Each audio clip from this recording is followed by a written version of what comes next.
存尽量用音乐，借由合适的感来玩这场面。它像越故事试探，一个纯露丝情节，如此会被字幕高出的明显。在下世界上心间，蝴蝶宿着双边线，长沙扎攻击就人面却不见。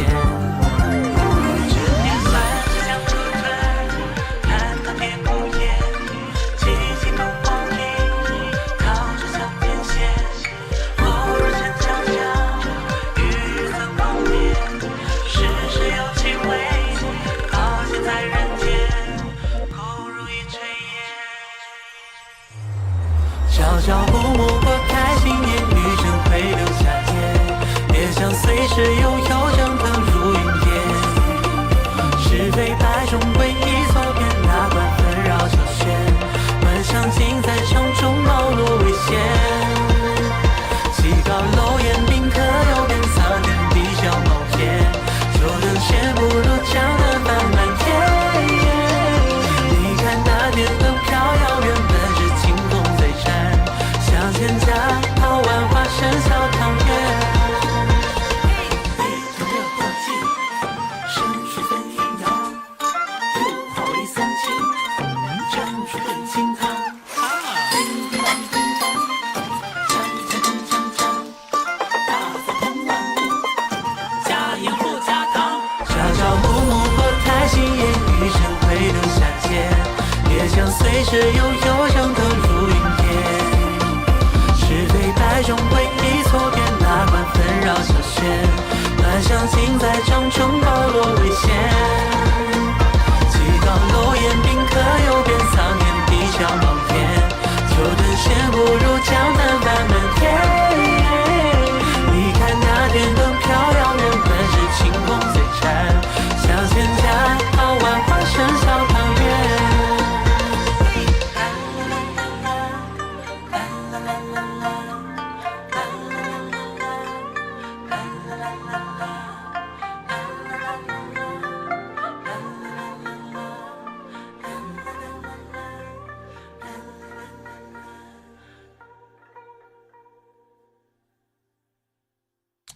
Perfect.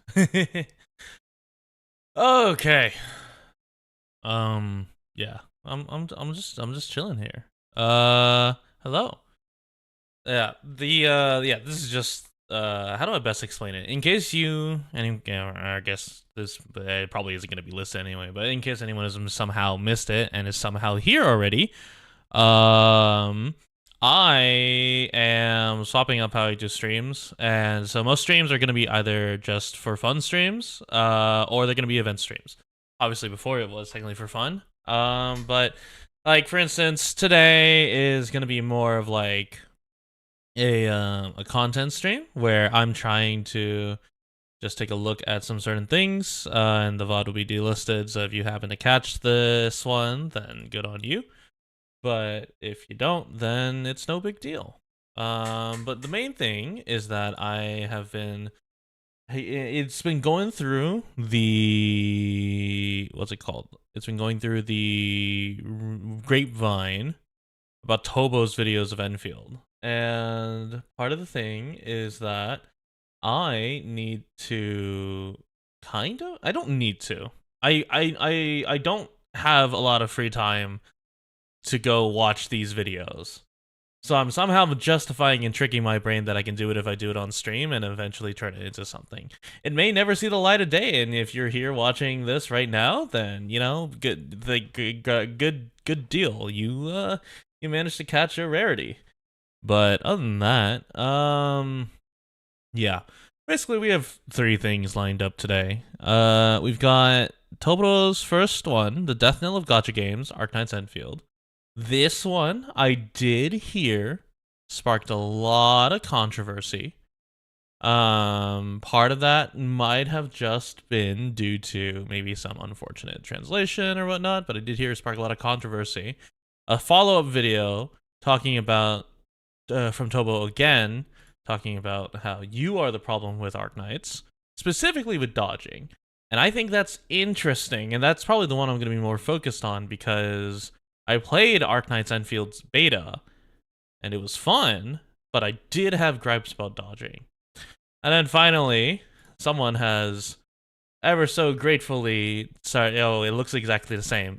Basically, this is a video talking about how you are not the problem with Arknights Endfield, but specifically not dodging.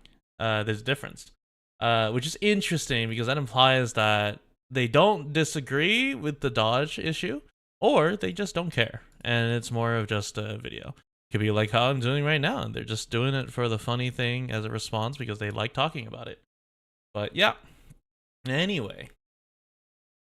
But yeah, so yeah, this is just a react stream. Let's not kid ourselves. Let's not distract ourselves from what this is. This is a stream that is just going to be me watching and highlighting certain aspects and points and giving my opinion, which is not something I thought I would be doing because I did consider it low. But on the bright side, I am immediately unarchiving this as soon as the stream ends, because I either I use it or I don't.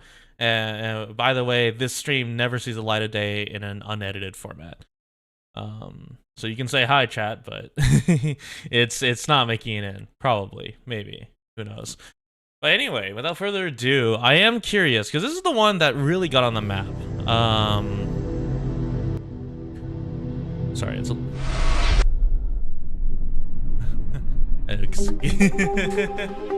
yes, the singular one.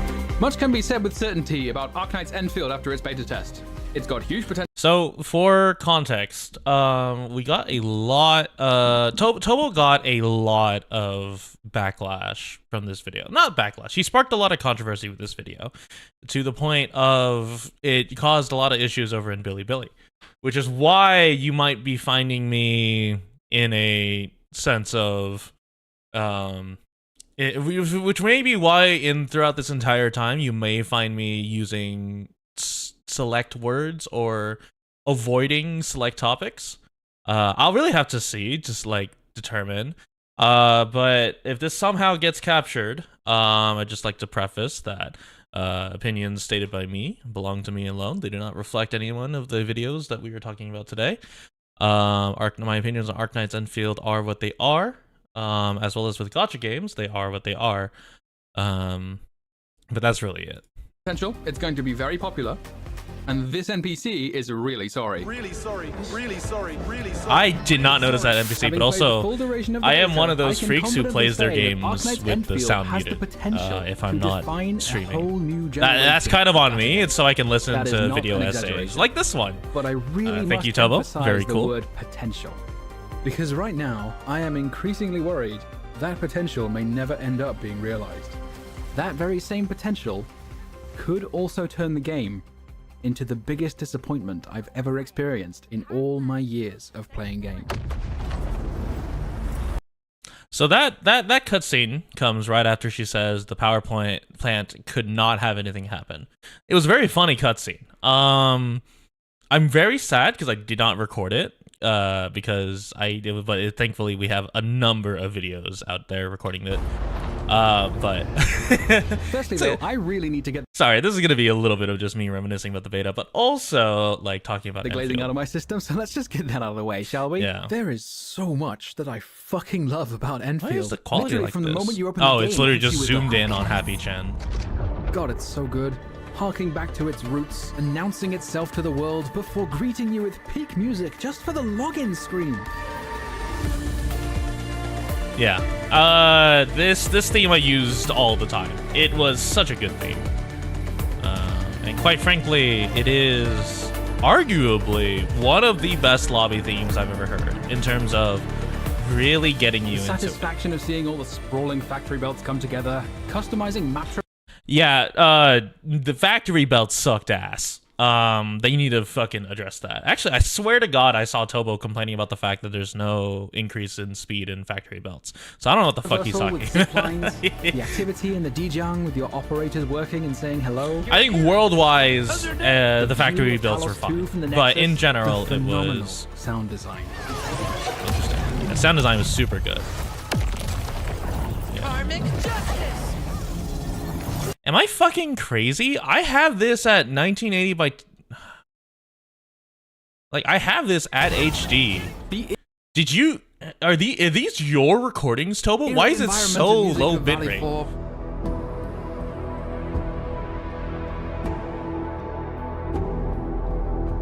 These might be extracted from something. The gorgeous environment and music of Jinlong. But yeah, so this is all Glazing Enfield, which I completely agree with. But that's mostly because I loved And the design of headhunting. Enfield. Oh my good lord, the headhunting. The music on the banner screen gets you all excited as if you're preparing for a rocket launch. You click the button, you hear those distant scintillations, and then...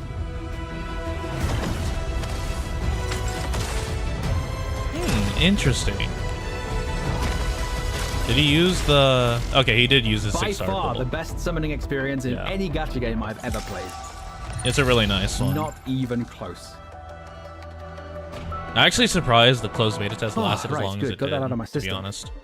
I have been fortunate enough to play both the alpha and beta of Enfield.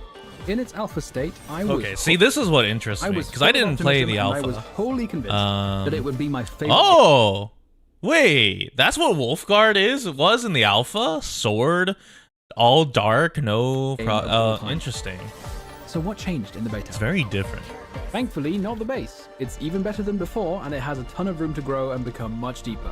I Of course, just need even the though base to... has a very obvious target audience. I need with the nature base of to it being a improve. gacha game, there will Please, inevitably be Hypergrowth. those who are simply addicted to account progression as gameplay, and will play games they would otherwise have zero interest in, just to feed that addiction.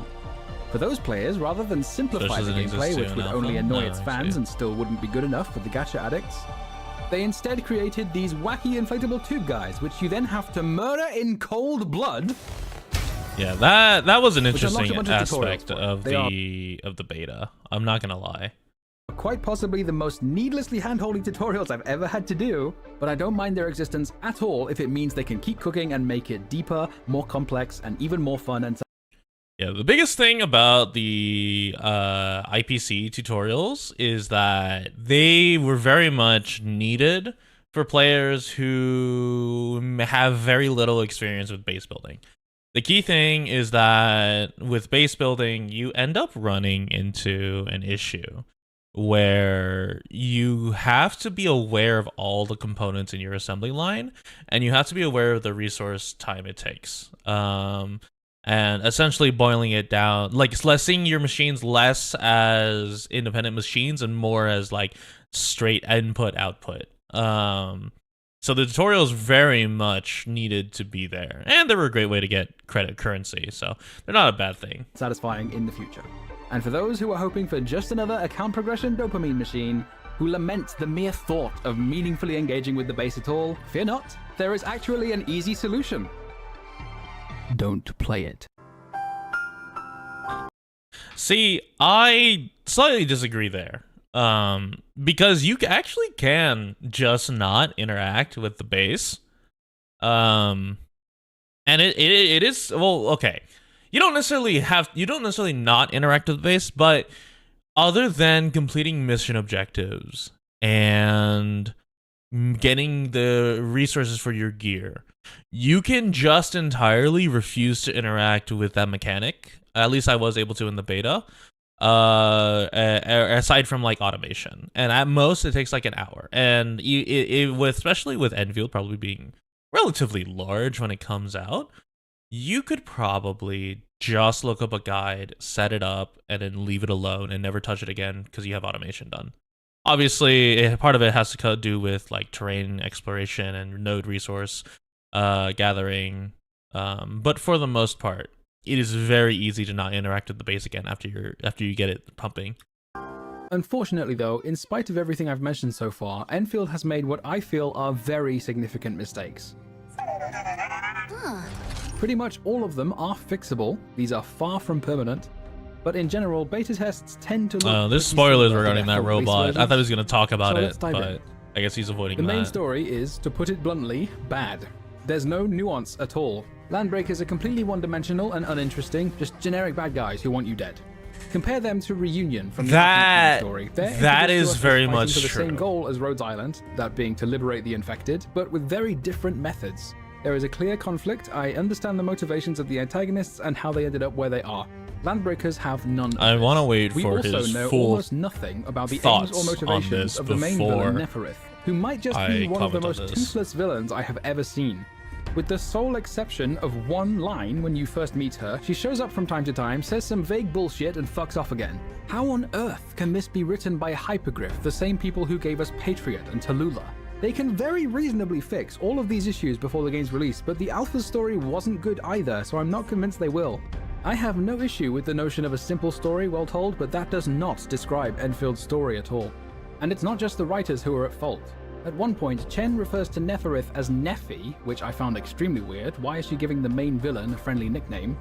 Turns out this is because in every single language except English, Chen says essentially the equivalent of Nefer something or Nefer whatever, because the name went over her head. It's a subtle way of adding to her characterization. Instead, the English translators collectively hotboxed their entire office and decided Chen is actually giving her the kind of cute nickname you'd normally give to close friends. I am astounded at how incompetent this is, but then again, these are the same translators who translated cold to cryo, for no reason in particular, I'm sure. Most of the dialogue is also exasperating. Okay, so the biggest thing about the story, and this is entirely due to, and I feel like this is entirely due to the existence of Arknights, and obviously it's Arknights Endfield, you can't really separate them, but I think the biggest thing is that, the story that is presented in Arknights is a lot easier to add nuance to than the story presented in Enfield because of the nature of the game.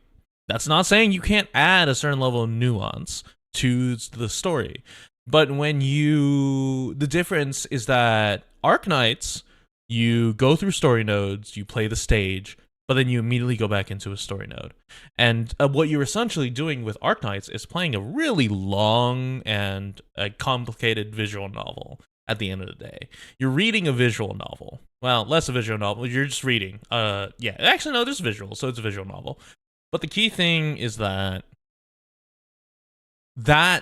is why we were able to get Reunion, because we were able to Reunion is like one of those things where you're not necessarily controlling all the interactions, you're following a preset story and just having little challenges along the way, and that's perfectly fine. The issue with Enfield is that due to its open world aspect, alongside the different ways that you can interact with the environment, the main story can only railroad you for so long, alongside the cutscenes, before it stops being the type of game that you came here to play, which was an open world gacha, and it becomes more like another like cutscene simulator, more like a Persona game, maybe. Granted, I have not played every single Persona, so I could be like it gets a little different, but the key thing is that you can't overload information. That's the key thing. Already we have issues with Honkai Star Rail and Genshin Impact where people just skip story. Even here, people just skip story. Even in Arknights, people just skip story. There are people who have never read the Reunion arc of Arknights, which is a shame. But it's entirely reasonable because some people just go there to play games, so they don't like reading. And I don't think I think the simplification of the plot compared to Arknights is not an issue of Hypergriff's, either the translators or the actual writing. It's done as intended, but I think it's suffering from the reputation of Arknights writing, which needs to be separated out. But we'll see feel as we lucky, continue. Because I am the only one who can take care of technical problems like this. Okay, I will agree. More. Voice lines, Stop the voice line, moving especially already and do Yvonne something about that and ether Chen. side rupture before I it gets don't any know worse. Guys, writers, whether or please. not. Is it too much to ask not to be treated like an idiot? Who could your target audience possibly I don't know be for whether this or not dialogue, this such was that like you feel the intended need for a to different explicitly audience, state the obvious or multiple if times and make the sure everything dialogue is repeated director very was slowly just for clarity. asked. Oh, motherfucker! Consistent with the emerging trend Yeah, of comparison to disappointing Paimon writing, is- frustratingly are the characters. Not because Yeah. their writing is bad per se, but because there's just so much Yeah, wasted yeah, potential. the Genshin For example, comparison's Ember not is a that bad Sancta here. and Shaihi is a Sarkaz. We know from the Arknight story that the Sancta and the Sarkaz are seemingly always in conflict with each other due to what the Sarkaz see as the Sancta's betrayal. An image of a Sarkaz and a Sancta holding hands was very prominent in Arknights' 4th concept trailer as a holy shit moment because its meaning was so significant. Meanwhile, the only mention of something even slightly resembling a connection to this lore is one line in Ember's file saying, "The children born and raised in Talos 2 would never learn that angels and sanctum used to carry beautiful meanings in times past." If I'm interpreting this correctly, this is the writer's way of saying that the entire history of Terra, all the extraordinary, catastrophic, mountain-moving events that directly led to Terran races ending up on Talos 2, not important. None of it matters anymore. I am so disappointed in the writers. What a monumental waste of such an incredible wealth of lore at your disposal. All that being said, though, I must admit, I do love the fact the resident Australian, Aviwena, says verbatim, "Burden beast piss? How does it taste like? Crikey fucking bloody oath." Okay. So yeah, that is a mild world building issue. And it could be easily resolved on release. So the criticism here is not entirely unfounded, but it is still technically too early to tell. The issue here is timescale. We've had a variety of timelines posed in terms of how long it's been. And in theory, it's only been maybe 200 years. That is still technically a long time, especially with cataclysmic events. When you think about how many generations that is, assuming regular human lifespan, that's 4 generations a century. So you've gone through 8 generations. It's really easy to go through that and not like experience anything for like a century. Think about how long it's been 4 generations ago, a century ago. So we're looking at 1905, and then compare the world back then to what it is now, or 1925, 25. I don't know why I thought it was 2005. Anyway, but yeah, so that's the key thing, is it's very easy for all of that history to get lost, especially when there was no longer, apparently, a Sarkaz home city plate that is still bent as mercenaries in a world that still maintains racism. Because and that could be very well chalked up to a variety of things, such as the world-ending event that occurred. You know, it ended up causing people to kind of band together and put aside hatred, and 2 centuries of that and cooperation means you don't really feel anything like that anymore. The only people who keep track of that are the long-lived Sancta, or not the long-lived Sancta, the long-lived Sarkaz. But how many of them exist, it's not quite clear. Like Warfriend's, I think, a detachment that is still present with Rhodes Island in the Enfield timeline, but Warfriend was also a shut-in, so not her exact words are not exactly trustworthy. Sheila, you piss-drinking cunt. Despite nearly all the writing being a massive letdown, I want to make it explicitly clear the voice actors, thankfully, are actually good at their job and have done marvelous work with the material they've been given. I'm a huge fan of Aviwena, Dapan, and Wolfguard's regional accents. Oh, of course. You're the boss. Yeah, this was like one of the really good parts about Not a Enfield. problem. And this is something that's also becoming very apparent And on with top of regular that, the Arknights. animations are way more expressive, The the accents in models are English, like outstanding, original and their accents, idle chatter have been really and good at commonplace. like expressing the Always region. detached from reality, and it's the first step towards disappointment. Okay, Thank you, Wolfguard. Also, just one more thing. that is one of I the am no things. Like, prude. I am a straight man who plays gacha games. I'm not going to Where are you pretend going with not this, to like Tobo? fan service. But guys, holy fuck, relax. Okay. Subtlety is dead. Humanity okay, is cooked. okay, this is a separate thing. Have This is mercy on everything. my Thank soul. you, Tobo. Action so We're gonna- far is okay. fixable. All right, I just Outriders needed to can be not replaced be on and that characters frame of can be given Yvonne's good ass. writing later on, which is why all of this is negligible compared to the #1 issue Yeah, I have that's with fine. Arknights Endfield in its beta state, because it is not fixable once it is released. In order to get there, we first need to talk about combat. This is where I believe a Combat lot in of the Enfield, for the division most comes part, from. revolves around skills and skill points. Use a shared SP bar to trigger a battle skill, which in theory triggers a combo skill, which triggers even more of them, and so on. Combo skills are essentially just QTEs with extra steps that deal damage. You press E when the prompt shows up and it gets the neurons going. Calling it a quick time event is very generous. Those things are on screen for like 3 seconds. If you can't click a button in 3 seconds, it's like a medium time event. Basic attack strings essentially serve as the cost of getting a final strike, or normal which is the time last hit event in the sequence. Final strikes restore SP, so for the most part, you really want to be getting the full sequence of basic attacks to that end. That logic generally applies to the combat as a whole. Given the importance of skills, you want to be maximizing SP this is restoration, Linfen damage. hence the prevalence of Arknight in nearly every team composition. Her individual damage may not be anything noteworthy, but her ability to generate SP is excellent, and more SP. So this was true from middle to late, or no, early to middle of the game. Arknight was present on every team, but you could get away with teams that had no Arknight at all and still maintain a very good SP economy. I think every single Dapang team I have does not have Arknight in there at all, and they still generate a ton of SP because of the late game gear. But still, yeah, this is very much true if you're ignoring gear bonuses and other aspects. Means more damage. I'm honestly kind of surprised she isn't a 6-star. Now, the beta also adds the ability to dodge. Due to the nature of final strikes being your primary way of restoring the ability to dodge is commit generous. to the full sequence of basic attacks to get it, which means currently there is still very much a choice every time an enemy attacks you of either dodging or taking the hit, and the dodge is often not the best move. But it still gives me cause for concern. He is correct. The dodge is almost never the best move.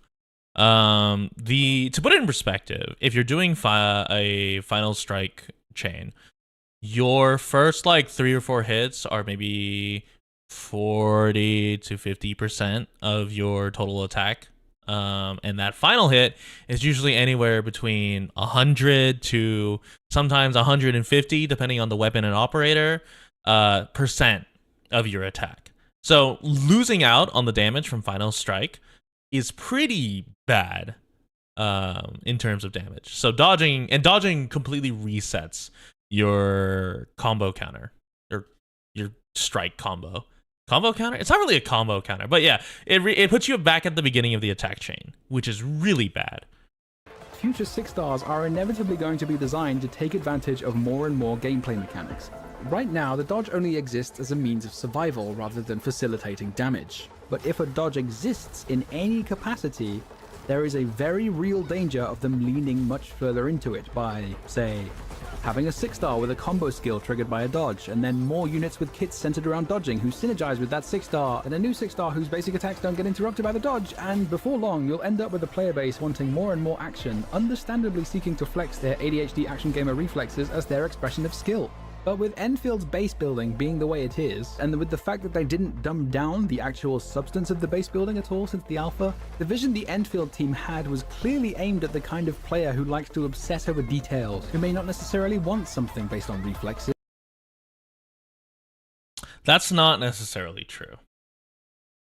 And I see where the confusion comes from. But that identity is not necessarily true. In fact, if anything, the dodge edition is probably meant to expand the audience more. And I completely understand the fact that it is being advertised as a like base construction type of game. But to say that it should be focused, like the player base who's likely to interact with the operators is going to be around that's not true at all.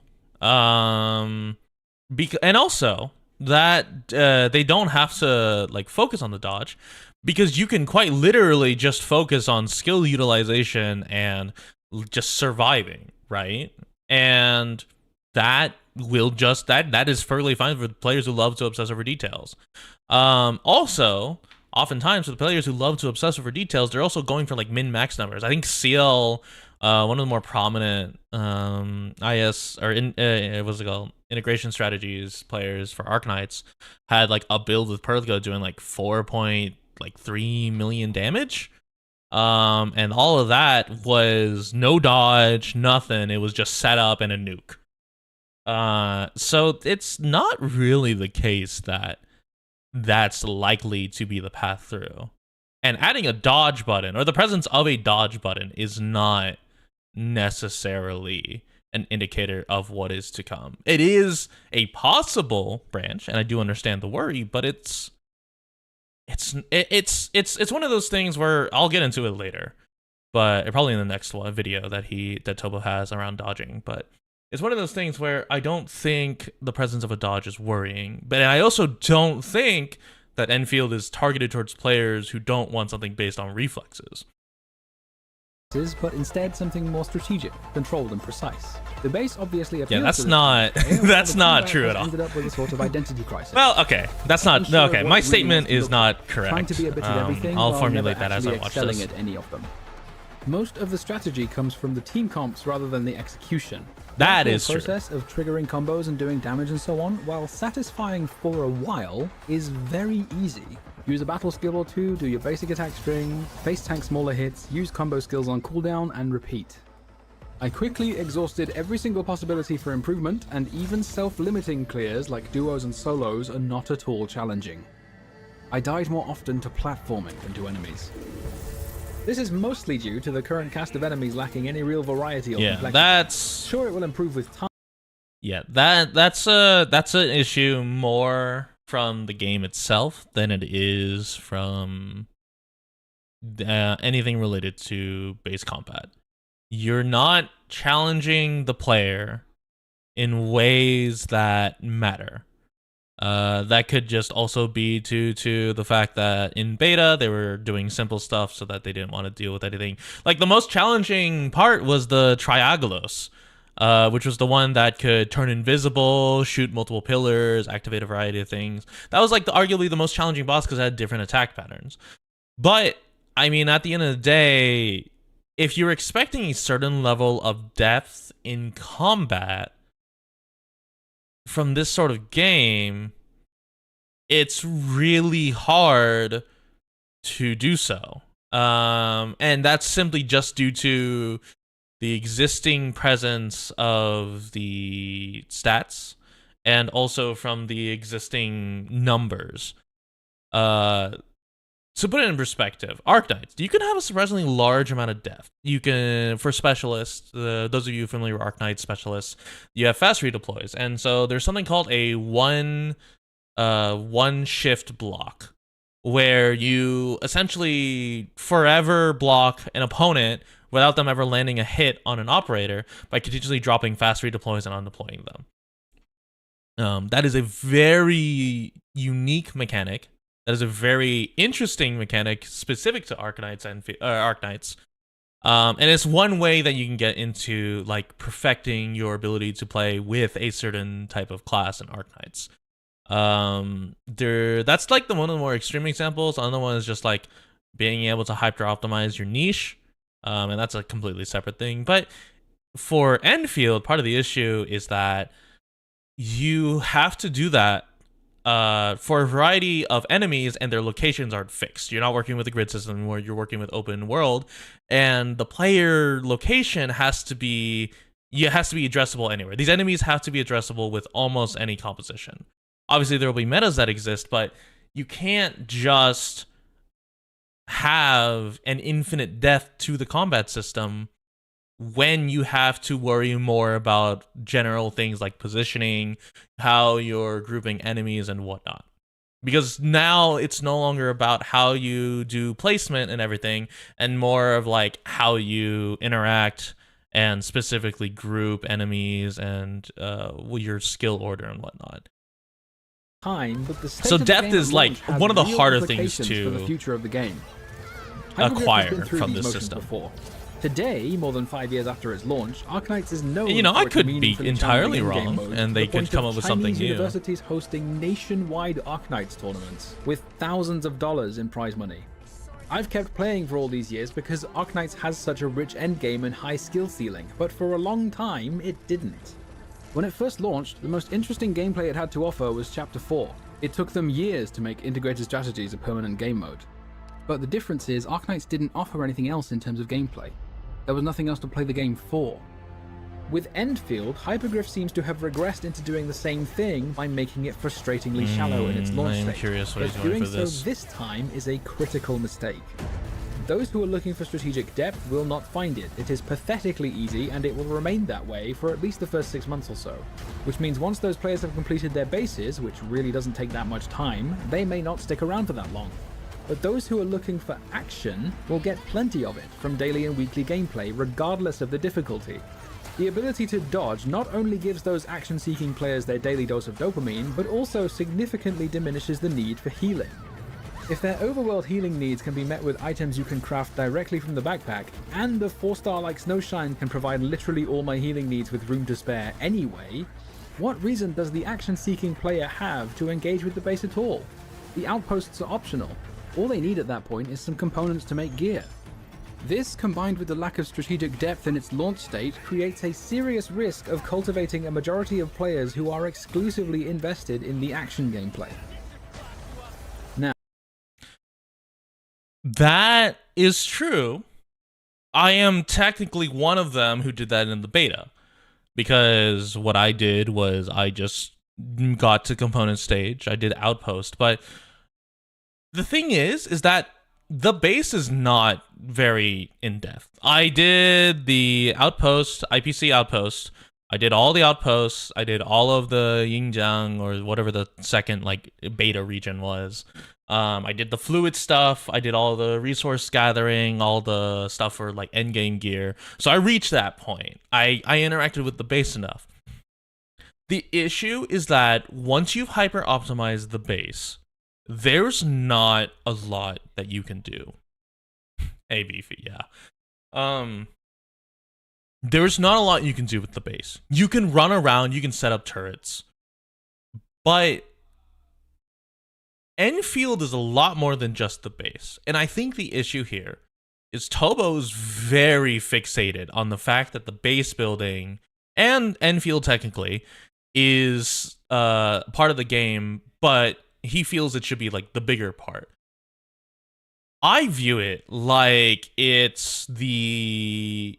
For those of you who are unfamiliar with StarCraft, I know I'm digging into a very specific niche here now, going from one to the other. But those of you familiar with StarCraft or RTSs, like, I don't know how many of you are old enough to remember Warcraft. There's two aspects. There's resource gathering and base building, and then there's combat, which is like micro and stuff. There are people who are really good at base building and timing. There are people who are really good at micro mechanics.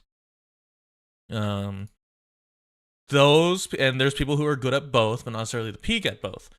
The key thing there is that they are both part of the game, and one does not control or dominate over the other. Like, you can easily out macro someone by having good established base and be less skilled in micro, but and vice versa. But they don't fully dominate the game. Now, that changes on meta. I don't want anyone fact-checking me on this if this ever gets out. But regardless, that's the key thing. And I think the issue here is Tobo is unusually fixated on the fact that because the base exists, because the whole resource like setup and map optimization exists, that ending up with combat as a side thing, or even as like a co-mechanic, is a bad thing. But I don't see that. I don't understand the rationale behind that. Now, they could be that he's going to defend it, so we'll wait until after to give my full thoughts on it. But I'm a little concerned about the fixation that Tobo has regarding the base. Now, this will be a controversial take, but I would not be making this video were I not willing to defend it. I think the best decision Endfield could possibly make after the beta is to remove the dodge entirely. Oh, that explains a lot about the subsequent video, or the videos after this. Hypergriff's development decisions will be driven by what players want, and if the vast majority of players aren't engaging with the base, the game's evolution will reflect that. This is my #1 issue with the game. They are creating a precarious combination of action gameplay in the combat alongside the slower gameplay of the base. We already have an example of such a precarious combination in a gacha game failing to hold in Zenless Zone Zero's TV mode. It is an action game, It was advertised as an action game. Lo and behold, the action gamers didn't like the TV mode, and Hoyoverse decided to all but kill the TV mode entirely. Counter argument: Divergent Universe and Honkai Star Rail, you can do all combat, but that is, oh, I guess it's a turn-based RPG game. I guess that's different. But TV mode, okay, I'll be honest, I like TV mode, so I don't know why people were so angry at TV mode. The difference, though, is that Zenless Zone... Because TV mode just let you get to the good fights. Like, I don't want to go out clearing mobs. Like, people maybe want to do that, but, like, TV mode kind of, yeah. Zero was built from the ground up around its dodge and parry mechanics. It is fundamentally an action game. That is where its strengths lie, and that decision was an act of leaning further into those strengths.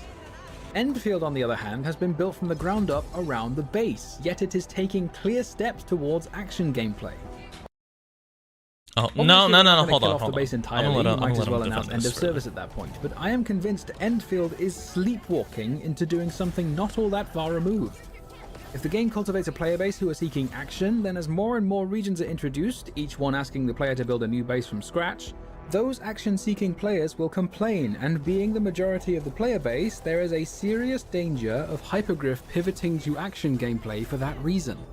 And we have already seen that Hypergriff is perfectly willing to... Okay. I will admit, Wizdell is a little bit of a concern with sidestepping strategy. Let you sidestep most of the strategy in their strategy game, so long as you pay up.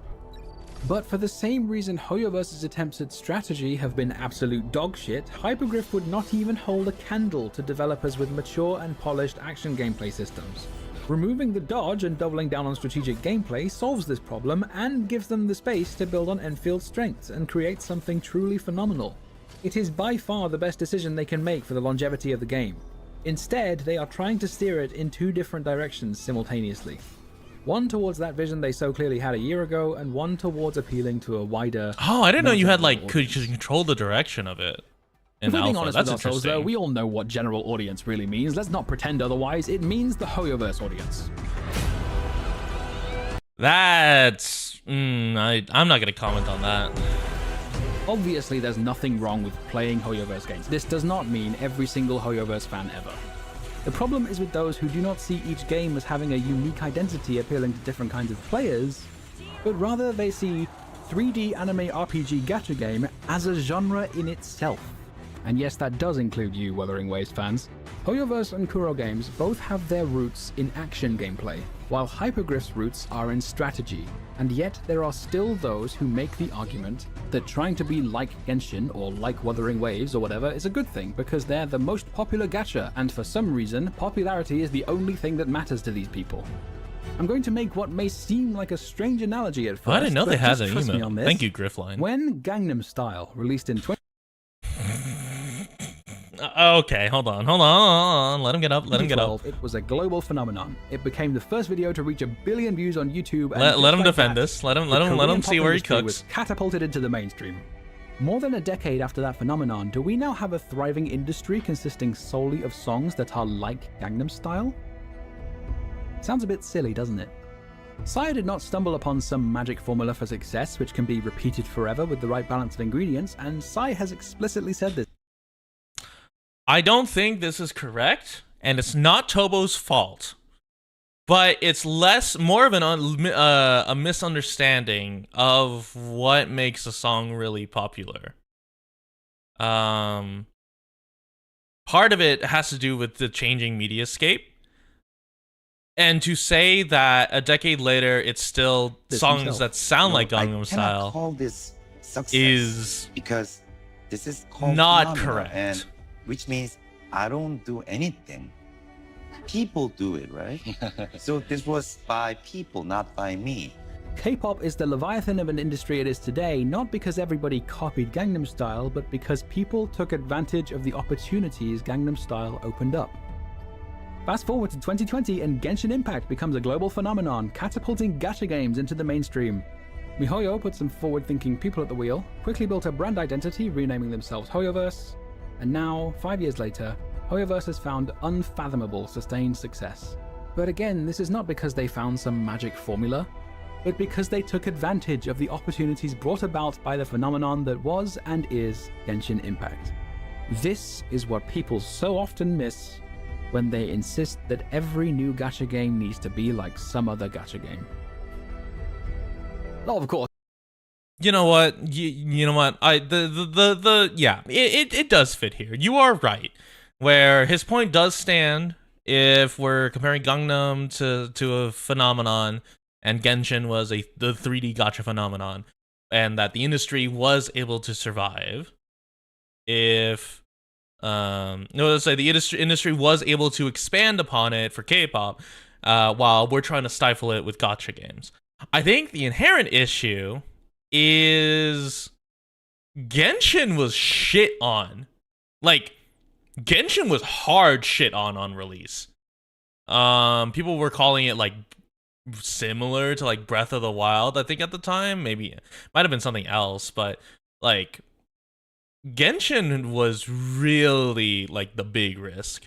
And so obviously it's a lot of people's first gacha.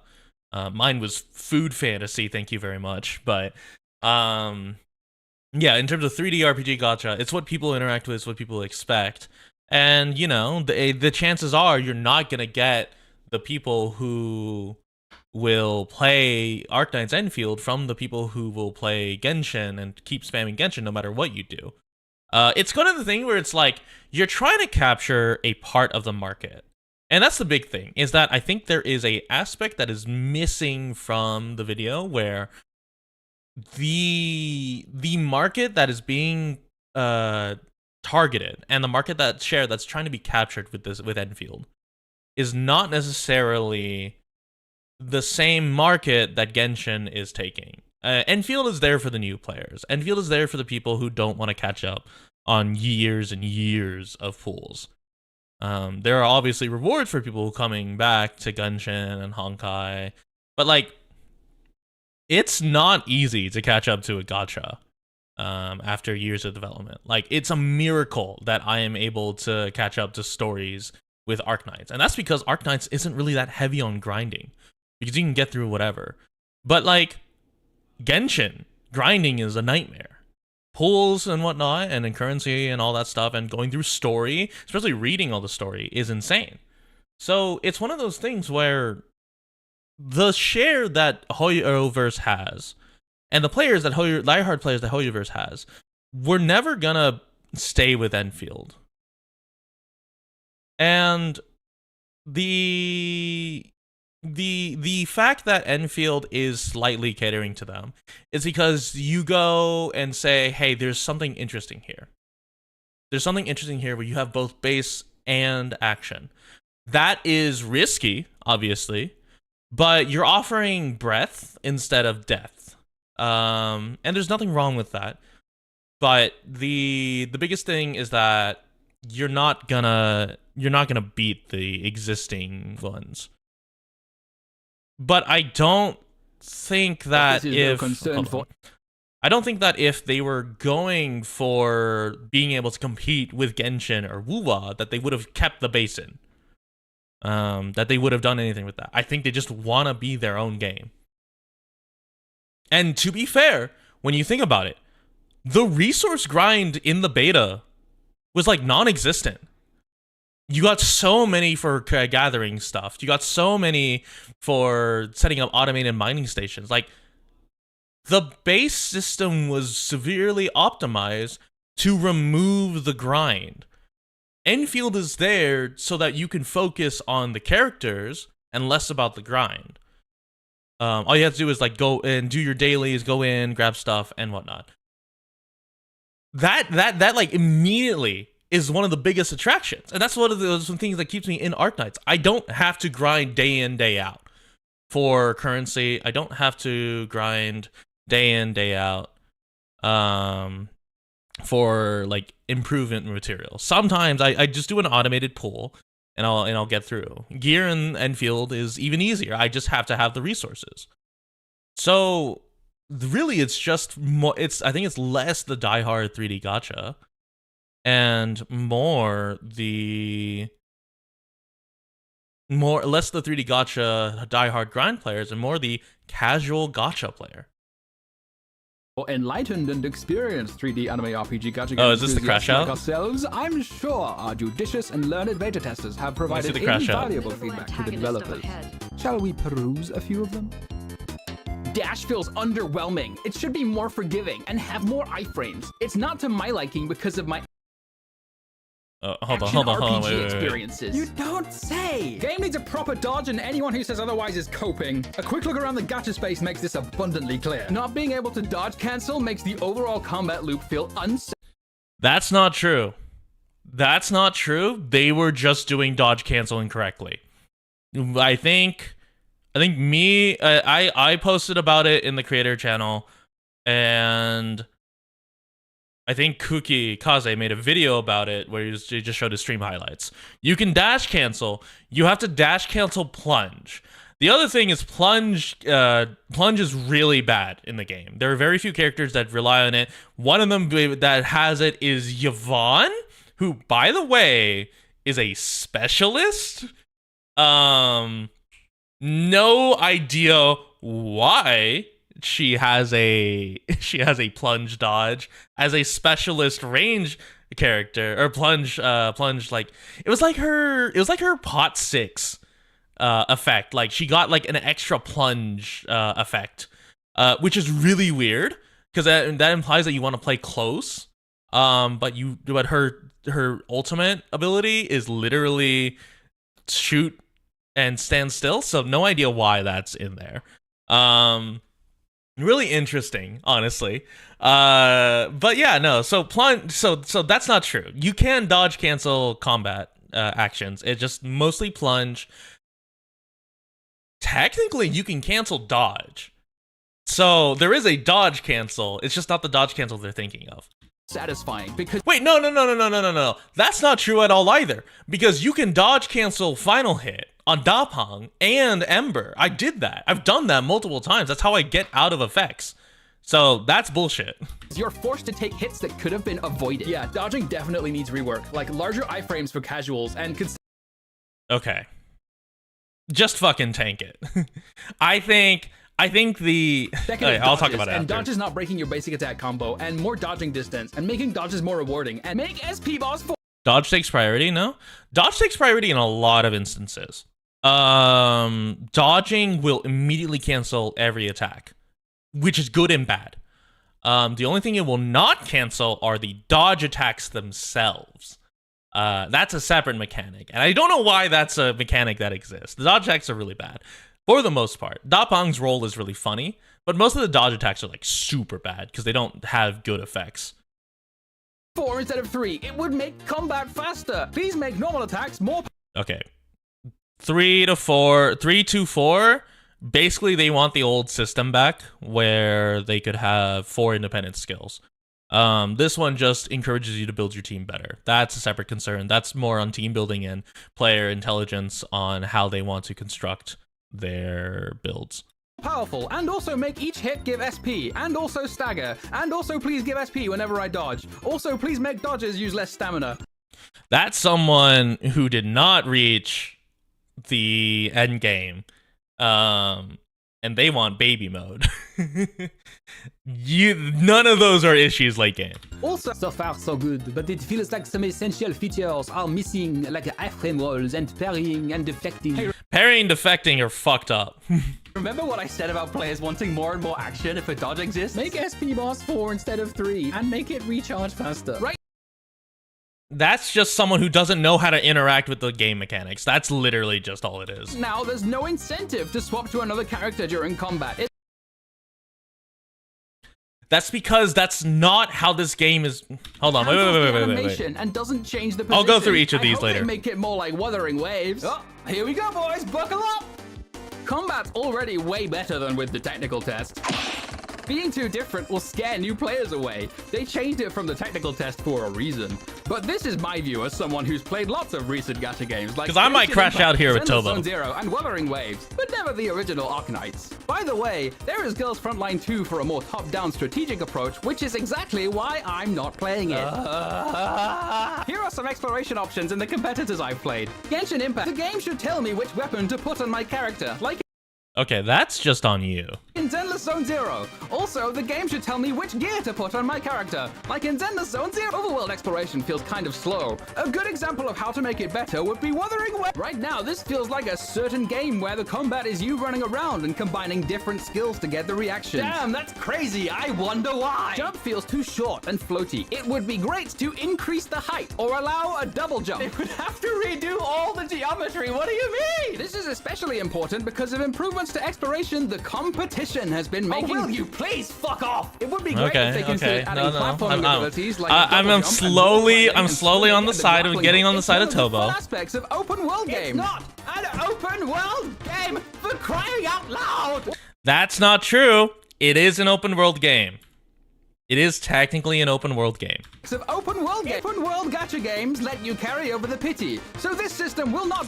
That's someone who wants Hoyoverse pity. Every gacha, not every gacha has pity. Well for most of the mainstream gacha community. Case example, Fate Grand Order. People need to learn how to skip banners. This is stupid advice. Just look at this example from You just wanted to be more like Hoyoverse. And they're the most popular gacha. I didn't realize Tobo would Not argue carrying this over much. The guarantee in a game competing with I only build up pity if there is a character I really want dupes for. The concept of dupes is already questionable. Looking at Genshin Impact.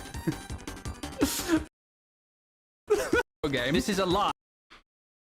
You know people who play one Koro game. Okay, there are a lot of They don't words. fucking lie to me. It's about If I edit this, I need people to know that the words I'm going to say may piss you off. They're made as someone who has played Honkai Star Rail, done the pity game, done the whole I gotta build pity, went to Arknights, realized I just don't give a shit about pity, and also pity's dog shit anyway for the most part, and I just go through and pull on the banner. what your competition does in business. Oh my god! So I have experience in both, and I think it's dumb on both. Or it's dumb with both, but I think one of them is dumber than the other. And if you can tell by the tone of my voice, there's one of them, you can tell which one I think is the worst. God, you people are insufferable. I keep pulling after I get the character to build pity, but that's now a mistake in this game. You have a gambling addiction! Building pity is not a thing! Yeah! Tobo said it! Okay, I was gonna say it, but Tobo said it. I'm glad Tobo has the right idea. At all. Just a banner with X pulls to get it guaranteed, and a higher chance to get it at X pulls. This is literally the Enfield system, you idiot! Mark my words, if this system goes live with no changes, the player base from competitors of this game will have to... If the player base from competitors in this game were gonna get scared off by the banner, they didn't want to play the game. They just wanted to latch on to the most recent mainstream gacha, complain about how there are some features in here that Hoyoverse doesn't have, but at the end of the day, go back to a Hoyoverse game and go, wow, it's so nice to be able to spend money. And even then, I don't get why they're saying that. I've seen the fucking income rate for Honkai Star Rail and Wuwa and Genshin. You guys are misers over there. I can save 50 pools for the Arknights banner over the course of like 3 months, 3 to 4 months, and I'll have everything for the limited banner that's like a must-have or someone I have while all the reruns come in through for Arknights. You guys barely have like 100 over the course of an entire patch season with multiple new release limited banners. Like, I don't get it, man. Bear in mind, by the way, this is just from the Discord server. There will be far more of this in the private feedback surveys. I want to highlight one more post, however, in which 2 testers state similar concerns to mine and are met with a rather depressing response. The first tester says, "Currently there are a lot of action elements, but the battles don't feel exciting. I think the battle system in the technical test might be more enjoyable. When it comes to action, other companies' games are more refined, and the current system just feels like an inferior version of them, which is just annoying. The second agrees. There are some opinions that it's Okay. plain compared to other games. That is but a Enfield very differentiated from valid others and is complaint, interesting in and its that is a own way. very valid So I don't want it to be swayed by those explanation. opinions and make it feel too action-oriented. If the dodge window is too lenient, it'll just become a dodging action game. While the third tester, eloquently summing up the vast majority of the feedback, says, I agree with increasing the action element. The reason is simple, it will attract a wider range of players. And that is very disappointing. This, essentially, is the mindset of people who keep asking for the game to be something it's not. They have no concept of carving out a niche in the market, or games having unique identities, or the developers having their own vision. It's all just monthly revenue PvP. It is boring, it is exhausting, and I lament the apparent reality that Hypergriff seems to be listening to them. As it stands, the base is the one and only thing meaningfully differentiating Endfield from other gacha games. That's not true. System-wise, it is very different. I think that's a bit doomerish. It is a very unique aspect from other 3D gacha games. But that's not the only thing differentiating Endfield. Thankfully, the majority of people anticipating the game's release do seem to understand how important the base is for that reason. But while it does have tons of room to grow and become even better, I have become convinced it will not. The most optimistic outcome I can believe in is that new regions will have a new gimmick, like Jinlong's fluids and pipes. You build a new base with it over the course of maybe a few days at most. The vast majority of players will be satisfied, and that's where it will end. Gacha games are not conventional games. Fundamentally, the characters are the product, and the game is simply a vessel through which the product is marketed. But reducing all gacha games to this fundamental is boring. They're fun! There's so much potential in the live service model for outstanding single-player games to see years of consistent updates and improvements, to foster thriving communities that conventional games often don't have the lifespan for. Instead, a subset of communities That guy was already doing the exist are Scotty preventing that skill potential 3. from being realized by consistently God, I putting love new endeavors with Arknights unique players. visions into the same box until they all become homogenized imitations of the same thing. Hypergriff needs to decide if they are content with being that imitation, because a game for everyone is a game for no one. That is a There was a very moment while bold playing take. through the main story, which I think will stick with me for many years. I was thinking about some moments from the alpha, like Fial's desperate attempts to on. jump onto this ledge because I was standing on it and admiring certain details on the blighted Gigaspawns. What the My fuck? boy was Oh my god, he's taped up. Holy! I happened to be in the Origin Loadspring region at the time, and I noticed why the music for this place in particular felt so eerie. Remember the menu theme I was glazing earlier?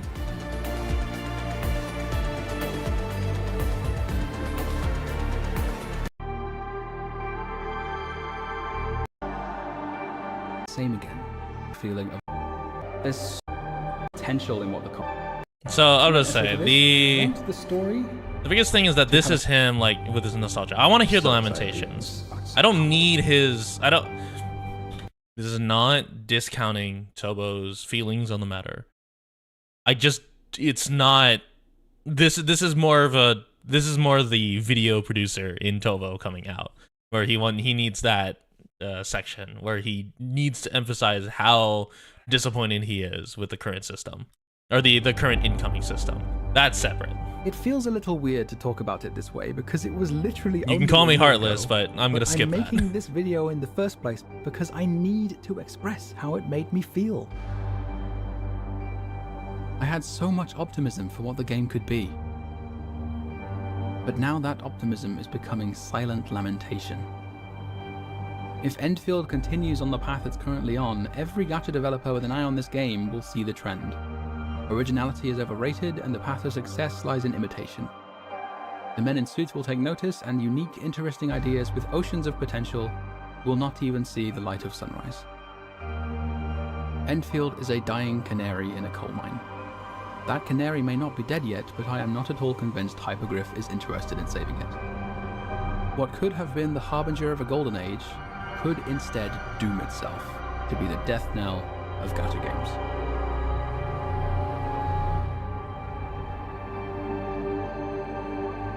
I have given every possible piece of feedback I can give to the developers, and so I have done all that I can to convince them to remain faithful to the vision they clearly had. For now, I can only hope the decisions which need to be made will be made by those who are just as enchanted with that vision as I am. And I won't be left wondering what could have been.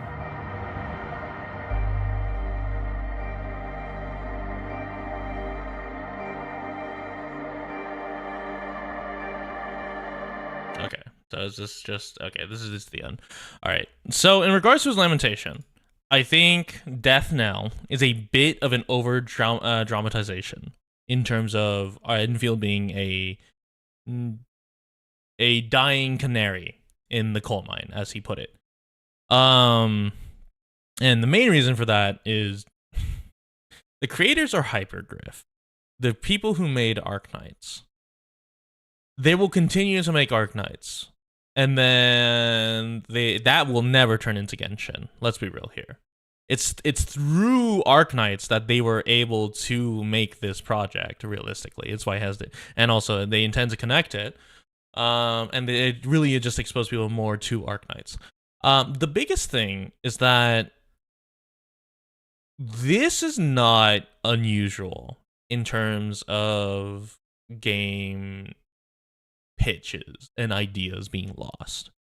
When you get asked why, and this is not even unique to the game industry. So like, for instance, in the music industry, when TikTok became more prevalent, there was an uptick in labels and producers and even just anyone commissioning something to get their music to be more TikTok-like. That could be really catchy phrases, really unique signature lines, or lines that could be like memed with. That developed into the music that is today, or people rediscovering music that had the elements to fit inside a TikTok or fit inside a short, or be utilized as like the main script of these short form videos. That is the sort of thing that people pay attention to. Similar thing with Genshin. When Genshin came out, it was Genshin Impact, and then the next 3D one was... Which one was... Hold on. I'm going to do a quick search. When did Punishing Gray Ribbon come out? Punishing Gray... Actually, okay. So, technically... and I'm not well-versed on the Action Arena gachas. But technically, Punishing Gray Raven and Honkai Impact 3rd were competing with each other for the market, but it wasn't like an extremely large market. It was one of those things where you would see like the niche. And so for a while, gachas were just completing their own independent niches, and then Genshin took off, and then people were like, well, how can you make it more like Genshin? And then that's when Tower of Fantasy comes out. That's when the Genshin rip-offs come out. And, you know, the ones that have a good way to distinguish themselves while keeping it relatively similar or attracting just a different niche would define themselves. And so you have Wuwa, you have Genshin, and Tower Fan. I don't know who the fuck still plays Tower Fantasy. I'm surprised that game's still alive. I played that game on release, and it was not great. It was actually somehow worse than release Genshin experience, which is not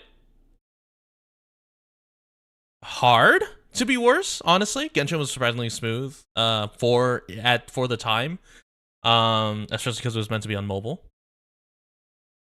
But yeah, the key thing is that in the industry, you're going to have the obvious board of directors and obvious investors. It's their money. It takes money to run these. Server costs, development, 3D models are not cheap. Environments are not cheap. Like the whole shebang. It takes an immense amount of income, and you need to be able to, at the very least, drag the general audience in, which is why Enfield is not just a base building game. And I think fixating so much on the base building game is not healthy.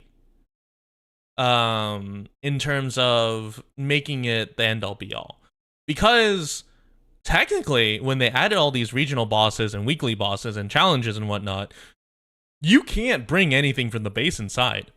You can't even use like remote detonators that you build.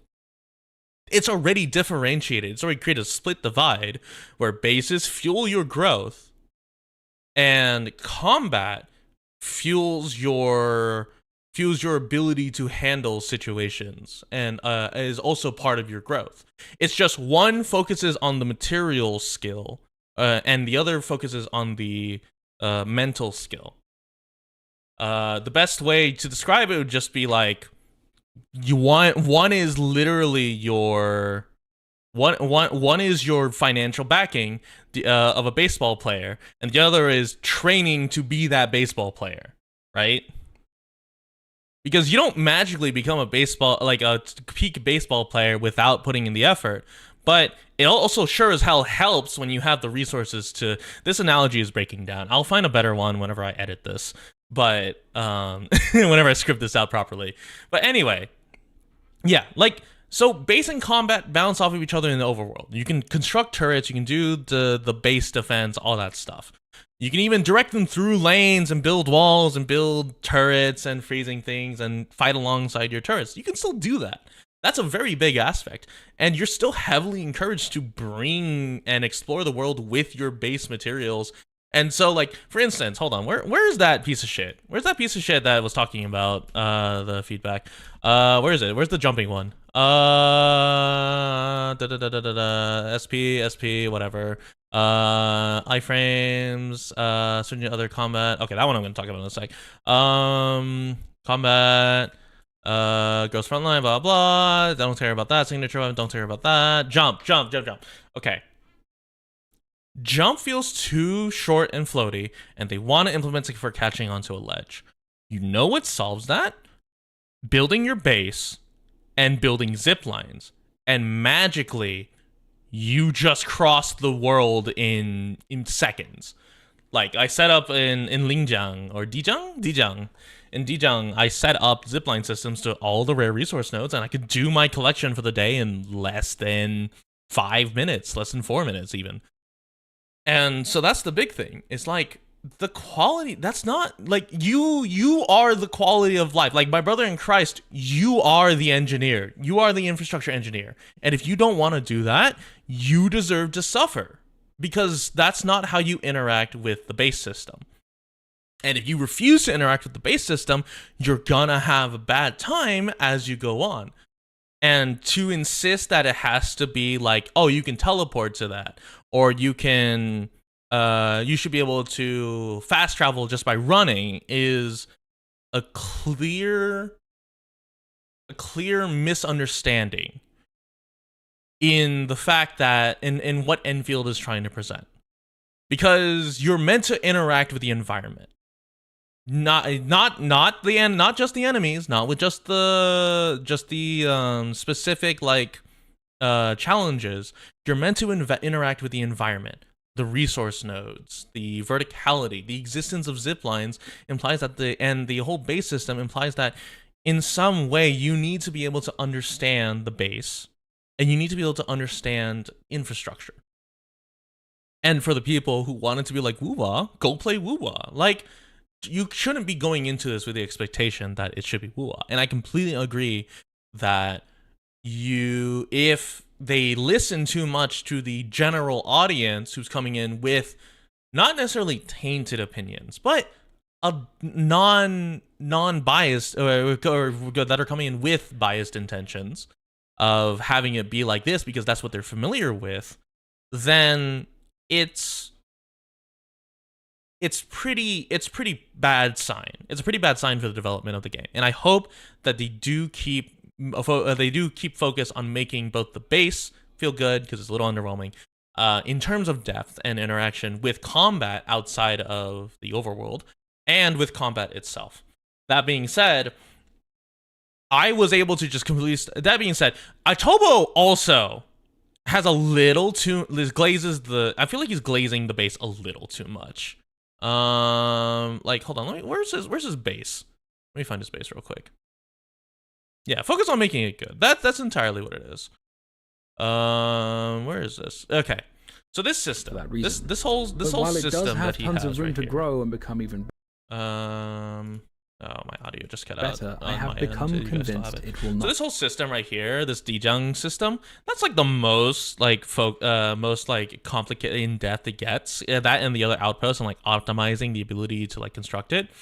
And it, like he said, the outposts are optional, so all people care about is getting gear. That the thing is that there is nothing else for the base aside from getting all the resources and getting all the resources, getting a solid production line, and then swapping your production lines to whatever you need for like outposts and whatnot. That is the extent of the depth. To increase the depth, we would have to be somehow able to bring in turrets from the base into combat encounters that aren't in the overworld instance, which, in my opinion, is bad. It's kind of really bad to do so. The whole point behind infrastructure and setting this up, the player who walks around, I know several beta players who walked around with turrets in their system, plopped down a pylon tower, and then just lit up the enemy packs with the turrets, and that's how you can play. That's entirely how you can play. Obviously, when you enter into the like weekly dungeons or the boss rooms, you know, you can't do that. But that's not a bad thing because they've designed a combat system. They're not gonna let you just bypass it.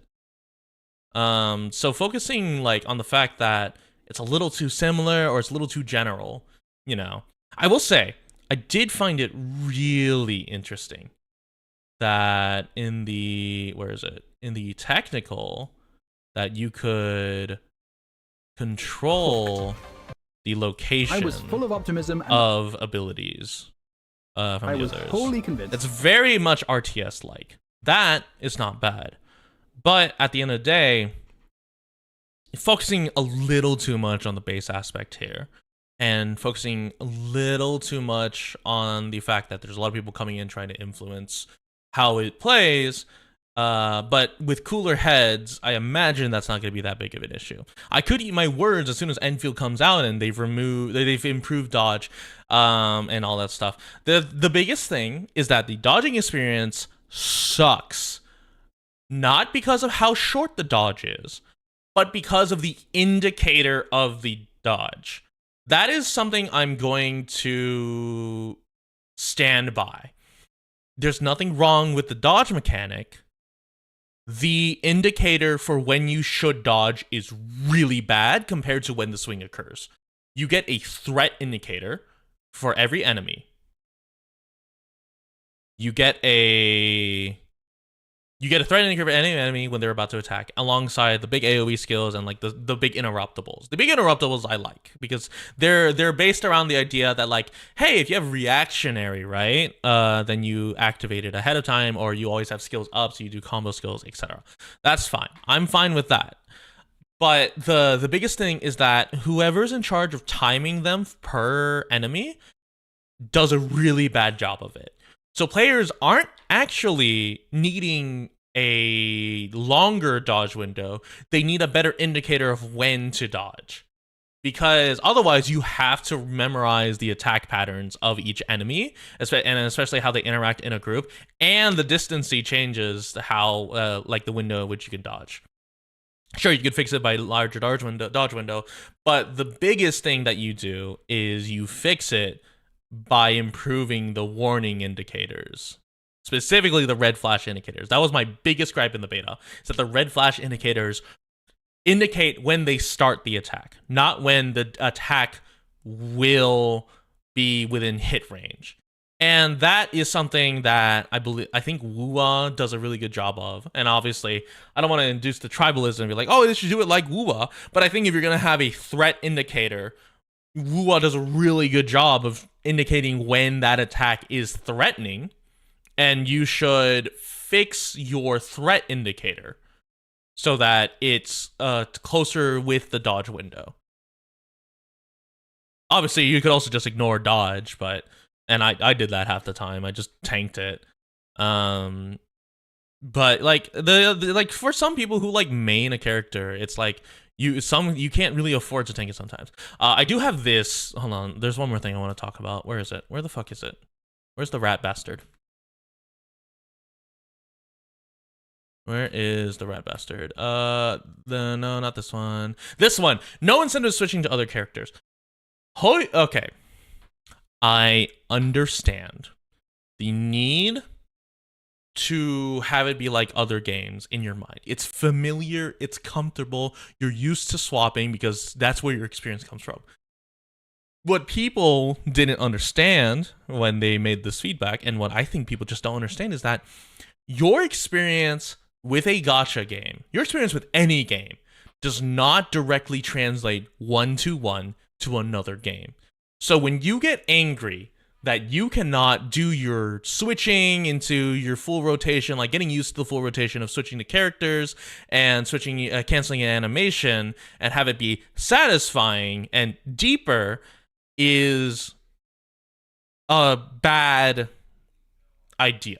Or it's not what you actually should be doing. It's not what you should be catering to. The reason for this is because you're learning a new game.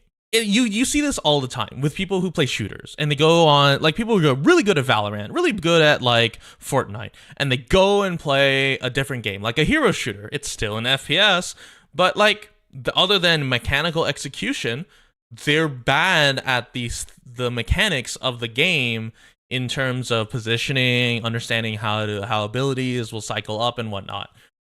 So why would this be any different? The fact that you're a woo-wah veteran doesn't magically make you a god at other games. The fact that you have been playing Genshin from the beginning doesn't make you the premier expert on what this game will be. You just want to capture the magic in a bottle and make it like the other game that you were from, so that you can feel good about playing the game. And that's everything with the combat system. But I think people just forget, you can be new to a game. You can suck at a game.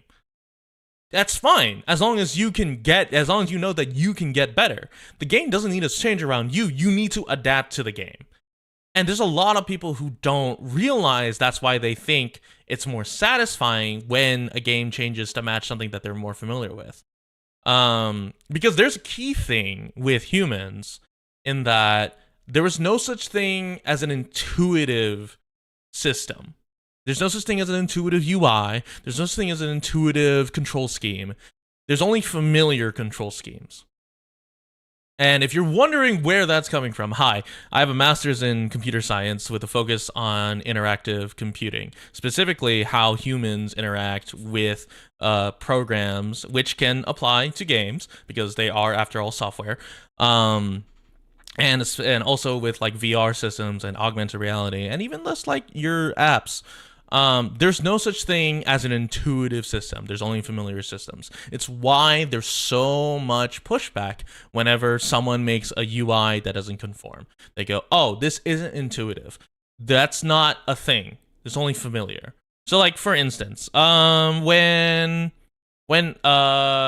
iPhone swapped off of their home button, and they had the swipe up to go back to the home screen.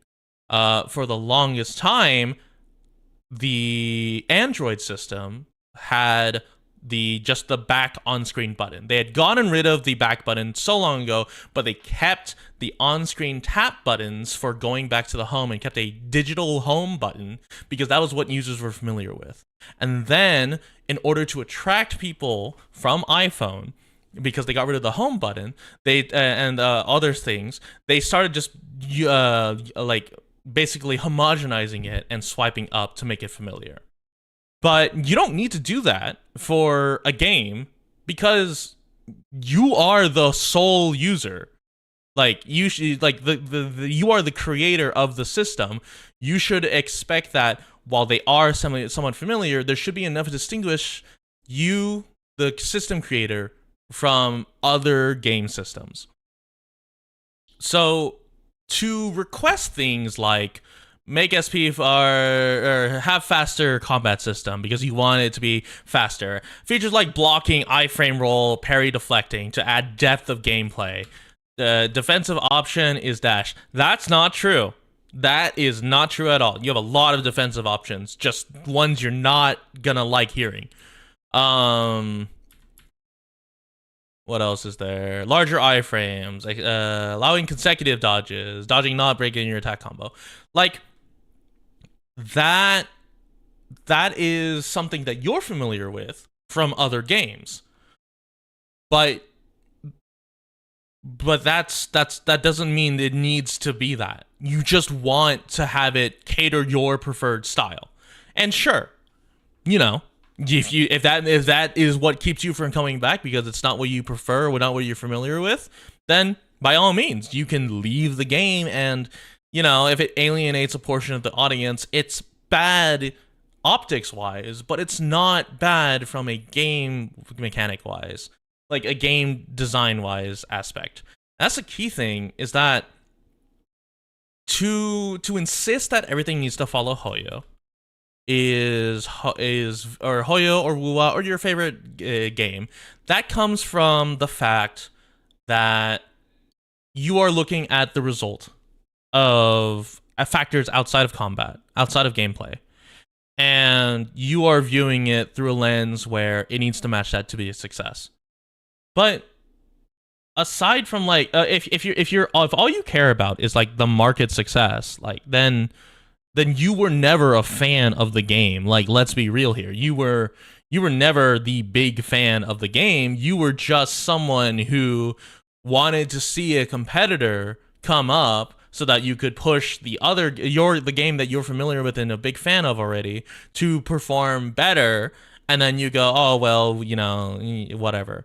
Like, this is the sort of thing that comes from basically gacha game or like fandom unity, fandom identity, where they go into another game and then if it doesn't conform to what they expect, they don't see an issue in how they're approaching it. They see an issue with how the game is constructed. And that's not like bad in the sense of like, it's not necessarily their fault as long as they're willing to realize that, you know, that's the issue. But oftentimes they don't. They instead blame the system because it's a lot easier to blame external factors rather than blaming the yourself. And that is the root of where I think Tobo is coming from, is because he's seen a lot of people who are wanting familiarity, wanting to just slot in and be the clip farmer or be like good at a specific combat system. But the combat system's not the game that you're coming from. If you wanted the combat system of the game you're coming from, go play that game. And if you're being treated poorly by that game, you can't go to another game and complain about the combat system because it's not the game you came from. Like it's genuine. Like if you truly cared only about combat, or if combat was like one of the biggest reasons why you would play a game, you would go back and play that game that you left. Anyway, I've yapped on long enough about that, but that's mostly so I can formulate the thoughts. But anyway, so then we have Tobo's video of "You're the Problem with Arknights Endfield Dodge." Arbitrary. Anyway, this is him, his intro. Lie to me! While everybody, Yeah, so this is his cash out. It is really funny that he did spark essentially a lot of issues in the CN fan. frames, some set tied to a factory item, and this guy decided I'm gay. That's funny. That was the funniest thing that I saw. But after being when I posted to briefly Billy watched the Billy, it intro. then spread further into other forums and became so divisive that some of those forums started arguing about the dodge button and whether the game should lean more into strategy or action, to the point where one content creator even made a response video because those arguments were getting out of hand. So, having briefly divided the community into warring factions, I will now attempt to do it again. In order to do that, we first need to look at... Okay, hold this on, will be hold on. brief. So, yeah. The most common complaint was the slow pace and long downtime, which was addressed by what is essentially a total rework of the combat loop. Two of the most noticeable changes are the bullet time targeting being removed in favor of a lock-on system, and healing items being used automatically with per operator cooldowns instead of having to bring up a sub-menu to choose who to heal. Previously, it was only limited by one operator at a time getting the heal with one cooldown for the squad, but now that it's automatic per operator, there's a limited number of charges on it while in battle. Perhaps the most important change, though, is the way skills work. That is, instead of each skill having an individual cooldown with the set number of uses required to charge your ultimate, skills now have no cooldowns at all and instead use a shared bar of SP, and you have to decide which character gets to use the SP you have. There is also the addition of combo skills, and being able to trigger each operator's combo skill is the key to building good teams and the easiest way to get a general idea of how someone is meant to be used. Plus, there was the issue of guaranteed attacks, which was addressed with the dodge button. Combine all these changes and the pacing of combat feels much faster. Right, now, where can we see how players felt about the... Okay. Alright. So we're gonna ignore but that. nonetheless, they were still not satisfied with the dodge, and they were not satisfied with the rate of SP generation. But unfortunately, much as they might insist otherwise, these complaints about dodges and SP are misguided, because dodging is not the root cause of the issue.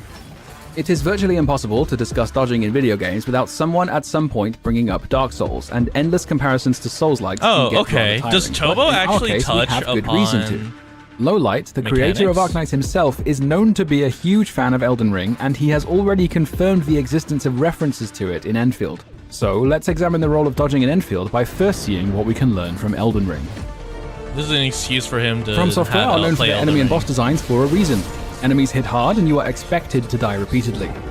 The game provides you with several ways to mitigate that damage. Armor and shields are abundant, vigor increases your HP, etc.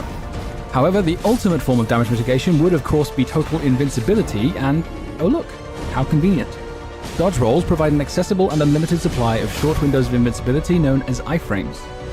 However, there are two important things to remember here.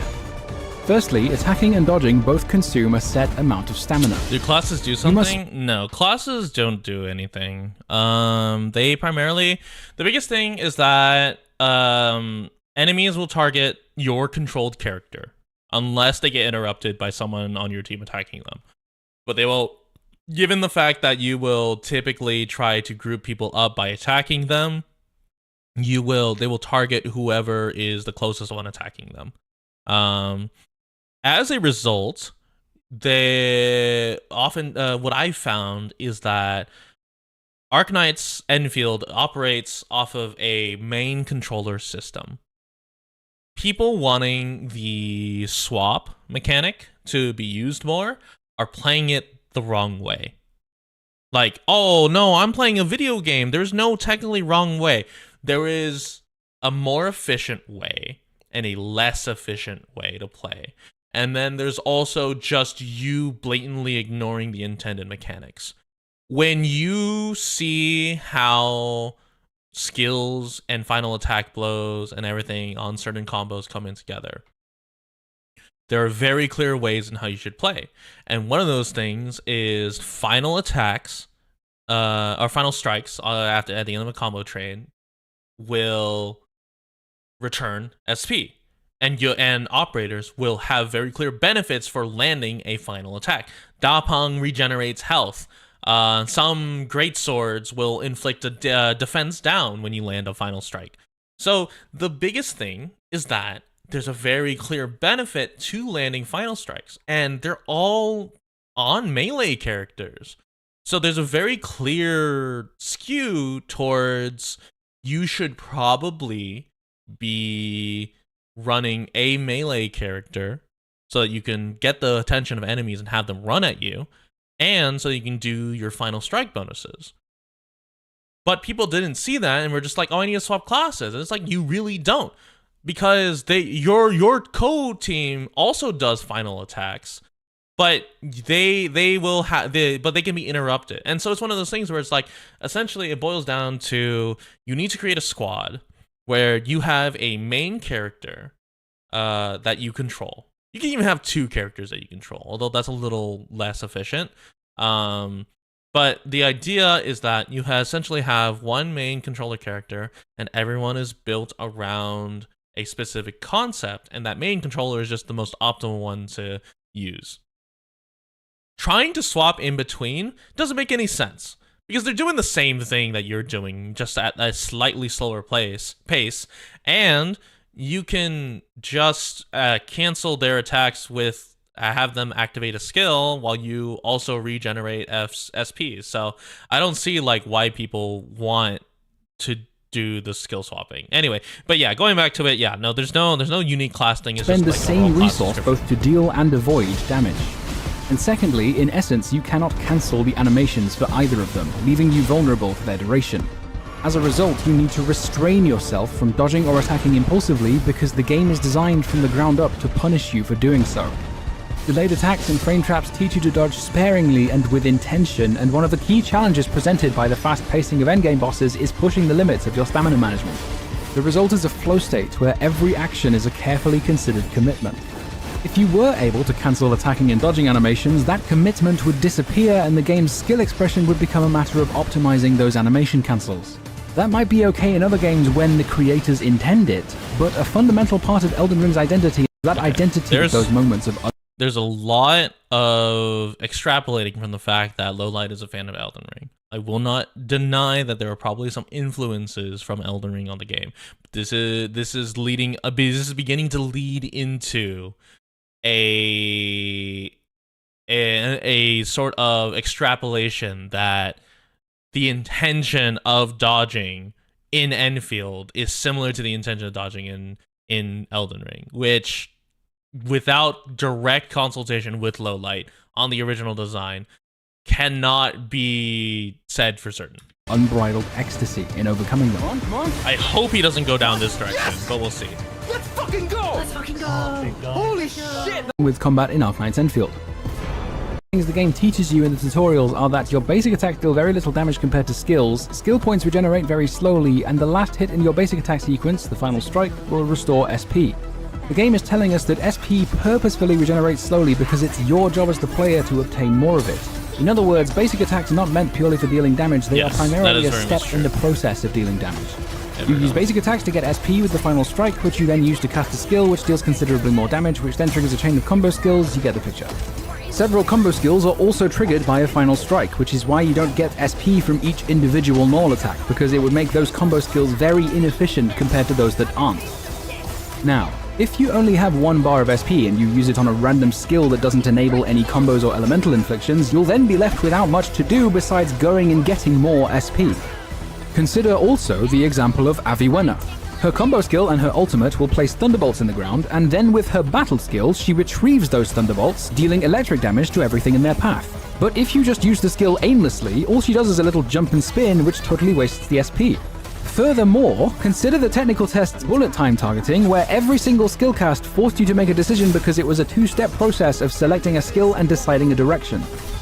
You can see the pattern in what both versions of the game are asking of you. Enfield is trying to discourage carelessness while encouraging discipline and intent. And you can see that design goal throughout the game. The limit on the number of zipline towers you can have in a given region is meant to encourage you to be intentional with where you place them instead of just spamming them everywhere. Even the gacha system discourages you from just randomly pulling for no reason. Okay, that's a little. Okay, we're getting a little too into the sauce here. Let's not convince ourselves that like that's the intended way of teaching patience. That's just Arknights banner. That's also just standard gacha banners outside of Hoyoverse games. Keyword is outside. Recall how Elden Ring punishes the player for pressing buttons impulsively. Using the same resource both to deal and avoid damage, and animations being Okay, yeah. We're starting to extrapolate a little too many lessons. Enfield's design contradicts itself. It wants you to be disciplined and intentional while simultaneously allowing you to just dodge at will. Notice how the resources for dealing and avoiding damage are separated. In order to get the resource for dealing damage, SP, you need to get a final strike. Doing so often means you will need to take damage. There is a good reason one of the main purposes of the factory is to produce healing items, and also that the main stat on every single piece of gear is defense, which in Enfield means final damage reduction. Meanwhile, your resource for avoiding damage is stamina. Dodging will consume 1 bar of stamina, and the game starts you off with 2, but once you've collected all the Aetherium, that increases to 6, and at that point you don't even need to think of it as a resource anymore because in practice you just never run out of stamina to dodge. Which consequently means players do not have any expectation of restraint with the dodge button, nor of being willing to take damage. And in addition to that, every single attack and skill animation will be cancelled by dodging. The sole exception is Gilberta's Gravity Well, which is the only battle skill in the game that is in effect over a fixed duration, as opposed to a single instance of damage or an instantly applied buff. All of this combined tells us that Enfield's dodge exists in direct contradiction to the discipline and intentionality the game is trying to encourage. It may be possible to adjust it to complement their intended design goal, but if you are a beta tester who looked at the feedback section, you will have seen that in reality, the vast majority of players were asking for the opposite. I think the main thing is that, yes, players are approaching it asking for the dodge to be more intuitive, or quote-unquote intuitive, more familiar, longer, etc. I don't think the dodge is against the idea of patience, because one of the biggest things is that you need to be able to allow a player to respond to damage. You can tank it, you can dodge it, you can guard it / parry it. We have skills that let us guard it, which requires you to have foresight of the ability. We have tanking it, which you can do, and you can heal off of that. Or you can heal it back at the damage you took, or you can dodge it. To remove dodging means that you are requiring the player to just tank it or guard it. And obviously, you know, you're punishing the players who don't have that character slotted, right? For instance, right here, he's playing AV. AV has a number of characters that, a number of requirements, including landing final strikes, where you do need to dodge, because AV is not tanky. Like, for that 4.5k health, that's endgame. Like that's like fucking, that's like nothing for a melee character. I think Ember, with her like at the time like main stat block, was closer to like 8k health. Almost double what Evelyn is right now. And like, and the key thing is that Ember provides also like a bunch of damage mitigators, like actual defense increases, her ult heals, etc. But you need to give a way for the squishier characters to be able to respond to damage. And if you remove what is basically the signature of squishy characters, which to mitigate damage, which is dodging, you heavily encourage the non-interaction with game mechanics. Because at a certain point, with no like end timer, right? With no timer based encounters, you could just build a team that's purely dedicated to healing and then just hold left click and just run at an enemy. Hell, you don't even need to do damage. I have a video of AFK Dapang on my channel where all I do is just run at the enemy. I don't even left click, and I do let my team heal me. Yeah, basically my Dapang squad. That is the sort of thing that you want, you are encouraging if you remove the dodge button. Because at a certain point, like what do people have to look forward to? What sort of like skill expression do they have to look forward to? And obviously you'd be like, oh, well, like it goes against the it goes against the intention of like well thought out gameplay. But you can be well thought out with dodging and in Enfield's current mechanics and keep it as it is. You just need to fix the stupid threat system. More iframes, more SP, more rewarding, and so on and so forth.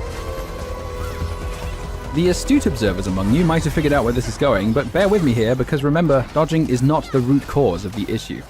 To take a very brief detour and give Nettle co-op game mode, Griff have ever made, and so most of my co-op games can sit on my ass and wait for it to be over, because leaving early would put me on a matchmaking cooldown. To put it in other words, I had no agency.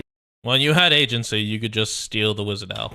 My teammates' use of Wishadell, so I decided to take matters into my own hands. he actually says it properly. He actually says Wishadell. Mark is an operator who deals with it.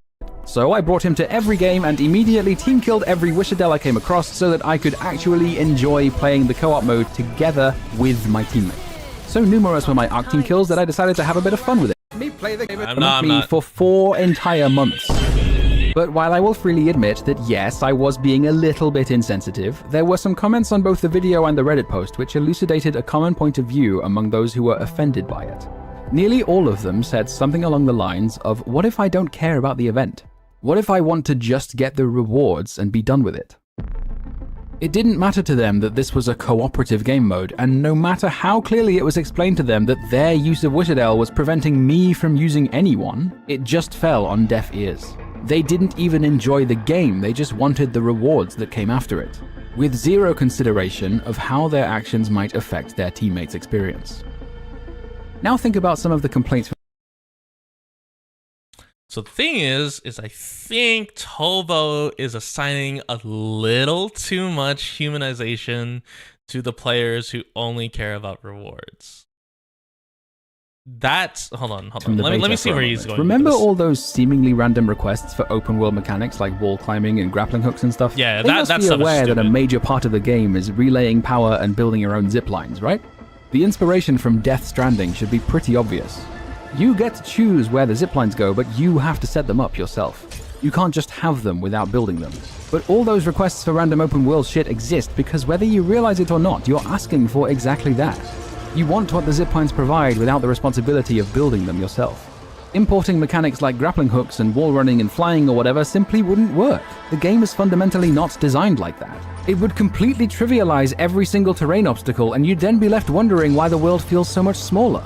Because that constraint is not an oversight or a shortcoming. Yeah, okay. He does touch on that, so I don't need to... Looking back to those earlier complaints from the beta about SP and dodging, if you're performing final strikes, getting SP is very simple, or you can just use Arklight to make it easier. Young. But the player is insisting on dodging even when the game is punishing them for doing so carelessly. And instead of making that connection and deciding not to dodge, they are just asking for more SP and easier dodges. You may have noticed a pattern here. At first, the root of the problem appears to be that gacha players do not want their actions to matter. Okay, I wouldn't go that far. Not actually the full picture. Plenty of gacha gamers are perfectly willing to accept those design goals in other games. It's not as if they're all just unteachable and refuse to take responsibility for their actions in every part of life. But it seems to be near universal when they're playing gacha games. And that is where the real root of the problem lies. Gacha gamers have been taught their actions won't matter. That is a little extreme. We'll see where he goes from gacha here. gamers have come to expect their actions will not matter. The complaints from beta testers all stem from this root cause. Dodging when it's a bad move led to consequences, but your expectations are that dodging is never the wrong move. Pulling impulsively is always a bad decision, but because the rate of guarantee carries over in MiHoYo games, your expectations are that doing so doesn't usually make a difference. Setting up your own zip lines is a major part of the game, and not setting them up means you'll be walking everywhere, but your expectations are that of already having a plethora of locations to teleport to and of being able to fly around at will. Arknights Endfield's dodge button currently means deciding whether or not to dodge matters, but we saw earlier that players do not have any expectation of restraint because the stamina basically never runs out and the dodge lacks commitment.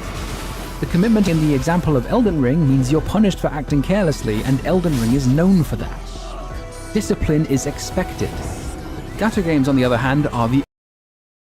I think arguing that there's no expectation of your dodge not mattering when the punishment is you don't get SP and you don't finish your final strike to let your final strikes actually do big damage is a little silly in the sense that I don't see the logic in saying that Enfield messed up by not having them connected to each other.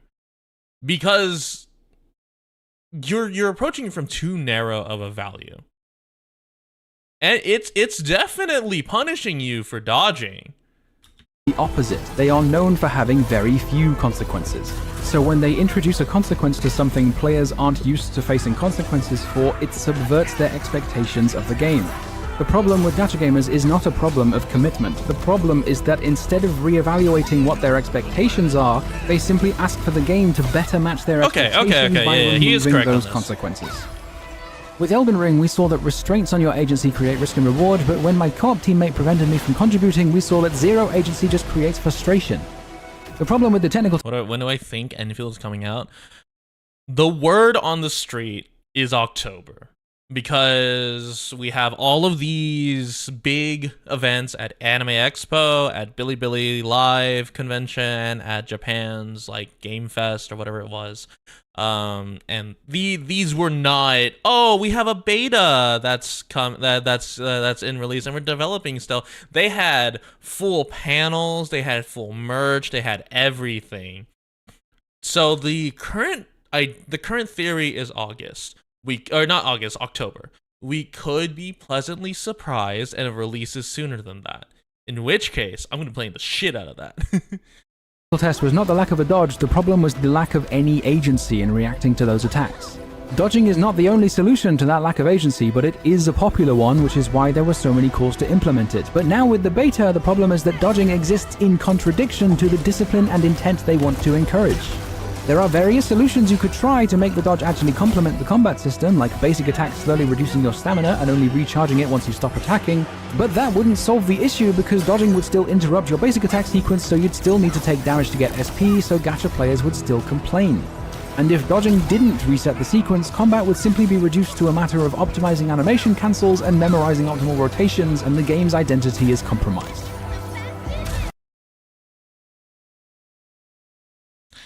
Combat is already that.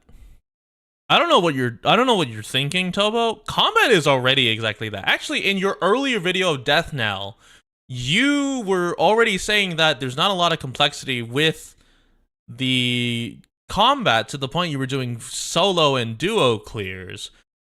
The combat is literally about optimizing your rotation and your skills. It's all about knowing what opens into your chain. That's unavoidable. I think you're making this a way bigger issue or separating it out in terms of like that being an issue versus like what's intended, because it's intended that you optimize what you start with, because the whole point of chain skills is you optimize what you start with to go in. Like I think heavily focusing on the fact that if we add dodge or if we encourage dodging to not cancel the attacks, that we're gonna slip into this thing of hyper optimizing animation cancels and whatnot, implies that players weren't already doing that. I assure you, a lot of us were already doing that.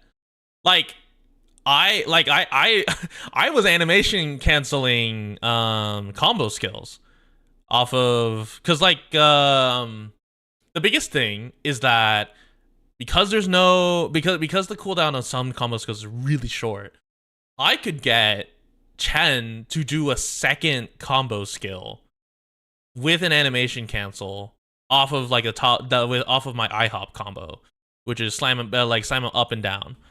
So that's not really like the big thing. Is like you're worried about optimization in the wrong sense. Optimization is gonna occur regardless of whether or not the dodge button suits the combat. If we remove the dodge button, optimization is still gonna heavily occur. You just seem more distracted with the idea that optimization would occur optimization would be more toxic if you did not, or if dodging actually mattered. The call to remove the dodge I understand, but that's still not a great idea. Not a call to bring back the guaranteed attack to the technical test, it is a call to change what that agency looks like. It doesn't need to be a reflexive dodge or parry button. Removing the dodge is an immediate way to force the player to reevaluate their expectations from the very start. Because if the controls and inputs do not let you dodge impulsively, then you have to reconsider how you're going to mitigate damage, which forces you to appropriately adjust your expectations of the game. That response video from Bilibili I mentioned at the start of the video makes a very good point related to this problem of expectations. 在我看来啊，相比于优化闪避的呼声，要求蓝图的声音可能还要更大。这些人可不会在要求蓝图的言论中拿那几个游戏给自己套盾。抄作业比起亲力亲为的闪避才是最快且迅速删除掉一个玩法乐趣的东西吧。那为什么有 What's funny is like I wouldn't be opposed to a blueprint system. But because the biggest thing is that what people don't realize is blueprints only work if you have the exact same setup, which means you're already forced to interact with the game system.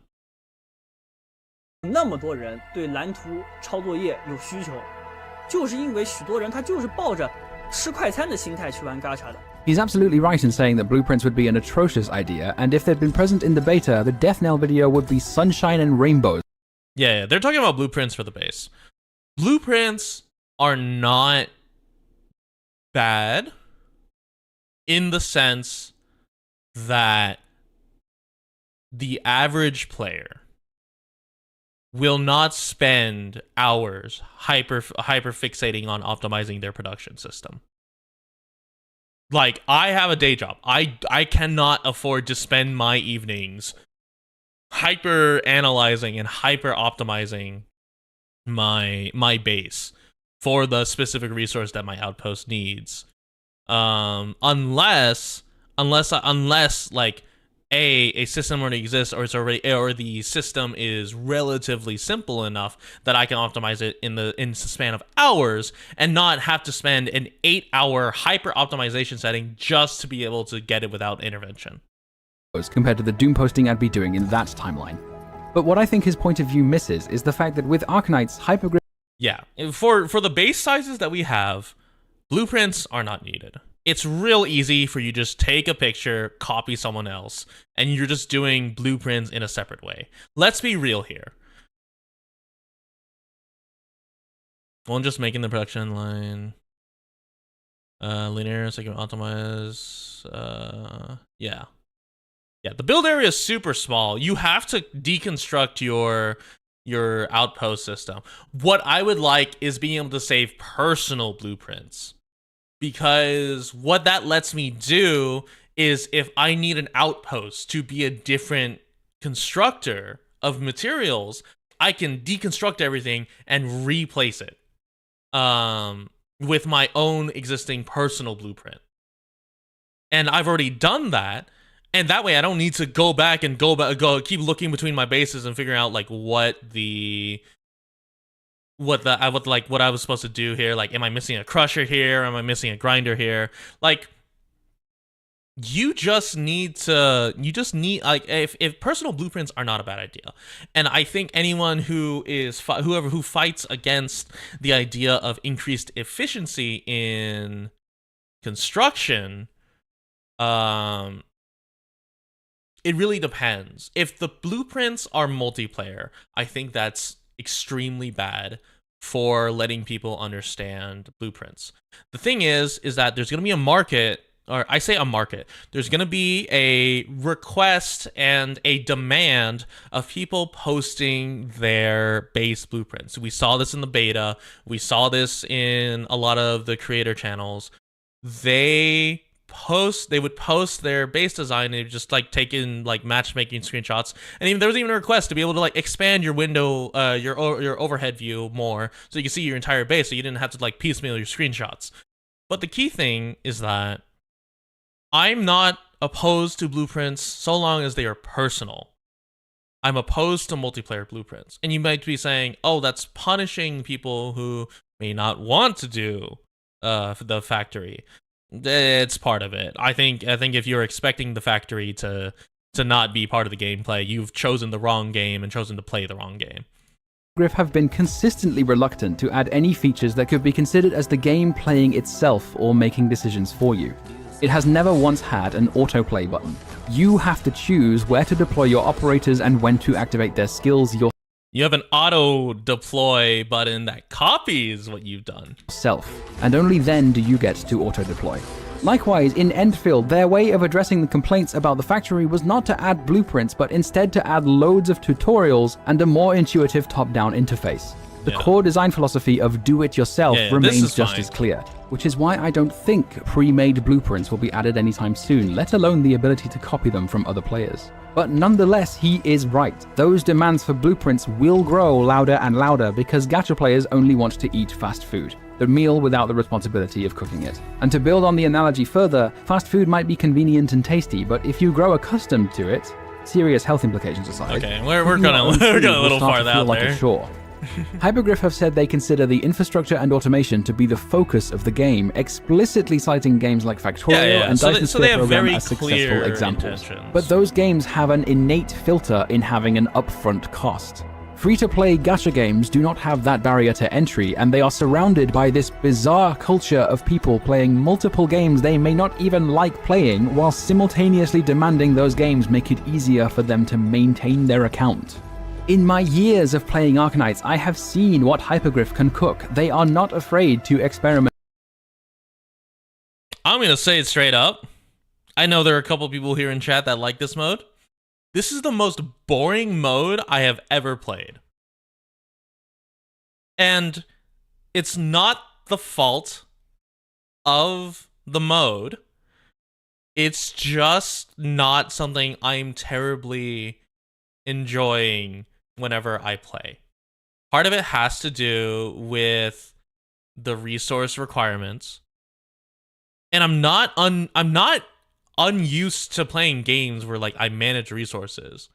It's just too slow, and I also have shit operators for it. But it would be delusional to say they have never faltered before. The thing is that it's very much the long haul game mode, and I don't have the squad and the resources to do the long haul game mode. And you know, once I get everyone built up, I probably can do the long haul mode. But we're still in a situation where I don't have the resources, right? Like my fast redeploys, I have like negligible amounts. My operator pool is really skewed. I have very little medics. I have very little guards actually built up. I have like 5, maybe 6 actual guards that I use. Most of my squad is like sniper and caster. So that's not the fault of the mode. But I still like right now I think RA is like really. If the game wants gacha players to enjoy the base, they need to change their expectations of the game, and they will not do that unless the game forces them to. If anyone is capable of squaring this circle of sticking to their guns while maintaining mass appeal, it is Hypergriff. But accessibility must not undermine identity. Arknights Endfield advertises itself as a real-time 3D RPG with strategic elements, and in China as a 3D real-time strategy RPG. Personally, I just think the gameplay should lean more into that. After the technical test, I hoped it would be slow, calculated, and stubborn, but Hypergriff made it fast, impulsive, and forgiving. As someone who has not played the alpha, I am maybe just a little skewed. But this is already slow, stubborn, and stubborn. And what was it? Slow, calculated. It's already slow. It's already calculated, and it's already pretty damn stubborn compared to most that exist on the market. This is like the fact that I can make Dapang does nothing means that this is already a pretty slow, stubborn, and calculated gameplay. That doesn't mean I think games with dodging are bad. But I have seen other communities become jaded, only able to sit and watch the obliviating drift of their beloved games towards an audience that has never cared. I have watched longtime fans of Monster Hunter resent the direction of Monster Hunter Wilds. This is not a good example. The reason I say that is because a lot of the Monster Hunter veterans just want Monster Hunter Ultimate and Monster Hunter like 4GU or whatever Monster Hunter they started with to come back with the difficulty so that they can complain about the difficulty but be like, yeah, I did it and it's real strong. And it's like, that's just not ditching the necessity of, and it's just like, hey man, I've got a day job. I can't be grinding this shit like 8 hours a day for a clear. I want to kill it now, please. Positioning, anticipation, and commitment in favor of hitting a piñata that barely fights back. The wound system is kind of fucked up, but like on release, tempered Arkfeld was fucking nasty until someone figured out how to hyper optimize it. And that's the thing, is like any system that has a hyper optimization pathway will at the very highest level have something that trivializes it. But that doesn't mean that's going to be the natural state of things. And I think people just see those clips. And we also live in a world where it's a lot easier to distribute these clips of like, oh, this trivializes it. And, you know, people are like, oh, well, this didn't happen back in the day. It's like, no, it probably still happened back in the day. But you're just not seeing it, as many clips of those because people aren't playing in the same way, or the game wasn't designed for that level of optimization. And instead of celebrating the fact that the game has such a high skill ceiling, can be like you can reach that level, you're complaining because the game doesn't match your expected difficulty. But like, you've taken the time to like master this game. If you don't have the ability to hyper optimize this game to make it look like easy, then what was the point of you mastering the game?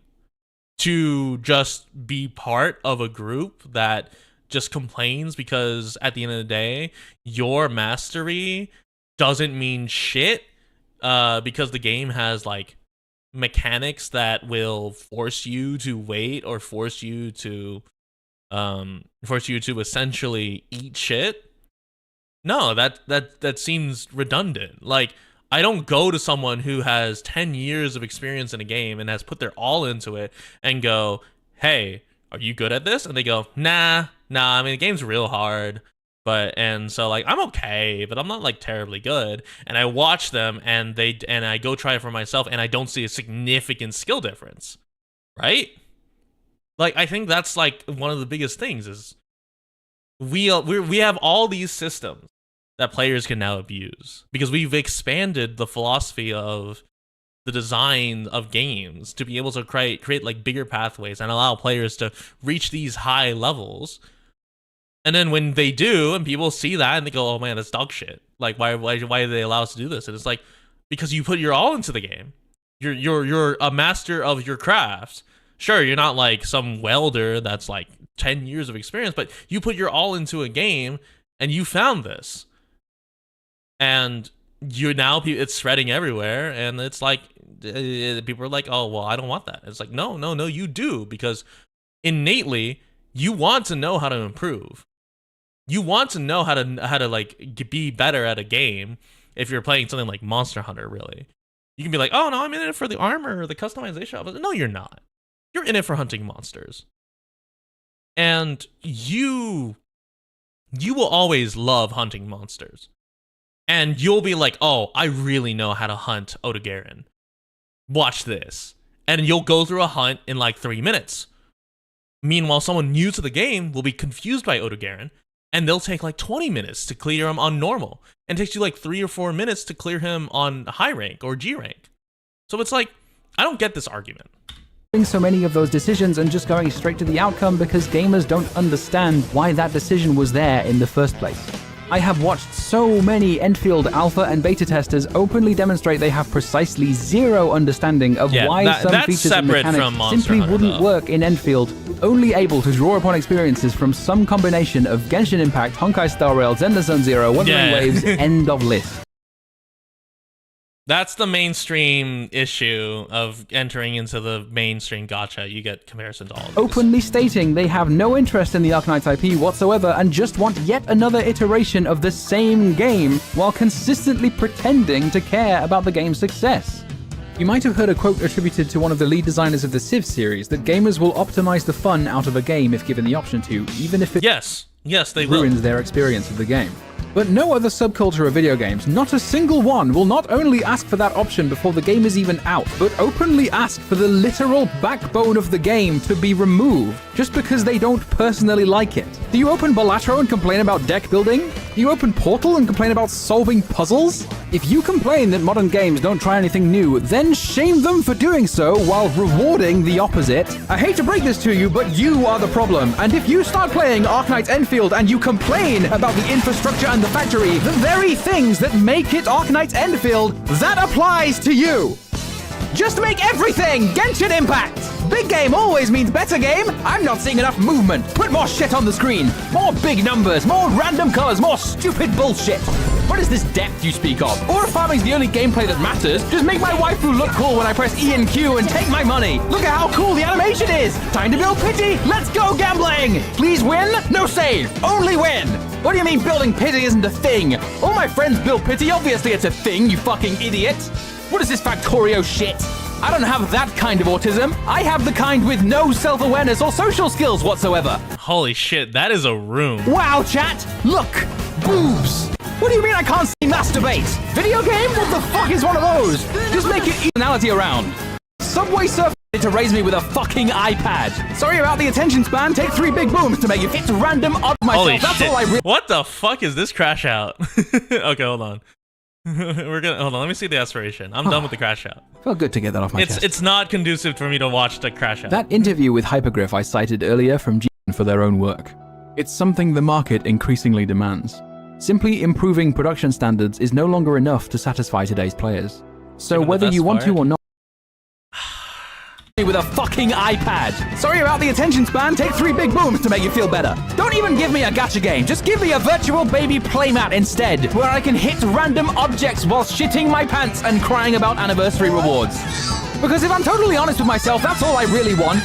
Not a handcrafted experience by passionate game designers or a fun challenge to overcome. I just want a distraction. Something to keep me occupied so I don't accidentally start contemplating my meaningless existence on this godforsaken earth.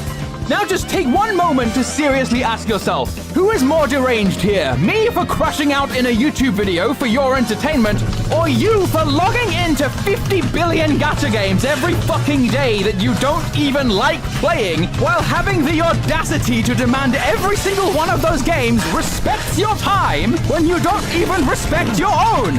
I don't want Arknights Endfield to be filled with people who don't even want to play Arknights Endfield! Okay, there we go. That interview with Hypergriff I cited earlier from GeForce ends with this paragraph. Innovation is demands. Simply improving production standards is no longer enough to satisfy today's players. So whether you want to or not, if you aim to achieve something in the current market, you must create something that is uniquely yours. On paper, this sounds great. In their own words, they want to innovate and create something unique. But we must not judge merely based on words. We should be judging actions, because actions have consequences. When scores of gacha gamers who don't want good games and just want a babysitter are all now suddenly very excited about Enfield's new direction, I find that to be kind of alarming. So I voiced a dissenting opinion. What better time to voice that criticism than while the game is still in development, when it can still make important changes?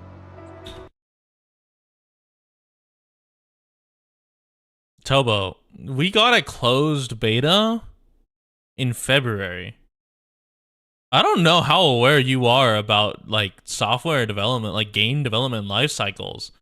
The fact that this closed beta was in February and they were still on track for like a end of 2025, early 2026 release means that all the decisions have been mostly made by now. Like all the major like decisions, like the fact that it's been like super polished to this level, and they're collecting mostly like hardware information, and like the base system is the way it is, and they've even expanded to a secondary region. We're probably looking at one of the most like standard iterations. At most, what they can do is tweak like values, and like maybe if they do implement perfect dodge, like it's like if they implement perfect dodge SP, it's whatever. I believe you should get a reward for perfect dodge. In the sense of like, I think it would like greatly encourage the exploration of other type of operators. Just because. Hold on, I'll discuss this later. All that being said, I have cherished Arknights for this long for good reason. I look forward to finding out what they've been doing since one Hypergrifter. Full turbo glaze, no brakes. For life, Arknights Endfield, I will... Okay, yeah. Alright. But yeah, no, the biggest thing is Tobo's really passionate. And I understand the doom he's coming from. I'll just say, the way it looks now, and the fact that they're now widely showing the the demo across the board at conventions means that this is probably what, like, the current system, the beta builds that they're showing are more than likely at least 90% of what's going to be in the release.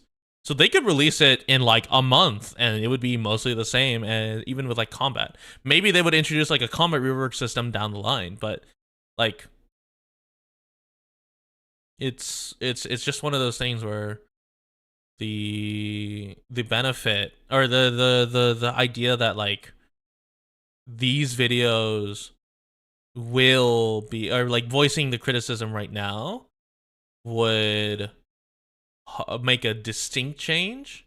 While it will, especially it'll spark discussion.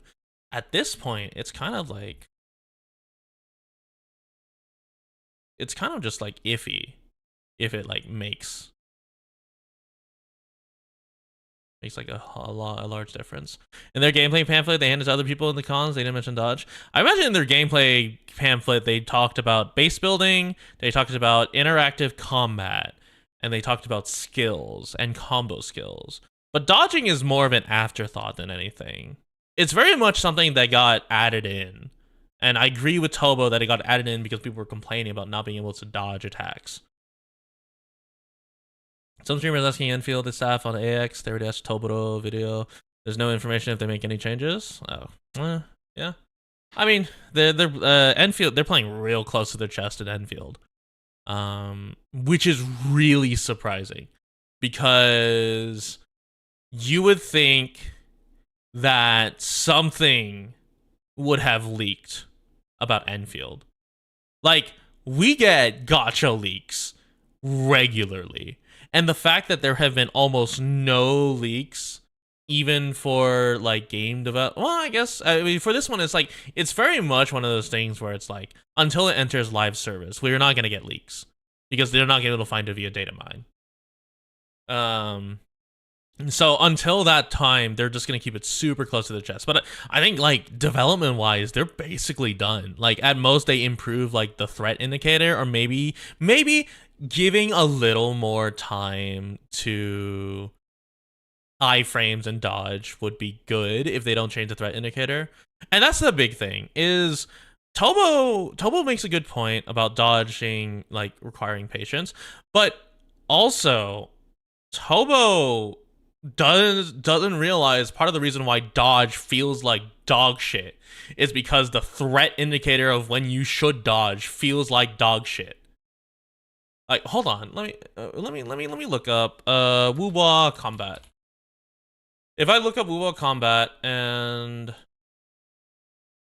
I'm gonna mute it, but like let's take a look at this guy. So you get very clear indicators of when they're gonna swing because it's based off of circle timing. They don't do any like normal regular attacks, but like you get a very clear indicator of when they're gonna swing. And then if I pull up, did I delete all of my Enfield data? I might have deleted all of my Enfield. Where's my recycle bin? I should not have deleted my Enfield. Okay, we're gonna restore all the Enfield data.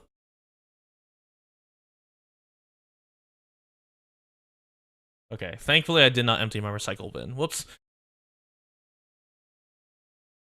But anyway, so like you get an indicator every time in Wuwa when it swings. And then actually no, I could just pull it up from one of his combat has ended up trying to be a bit of everything. Yeah. So look at the threat indicator.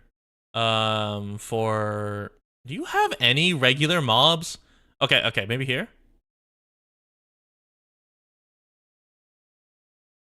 Any threat indicator, come on.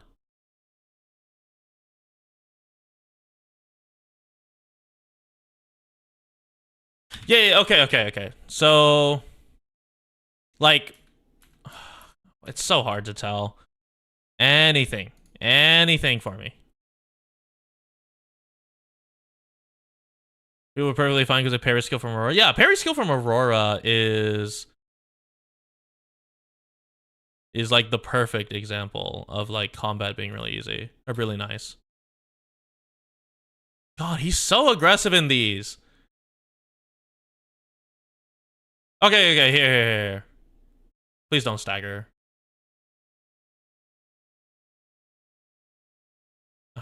He's got so much skill usage. Aurora? It's Snow Shine, sorry. Do you have any indicators of the attack? Oh, okay. Here we go. So let's slow it down.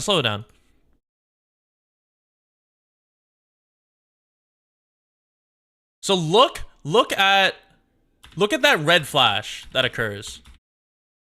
That red flash of the distance of this little guy is indicating that he is aiming to use a regular attack.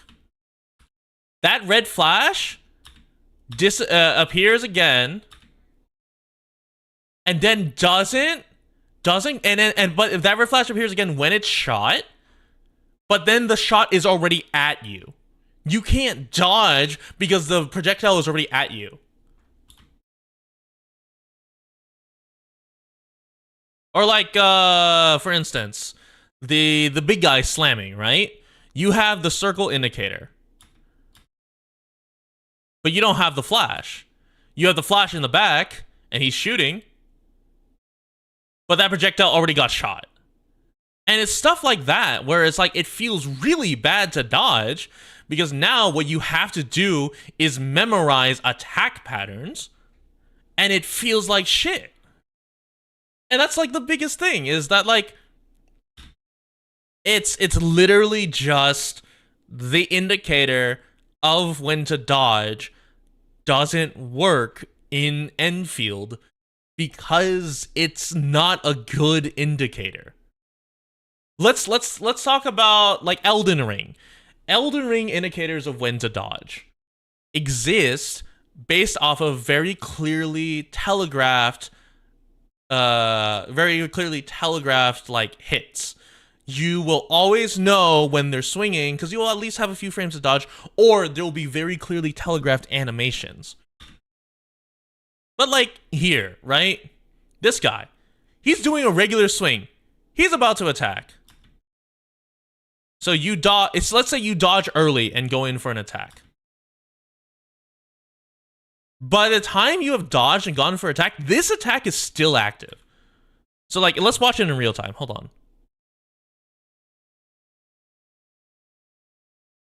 The average player is gonna see this indicator, hit dodge button, and then the issue is you can cancel the dodge into an attack, which then puts you back in the jaw range.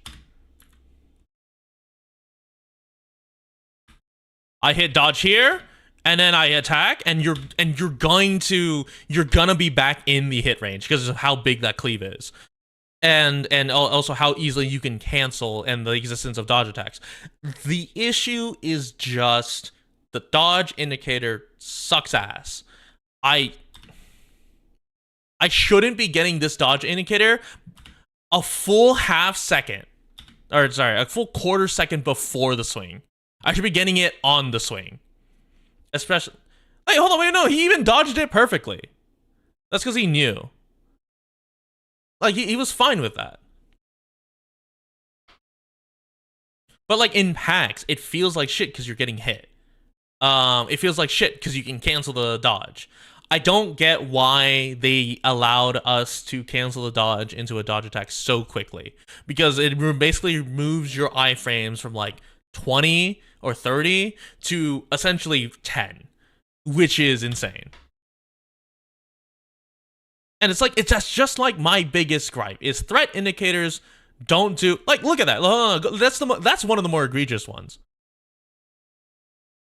The indicator appears, and then if we go frame by frame, so it appears here, and 1, 2, 3, 4, 5, 6, 7, 8, 9, 10, 11, 12, 13, 14, 15, 16, 17, 18, 19, 20.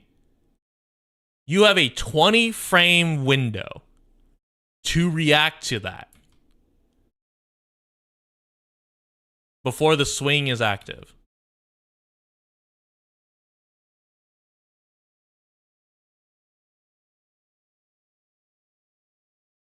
Before the swing is active, and then you get the visual effect. There's such a big disconnect from the threat indicator to the visual effect of the skill to like for instance, look how late he dodges here. So like if we look, he dodges after. He dodges like he has enough time to dodge after the swing. And, you know, once you realize you can do that, you do that. But it feels like shit because if you're going off of the light indicator, it sucks. Because you go, oh, the light is there. I should hit dodge. But the enemy has instead swung another half a second after that, and now the active hitbox is there. It's like, it's just really, really bad as a dodge indicator. And if it's meant for, hey, there's an attack coming, but you still need to memorize the enemies, that's great. That should not be on mobs, because mobs will flood you with a number of like indicators, which is really bad. Because it essentially comes down to like overload. Like look at this. You don't even get indicators for regular attacks here. See this little guy right here on to the far right. You get a light here, but you're mid attack on this one, and he's already leaping. This isn't active damage. Now it's active damage, but that's a quarter second after the light. And then he gets interrupted too. But like there's so many lights that you just start treating them as like non-needed. The circles are fine. The circles are very clear indicators of when you should dodge. That's normal. That's whatever. But like that's like a separate dodge indicator. Like this dodge indicator of the flashing light is just so bad. And it really should just be removed so that you're forced to recognize mob indicators. That is the one thing, is that if you remove the dodge light indicator, that lets you focus more on watching the body parts and the animations, so you stop associating the damage window with the indicator and more the animations. And then dodging would feel better because your body has, or your viewpoint has to improve. And now you're looking at animations rather than the light, the funny light. Anyway, ladies and gentlemen, today, for context, after Tobo released that video, here's Vincent Remathar with "You Are Not the Problem with Arknights Endfield." I'm mostly just here I'm doing to something listen I don't for normally do. We're the going dissenting. to be responding to a video with deliberate and and avoid damage, and animations being uncancelable work together to set a deliberate pace. I just realized this is a man reacting to a video. I should have just watched the other one. But I watched this design one. contradicts itself. It wants you to know the resources for a final strike. The factory is to Do I have to healing scrub this guy for? items, I have to scrub this guy for his actual talking and the points. games need to think of it as do not have to that. Duration. Enfield is fewer base players were asked. The feedback players submitted. Okay, So the point of this argument is that the changes that were brought to the game, thanks to the feedback players submitted, goes against Enfield's design philosophy. SP is the resource needed to cast your skills, and you can only generate these with the final attack in your combo string. This means that you need to commit to completing the combo despite any attacks coming your way, but due to the new changes, you'll be able to dodge out of any dangerous situation and avoid taking damage. This has the result of reducing the importance of a player's decision to commit. I understand the logic, but I also want to bring up my perspective as a player who actually thought that the addition of a dodge mechanic was good. First off, I want to fully disclose that I was not a beta player. My only experience with Arknights Endfield was at Gamescom 2024, where I had the chance to spend around 20 to 30 minutes trying out a demo for myself. I assume I don't have to tell you that 30 minutes is not enough time to get a good understanding of a game's inner working, so from that experience, I came away with the same impression as many others did regarding the lack of a dodge mechanic. It's slow, it's clunky, and it forces me to disengage and run around to avoid the enemy's long attack animations. Overall, not something I enjoyed. So why That's fine.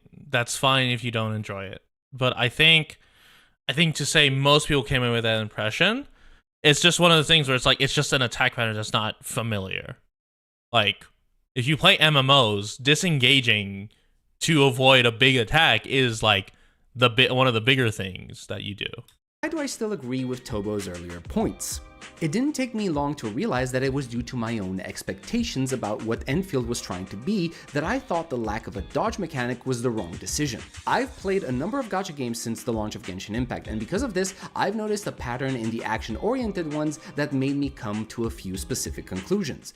If I take damage, I made a mistake. I'm not supposed to take damage, that's what the dodge button is there for. If I need to use healing items to recover my HP, I made a mistake. I'm not supposed to use healing items, that's what the healer characters are there for. These ideas have been so deeply ingrained in me that I expect this to be part of every single gacha game that I play. And why wouldn't I?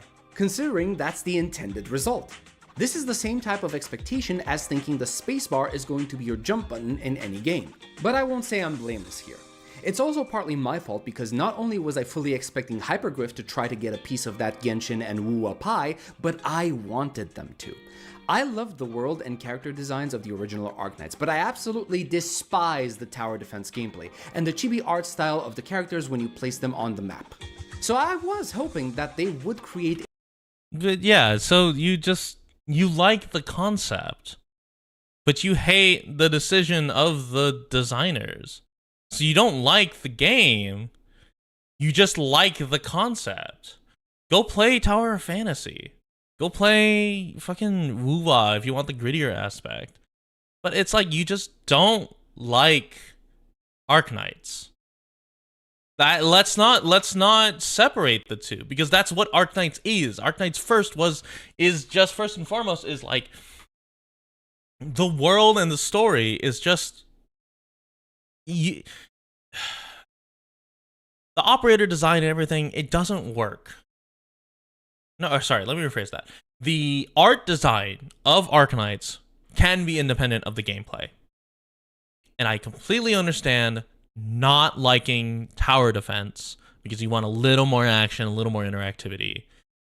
But you can't go like, I expect them to abandon their like roots.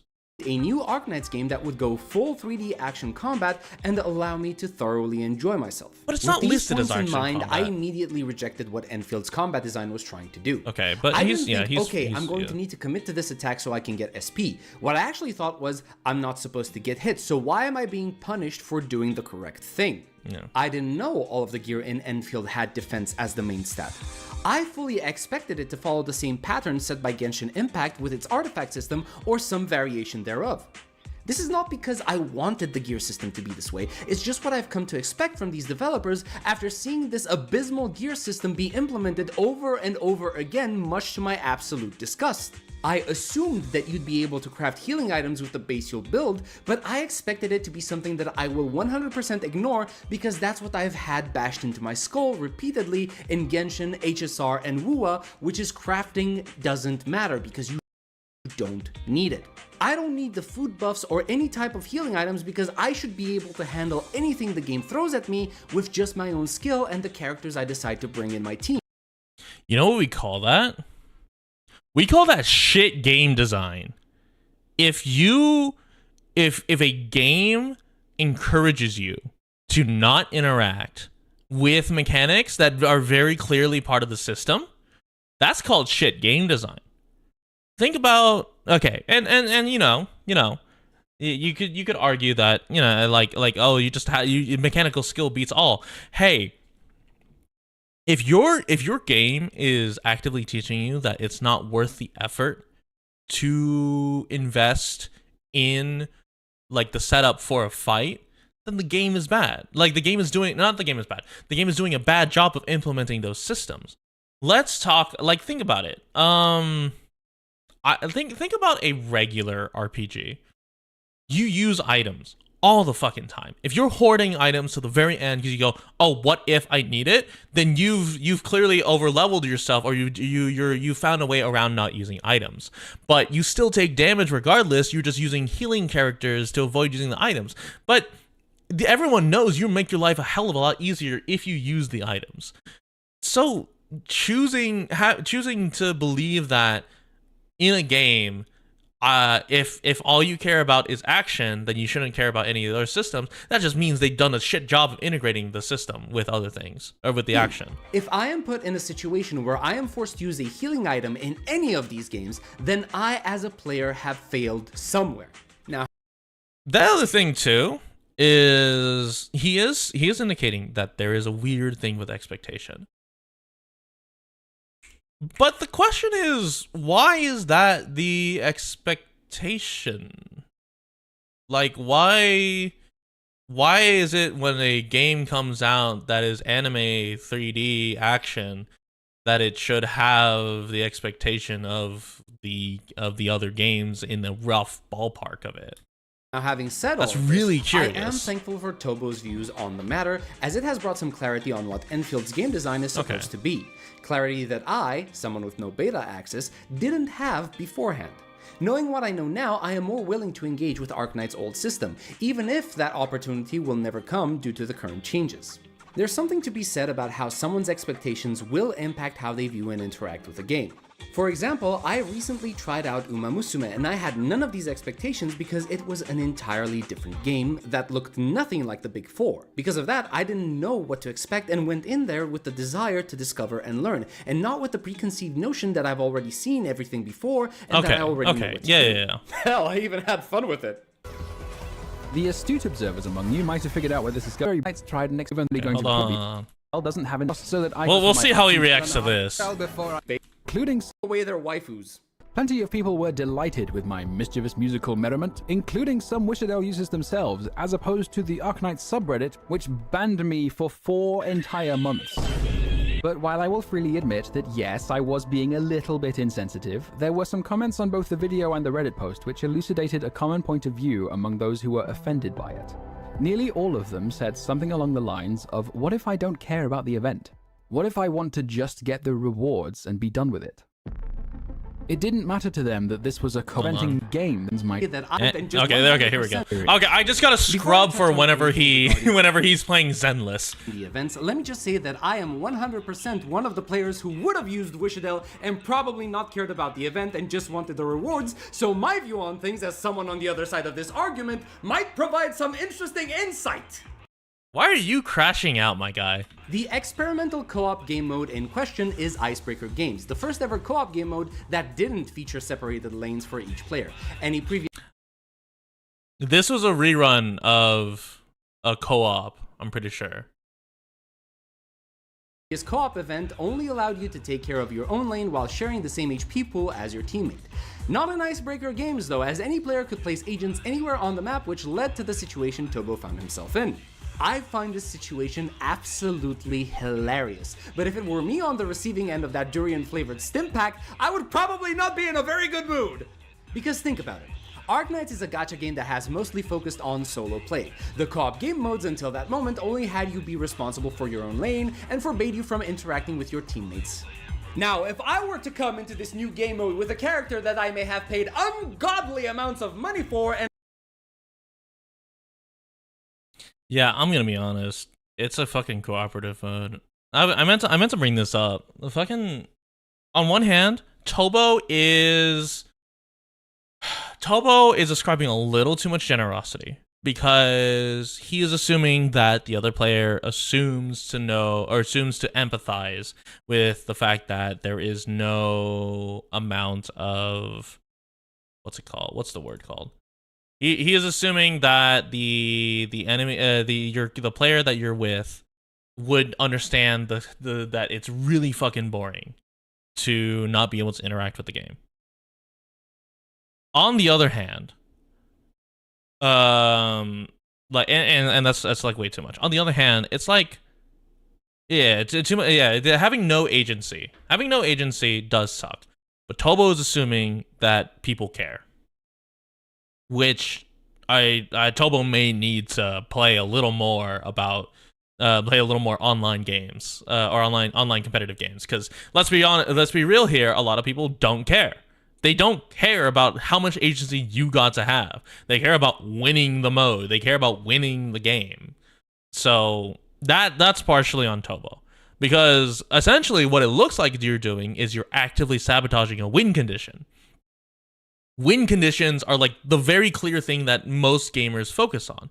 Win conditions are, and how to reach them, are like the peak of what gamers typically ascribe to. So if like if someone loses agency and they get pissed off and they start bringing ways to disrupt your ability to win and deal with that condition, then they're going to get pissed off, and rightfully so. And it's like, yeah, Tobo recognizes he was toxic for it, but it's also just one of those things where Tobo is expecting that, or Tobo knows that he would get backlash. Tobo maybe didn't expect him to get banned, but Tobo also is like not understanding why people are like extremely pissed off. And maybe he does understand. Hold on, let me go back. And I come back to get the rewards and be done with it. It didn't matter to them that this was a cooperative game mode, and yeah, it did. Yeah, I would say the other thing is that, yeah, solo play, and also Tobo, in a cooperative game mode, you still want to use your time wisely. You don't want to extend it as long as possible. If you're playing with friends, sure, but this was a matchmaking event. You do not want to spend as much time. I was like, most people don't want to be in a mode with someone as long as possible. Like, they're not being paid to play the mode for as long as possible. You technically still have like content that you can make with it, but like the average player does not. No matter how clearly it was explained to them that their use of Wizardell was preventing me from using anyone. Yeah, it's like the thing is there, it's like, it's just it's one of those things where this extremely comes across as Tobo was not pleased at the lack of agency and wanted to do more funny things like in collaboration. But that's not what the standard PvP modes are for. Or the standard co-op modes were for. If you wanted like collaboration with your teammate, you go play the soccer mode, because that one you can't really Wizardell. Like, this was just the equivalent of just, hey, play co-op with someone, you've got limited pools that you can do, and you have to just hold lanes properly. And so people just treated it as single player. And so, and I'll be honest, like, because this is like the first matchmaking system, and also the fact that ping was dog shit, I hated matchmaking. Matchmaking was dog shit. I would say using Wizardell was a way to bring it to the end. And so if you don't respect the time of other people, especially in a mode that, let's be honest, it's an experimental mode. It's not gonna be super well polished. Like, for instance, when we were playing with Kaori repeatedly lagged out. And so it's like you may not be having fun, but just go play it with someone else. You can invite people into rooms. If you are making matchmaking conform to you, you are the equivalent of someone who goes and plays Bard top in League of Legends and says, hey, fuck you, I'm playing Bard top, you have to conform to me. You're ruining the experience, technically, because the intended experience online realistically is that the average player community doesn't want to be in icebreakers because they want to be able to like do whatever they want. Like and it's the other thing too, is it's just very separated out. So again, it's just one of those things where it's like, I don't agree with Tobo killing Wizardel users. I think it's funny. I think if I had it happen to me, I'd be like, ah, shit. But, like, I think the fact that people were just... I think the fact that Tobo says that people didn't understand that he just was not able to do anything is also, like, Tobo just not understanding that. The win condition was there. You were violating the win condition, and by default, you were violating the social contract, which was you are cooperating with each other. In a sense, someone who brought Wizardel was cooperating.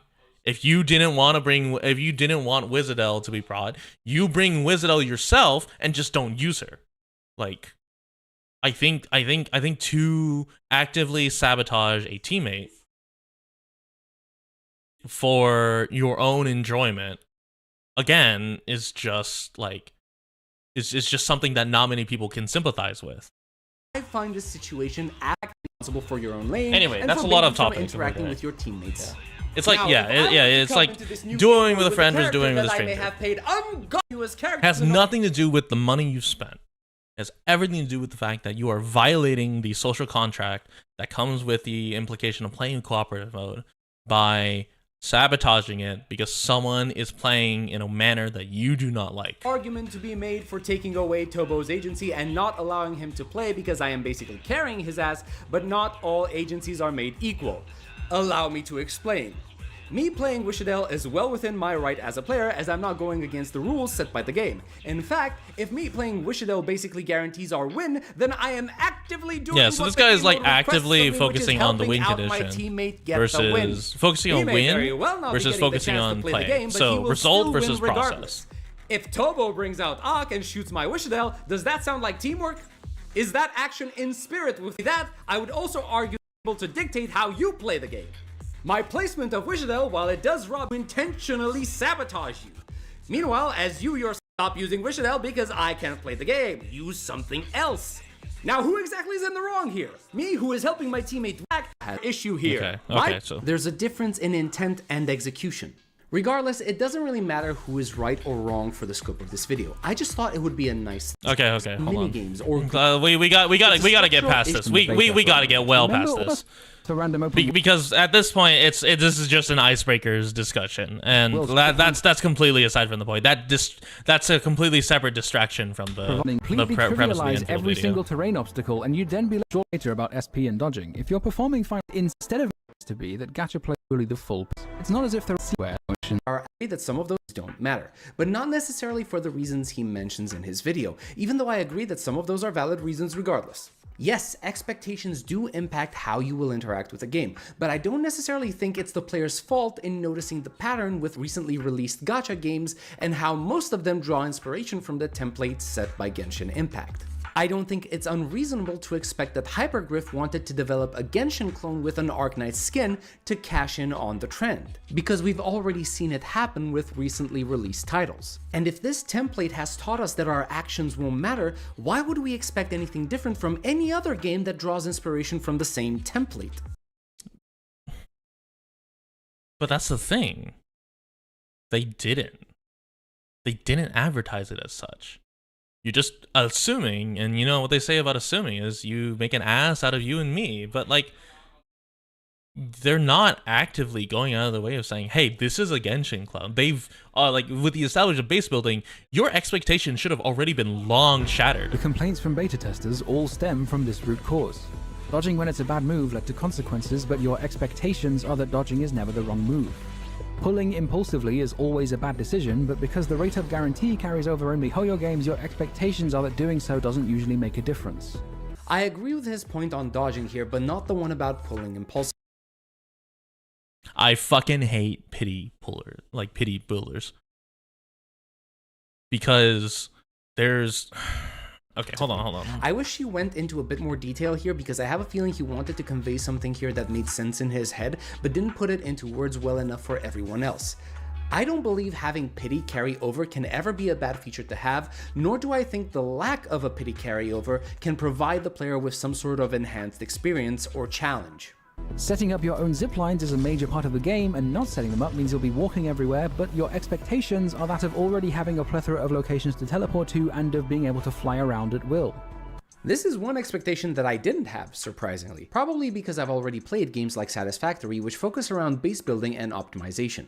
Maybe that's why I was more excited to see this in Endfield. Dodge matters, but we carelessly Okay, he's still going through. Where's this endless? Where's this endless gameplay? Maybe I'm misunderstanding how the game actually works, but I would say it's pretty universal across gaming that getting hit is not a good idea, so when I played Endfield at Gamescom, my first instinct was to avoid damage as much as possible. There wasn't the point where the game communicated that it expects me to get hit and regularly use healing items in combat. As a result, I tried to either stun an enemy or completely disengage to avoid getting hit, and see, but that's the thing though, is that there are people who just don't treat health as a resource, which is crazy because you're never at one hit. That did not provide me with a fun experience. At that moment in time, it felt like the game was asking me to not get hit. Let me give hear me the basic tools required for me to achieve that. I would also argue that a lengthy cooldown on healing items actually does the opposite of communicating to the player that they should commit to the combo and take the damage. With Elden Ring, we saw that restore agent efficiency, but various and a basic attack of dodging.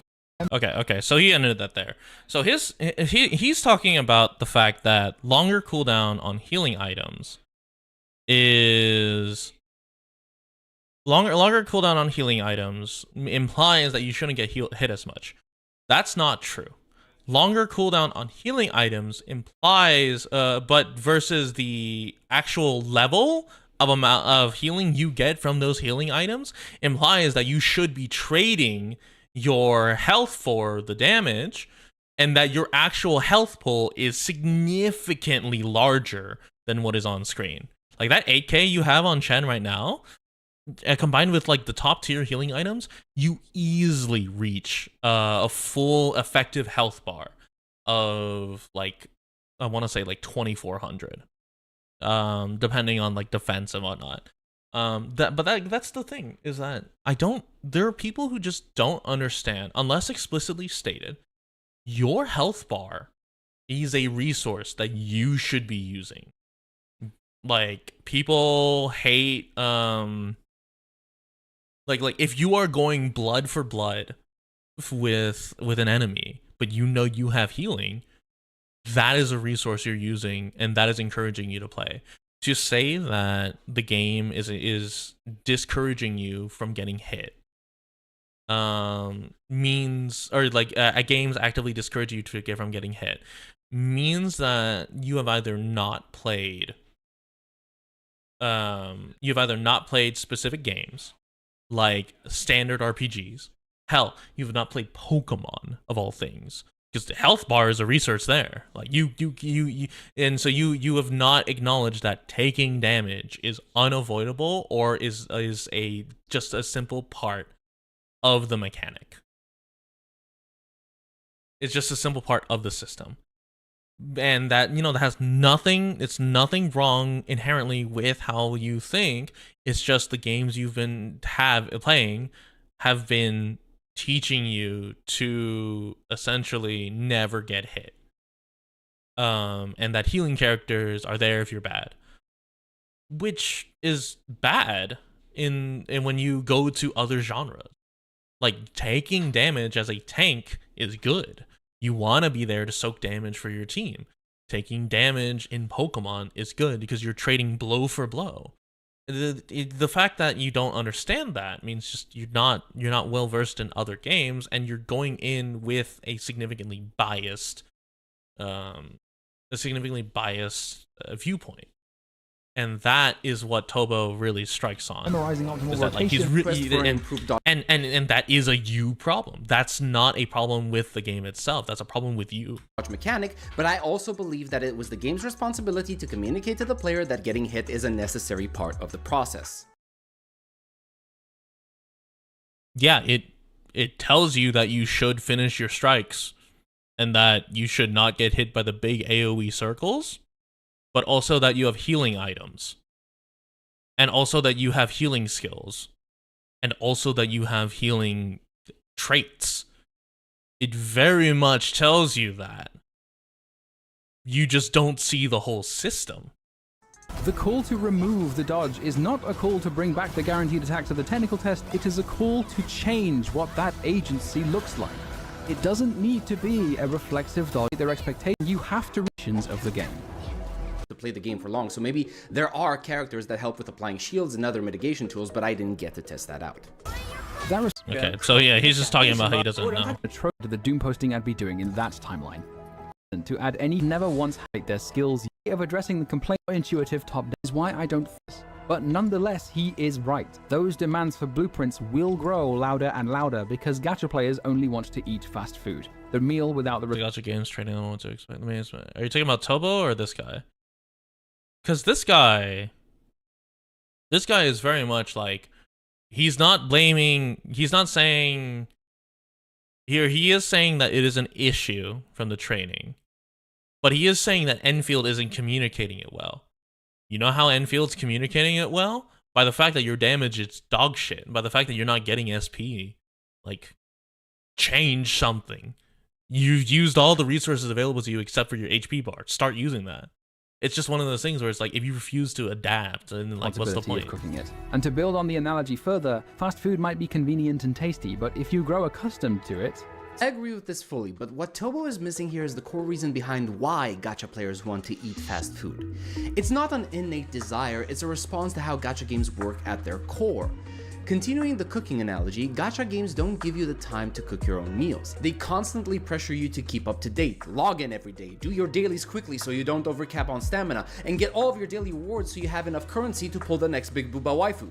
It's like having Gordon Ramsay screaming in your ear if you dare to take your time, or God forbid, put the game down for a couple of weeks. Of course, gacha players are going to prefer fast food because gacha games will punch you in the face if you dare eat anything else. I bet money that there are people watching this or Tobo's video that have caught themselves thinking at one point that they don't want to deal with a new version update story content because it's an obstacle to the routine they've grown accustomed to. Because you're logging in daily, your interest and desire to play the game slowly erodes over time, replaced only by this feeling that you need to just maintain your account because if you don't, you'll be left behind. Why does this happen? Because gacha games don't allow you to take breaks by design. Because every single day that you don't play is lost progress that you can never recover. Yeah, I mean, you only have a certain amount of stamina each day after all. It's no wonder people want to rush through new content. Not because they don't care, but because the system punishes them if they don't. The longer you play, the more this constant upkeep erodes. Again, it's... your enthusiasm until everything feels like a chore. And I don't want to see any of you in the comments trying to tell me that I'm wrong about this because I have real life examples of these kinds of people every single day. They are my friends. This also applies to the idea that gacha gamers have come to expect that their actions won't matter. Well, do you blame them for doing so? Gacha games aren't really known for offering players a wide variety of options in how they engage with the content. What do you see when you look at the end game of the Big Four? What do they have in common? They're all... What the fuck is the Big Four again? Is it Genshin, Wuwa, Honkai, and... What's the fourth? What the fuck is the Big Four? Genshin, Honkai, Wuwa... Oh, Zenless. It's on screen right now. It's Zenless. Timed game modes which incentivize players to treat those encounters as a DPS race. You could be the most skilled player in existence, pull off some imaginative combos, never once get hit, and yet you still wouldn't be able to fully clear if you don't reach certain stat thresholds on your gear. Yeah, that's a you issue. Like, that's genuinely a you issue. That's genuinely just an issue of what you consider the Big Four. It's an issue of what you consider, like, the mainstream gacha. Yeah, sure, they're the mainstream action gachas, but there's nothing wrong. You know what? Hold on. I'm gonna edit the setting. I'm gonna leave this stream up, honestly, because whoever encounters this and watches this far isn't gonna see it. I'm gonna say it straight up. Honkai is predatory, or not Honkai. Hoyo games are predatory because they're so damn cheap with the stuff they give you in terms of overall resources, and the frequency of banners and the lack of good alternatives to the new like meta character, that you're forced to log in. day in, day out. But oh, I have pity. But we can, like, you know, they give us so many pools. Like, they give us a good, what was it, like 10? Yeah, they give us like 10 pools every time it's a new like main character. Like, we have 10 pools on Fina. They give us Archer for free. They give us Dr. Ratio for free. You can redeem for Ranmei or Lolcha. And it's like, okay, does that fix what they've done? Because I'm looking at a banner right now where it's a tribute banner, a Finon banner, a collab banner, and a sparkle banner alongside like a triple banner of like the newly updated old characters. That's like 5 banners. That's a lot, and you're getting, and over the course of that entire patch cycle, you have what, 120, and they're like, oh, but they're reruns. It's like, okay. What about the people who just started because they got into it because of Fate, right? Their accounts are fucking barren. But then you get all these people going, oh, you have Archer, you gotta run it with this, or you need Sparkle. And, you know, they ran Sparkle, so you just invest all your pools in Sparkle. But then someone goes, oh, actually, you need 2 teams? So you actually need Finon, or you need someone else. Oh, yeah, you need this Sunday banner because he's really good at buffing everyone because he's a Harmony character. Or you need to do for Ranmei. You're bad on healers? Oh, it's okay. You have Bailu. Oh, you don't have Bailu? Oh, no, it's fine. You probably have Lolcha. You don't have Lolcha? Oh, you started 3 weeks ago? You don't have any mainstream healers? You just have all the 4-star healers?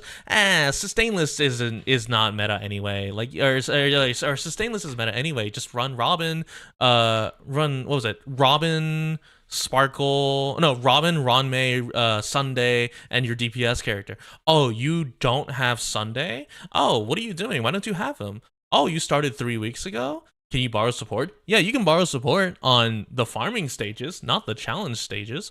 So it's like that, where it's like, you don't have these characters? Oh, I don't know how to help you. There's no real way around it. You're just kind of in a stat check bonus. And someone could argue, it's like, oh, no. Like, everything is doable as long as you build properly and grind properly. But it's like, okay, but my solution to something, my team shouldn't magically go fucking bankrupt because magically go dog shit because they've decided to balance around the most recent one in a way that's just flat stat checks. Like, that's the biggest thing. That's the biggest gripe I have with Honkai. I did go back to play Honkai, and Archer's really fucking dumb. But I will not be playing that game much, aside from watching Archer do big repeated Gatling blasts. But then there's that. And then Genshin. There's literally a game mode where you wailed and you've grinded to eternity. You still can only barely clear for the stupid little dinky cosmetic. And that's like the biggest fuck you that I've ever seen. Zenless, I can't speak much on Zenless. I played a little bit on release because it released last July 4th, which was funny. But other than the Gooner stuff, I mean, I've heard Zenless is pretty friendly. But it's still suffering some of the similar like banner issues and currency issues.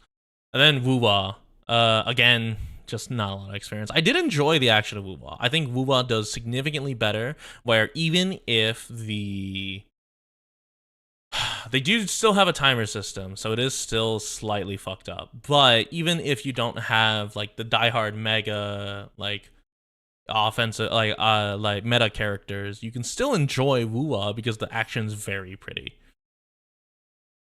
But still, it's like the pools and currency you get are extremely predatory, and there's always talks, and all the community that has developed from these games have always talked about like, oh, this is meta, you gotta have it, and there's no one that just sticks with it. You've got the standard people who go like, oh, I'm a diehard main of this character, but you don't have the level of like niche diversity that you have in Arknights. Because Arknights is actually healthy and don't overflood you with like, oh, this is a must-have meta. Like, they have flops of 6 stars, so people skip them. They have flops of, they have really good 4 stars, so people build them, but they're really accessible. And it's like your strategy can change. And like, you can't run healer knights, or you can't run like all healer in Honkai. You can't run all like support in Genshin. Like, You can't, and part of that just has to do with the difference in the game mode and the gameplay. But still, it's just like Hoyoverse games are just really fucking bad, predatory, and really bad at like letting you know that it's okay for you to take a break. It's okay for you to take a break from a game. You shouldn't feel like it's a chore. You should play the game because you enjoy it. Like, if you do autos, right? And like, if you do auto deploys and whatnot, it's like why people still really enjoy Blue Archive or like Girls Frontline, because you can auto play, and you can do auto deploy, and you just leave it in the background, and you don't have to touch, you don't have to do anything to. It's not a chore. You're just logging in to just really quickly, just do a standard auto deploy, check on some things, leave. Oh no, you didn't do your daily because you didn't do your dailies. It's whatever. You lose 100 of rundom in what's it called? A day if you don't have the monthly card. So if you're gone for a week, you lose like a pool and a half. But if you're there with the monthly card, you're logging in daily, you get like on average like almost 10, maybe 15 pools a month just from missions and the monthly card. Like, you get an insane amount of pools. Actually, no, more than that. You get like 30 pools a month. So it really just comes down to the fact that like Hoyoverse just kind of shit down your throat if you leave and take a break. Like I quit Honkai like a year ago. Almost actually exactly a year ago actually, because I started Arknights a year ago. But I quit Honkai a year ago. I'm coming back. My teams are okay. I was never like the biggest like team optimizer. I was just playing through story, and then I'm coming back and I can do like some levels. But then like I'm looking at the meta teams and I'm looking at everything, and it's like, okay, I have some like I guess, but like my gear isn't optimal. My stats aren't optimal. I grind for the stupid ass gear set. It's like so dumb. All these endgame modes are stat checks more than they are skill checks. Yeah, and the endgame modes are just all stat checks to farm here. gear and materials to level.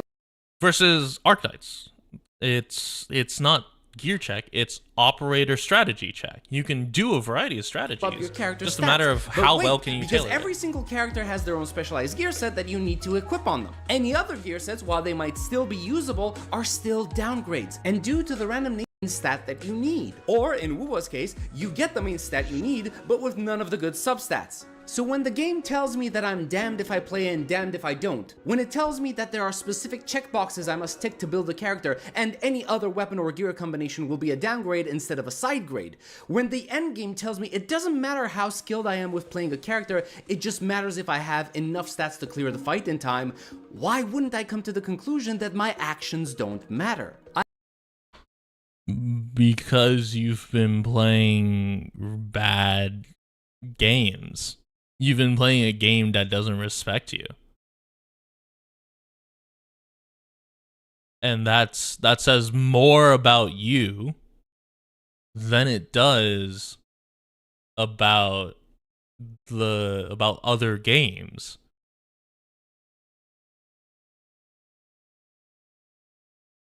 I don't get this point.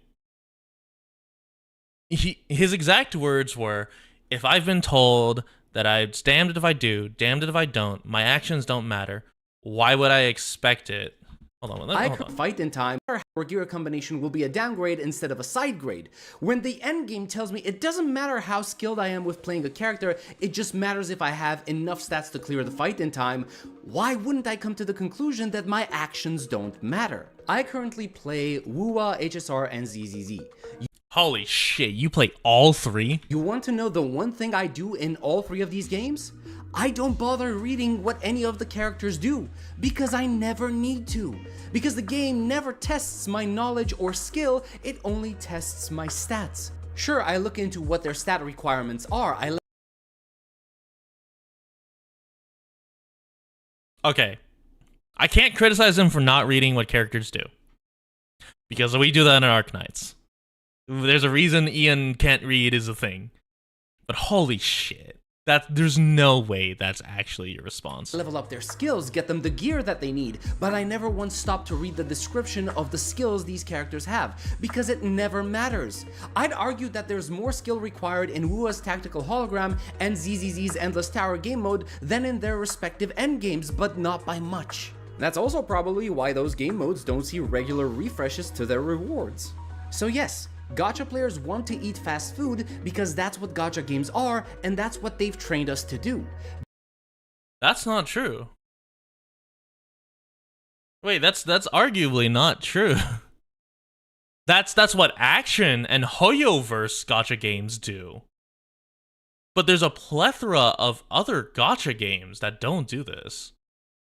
Like, FGO, well, okay, the FGO is a little different. FGO literally just stat checks you when you do PvP. But like, you still have to know what skills do in FGO. You still have to know what skills do and how like your team is built in like Trinity 7. Or not Trinity, Epic 7? Whatever that one is. In Arknights, you still have to know what your operators do. You still technically have to know what in Grand Blue Fantasy, what your characters do. I don't know how that game plays. I can't speak accurately of that. This is slightly out of my wheelhouse. Mostly because I am not the biggest gacha head. But from what I've observed, the lack of player agency is very much a Hoyoverse Action type of thing. And I think it's not okay to just be satisfied with that. There's nothing wrong with playing the games, but I think it's when you start expecting other games to say, no, fuck you, that becomes a you issue. By making the player log in every single day instead of allowing players to engage on their own terms, they are slowly turning their own game activities into chores for the player. Hypergriff have said they consider the infrastructure and automation to be the focus of the game, explicitly citing games like Factorio and Dyson Sphere Program as successful examples.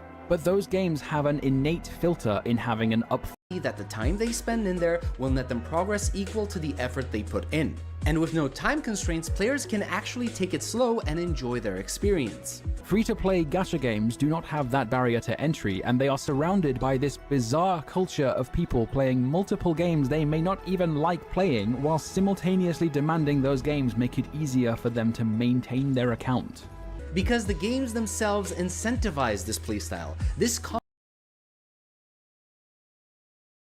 Again, it's literally just this guy is responding with the fact that like, but if I don't do this, you know, I fall behind. And it's like, yeah, because you're playing a predatory game. Sure, every game wants to keep their live service. Every game wants to keep their player base. But if you're going into every game with the expectation that you need to be persistent and it's something to add to your routine, you're not playing. Like it may just be like just because it's a gacha game, right? Constant upkeep these gacha games ask of you will erode the love and enjoyment a player had when starting the game. In my years of playing Arknights, I have seen what Hypergriff can cook. They are not afraid to experiment, but it would be delusional to say they have never faltered before. If the game wants gacha players to enjoy the base, they need to change their expectations of the game, and they will not do that unless the game forces them to. If anyone is capable of squaring this circle of sticking to their guns while maintaining mass appeal, it is Hypergriff. But accessibility must not undermine identity. Arknights Endfield advertises itself as a real-time 3D RPG with strategic elements, and in China as a 3D real-time strategy RPG. Personally, I just think the gameplay should lean more into that. After the technical test, I hoped it would be slow, calculated, and stubborn, but Hypergriff made it fast, impulsive, and forgiving. That doesn't mean I think games with dodging are bad. Oh wait, I have nothing against this point. I am all for trying out something new that doesn't fit the mold that was created and reinforced by the Big Four. RTS. So you didn't like StarCraft? Wished for an you didn't like action Warcraft? combat Arknights game. I am also interested in testing out the vision they have for Endfield. I am okay with seeing something that hasn't been done before, even if it's a slower experience. But I am worried that because of the very nature of gacha games, the end result won't be that much different from what the Big Four currently represent. But the Big Four aren't... The Big Four aren't good. They aren't good examples. I'm not shitting on anything related to design of the characters. I'm not shitting on anything related to the... What's it called? I'm not shitting on anything related to combat, because the combat there and the game mechanics are really nice. What I'm shitting on is the fact that essentially what the community and the expectations that those Big Four have fostered are not good expectations. Because it'd be like in an FPS, if someone were to only ever play Halo and they go switch to Valorant, they get pissed off because they're not able to run and shoot, like run and gun and do all that sort of things. But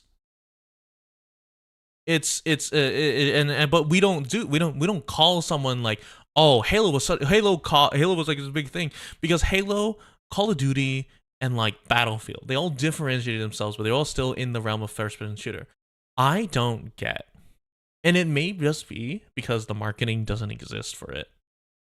I don't get why gacha players who have only had exposure to the big ones like Hoyoverse gachas or action gachas don't understand that the gacha space is very like unique and different across the board, and that you don't end up with these like, oh, you need to be logging in every day. Yeah, sure, you do your dailies, but those are doing your dailies and like very minutely like leaving it autoplay is the more common thing, rather than logging into ZZZ, logging into Kuro game, or logging into Wuthering Waves, logging into Star Rail or Genshin, and having to spam your dailies and invest like hours is not healthy. That's not a game that's part of your routine. That's a chore, and that becomes a job if you play so many of them. And that's just not healthy. But they seem to think that is healthy, or that should be the standard. It's like, what if a gacha just treated you well? What if a gacha just said, hey, you don't need to log in every single day. Sure, you get some reward, but like, it's the difference of a third of a pool or a tenth of a pool. You don't need to do everything every day. But I have seen other communities become jaded, only able to... And it's just baffling that he's still saying that like it's what he's come to expect, so it's not the player's fault, it's the fault of like the Big Four have set the standard. But the Big Four are not even like they have set the standard. They don't have to be every single gacha game, and to go in with the expectation that they are the gacha game is a disservice to yourself, it's a disservice to the game developers, and it's a disservice to just your intentions and your intelligence. So it's like, I don't like, and I think this rationale is damaging both to the person who has it and to the games that they go to, because the player feedback that they'll get is, why aren't you like the others?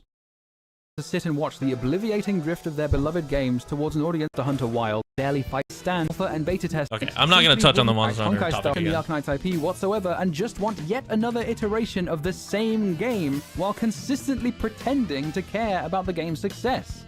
You might have heard a quote option 2. 1. Backbone complain about true, and that is partly the player's fault, but we also need to take into account that gacha games actively encourage players to optimize the fun out of the game. Yeah, that's just players. Let's not pretend that Tobo doesn't want to hyper optimize the fuck out of his factory.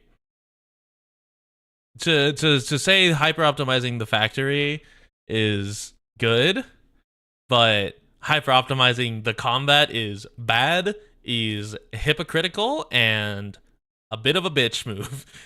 No, not a bitch move, not a bitch move. Tobo, if you're watching this, it's not a bitch move. But it's more of just like, it's, what's the word for it?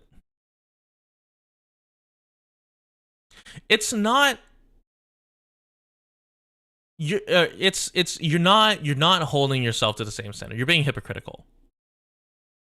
You're being hypocritical if you say you can hyper optimize, but you can't hyper optimize if you don't do this specific thing, because I want it to be this specific thing. And it's like, you can hyper optimize both, you just don't want to hyper optimize both.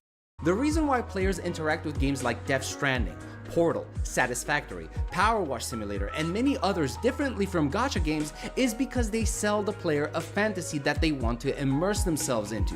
But when you bring gacha systems into the mix, like time-gated progress, stamina systems, random stats on gear, that goes against the very fantasy those games are trying to sell, and it breaks immersion. If your game's main gameplay experience is telling the player to take it slow and enjoy the scenery, but they have a constant timer above their heads telling them that if they don't hurry up, they're going to lose progress, then the player will naturally sacrifice their own enjoyment and fun in favor of making sure that they progress. And now, please witness this absolutely beautiful crash out. You complain that modern games... Okay, he's trying not to crash out. But wait, hold on.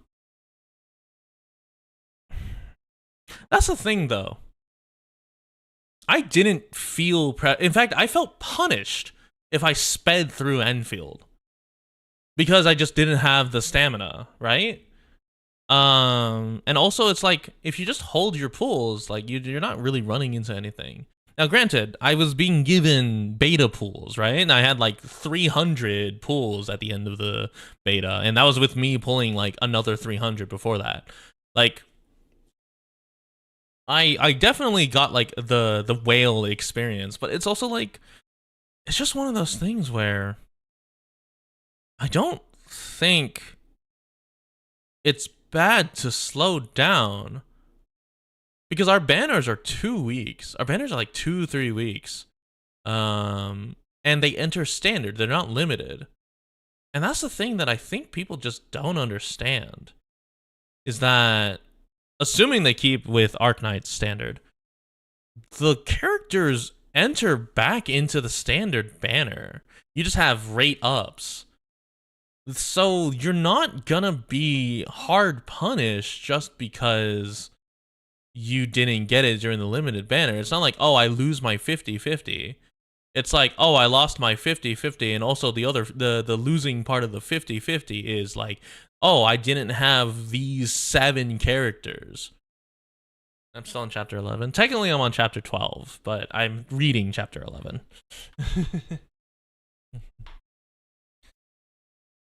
But yeah, no, it's like, and that's the thing. That's the thing.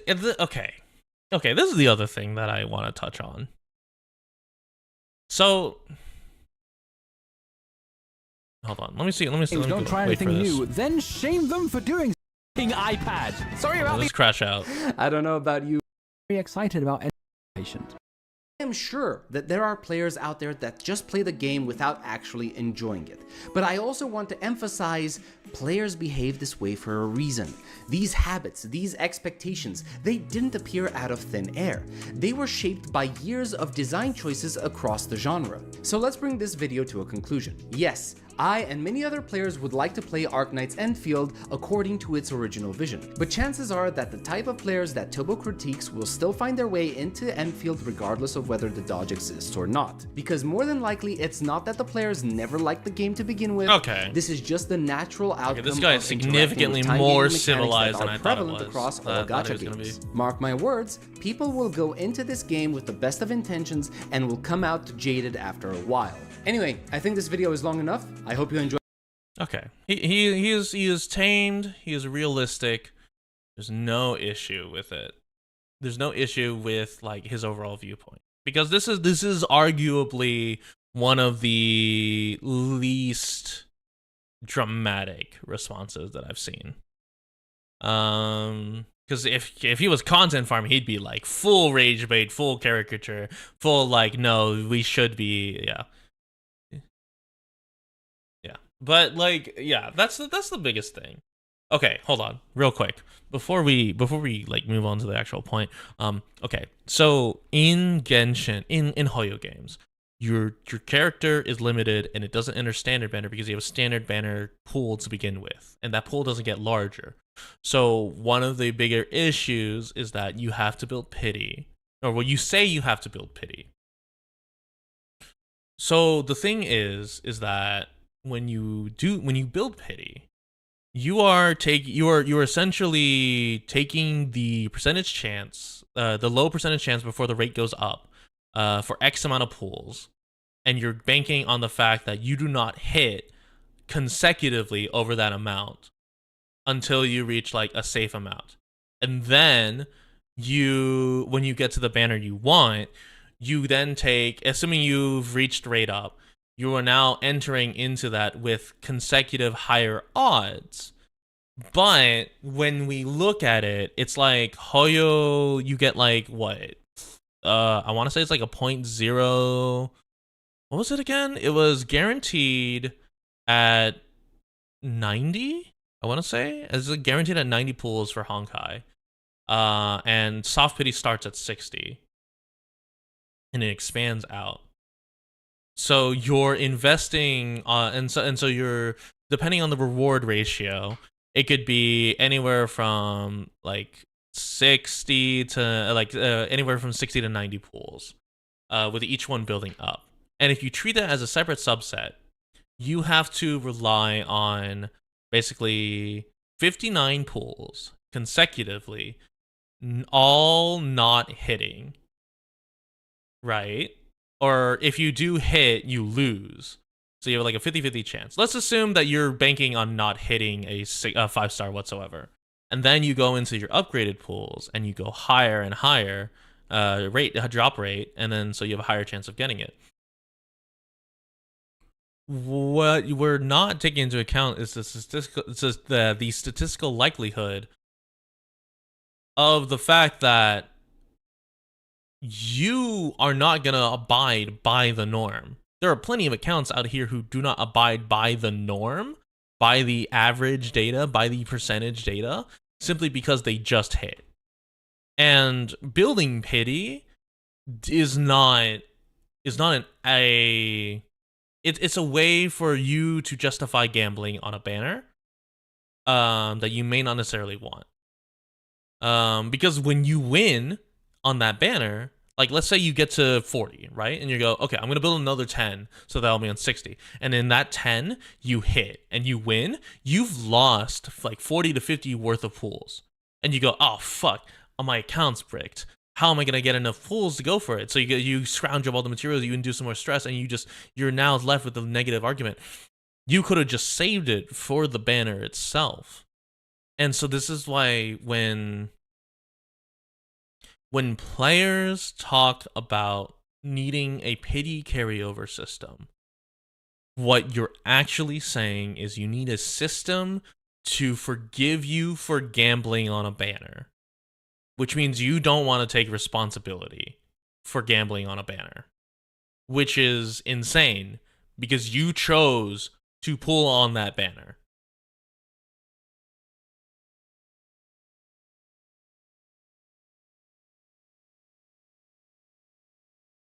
You're the 120 guaranteed, and what's the pull income? Yeah, like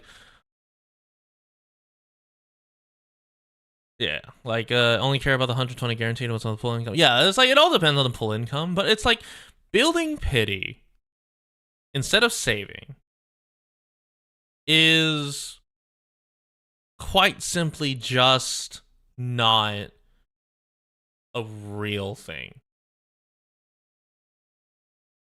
In the sense that it's not a... what's the word for it? It's not a good use of your resources. If you want a character, then you should be going for the character. And losing your 50-50 to guarantee you winning your 50-50 next banner could also just be done on the same banner, and that could have also just been you winning the coin flip, right? So it's like you shouldn't be treating pity as the industry standard, because pity was just conceived, or like building pity was conceived for the intention of building pity on that banner. Stacking pity for the next banner defeats the purpose of building pity. Like, pity is literally pity given to you because you haven't gotten the character you wanted yet. Which is pity on your gambling pools. So to say you want carryover pity means you want forgiveness for the fact that you had no self-control. And then you want that applied everywhere. And it's like, hey buddy, no, it doesn't. If anything, this teaches you better self-control. Monkey Gate? What the fuck is Monkey Gate?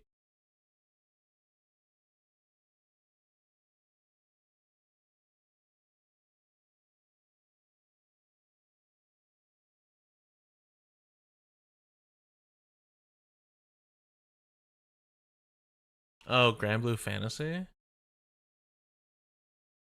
What is Monkey Gate? Monkey Gate.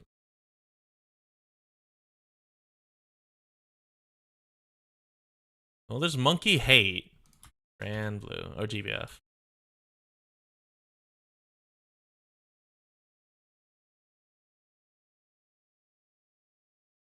Oh, here it is. Monkey Gumi Economics, a brief gotcha history lesson about pity systems. The Mjolnir incident? Okay, whatever. But yeah, no, it's like...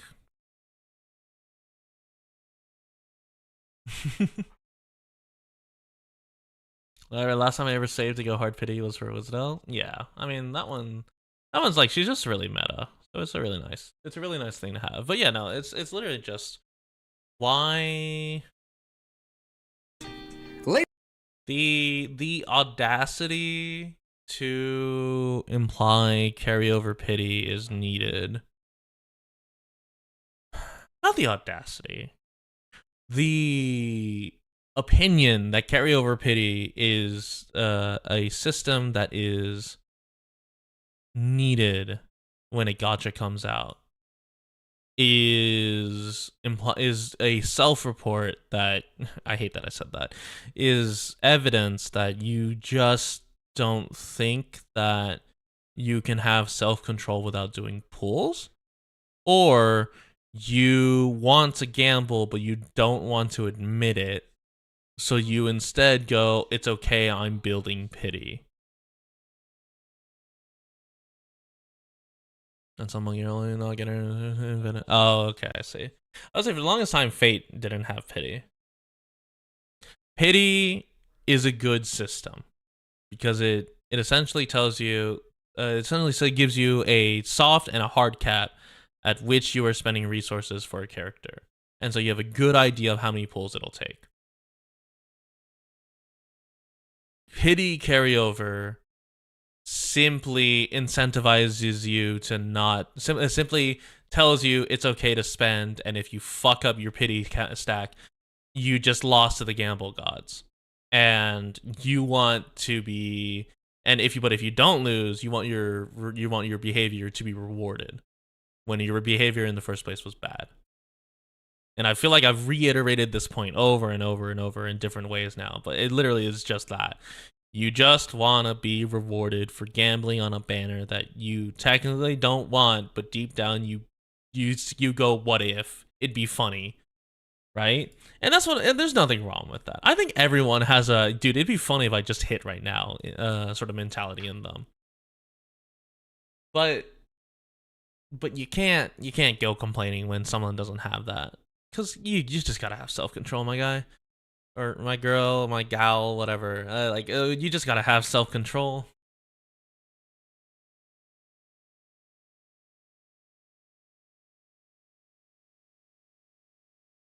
It truly is just, like, baffling that occurs.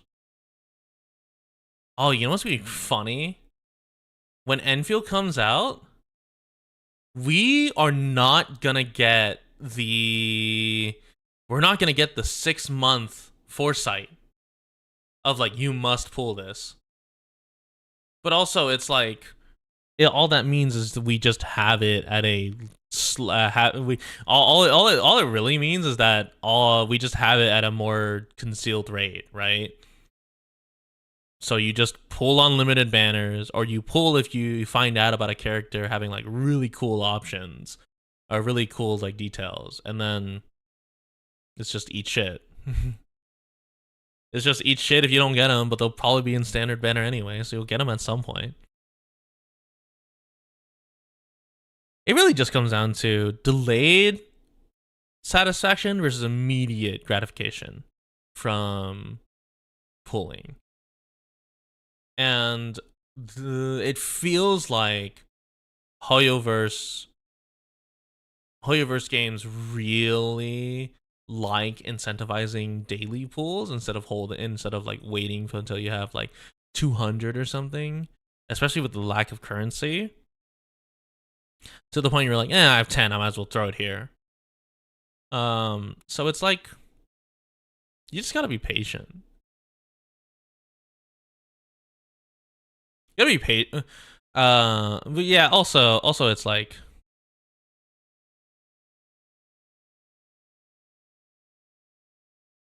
this is a separate issue, but it also really comes down to the fact that Hoyo is extremely predatory with their banners being limited and not entering the possible loss pool, where to the point where you have to rely on reruns. But because you rely on reruns, you now have 3 to 4 banners. Like, hold on, let me pull up Wuwa real quick. Or not Wuwa, let me pull up Star Rail. Let me show you guys what I'm talking about.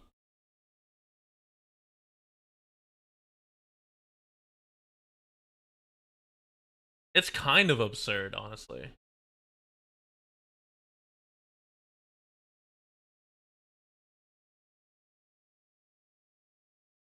Although, I do have questions, because why is... How long to beat?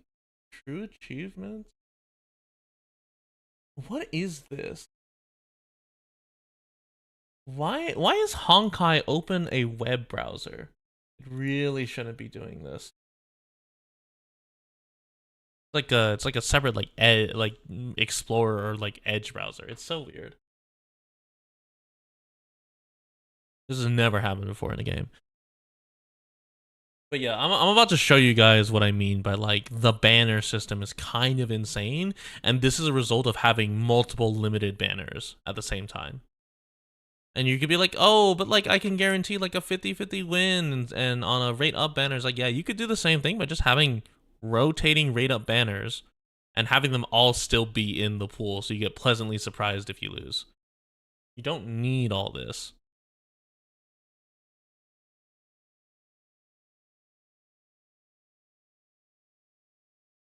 I don't know. Dude, ever since they swapped to Hoyo play, it's like Honkai's so slow to load.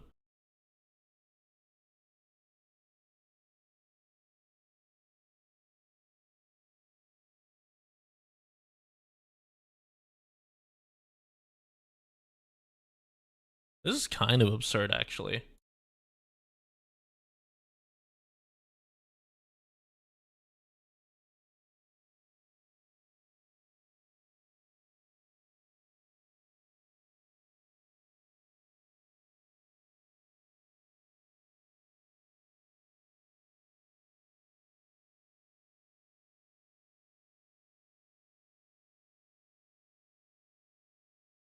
Yeah, I would say I'm really envious of day one players, because Arknights has honestly been like really good for pools, are really generous in pools, and it's really impressive how many you can stack.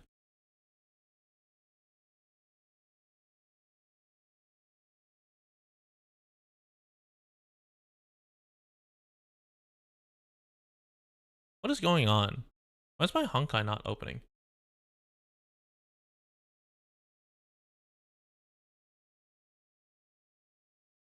What, I got to play Archer once, and now you're just like, it's heard me talk shit about the banner system, and it's like, oh, you can't play Honkai anymore? Like, what is this shit? In the meantime, I'll pull up, what do I pull up here?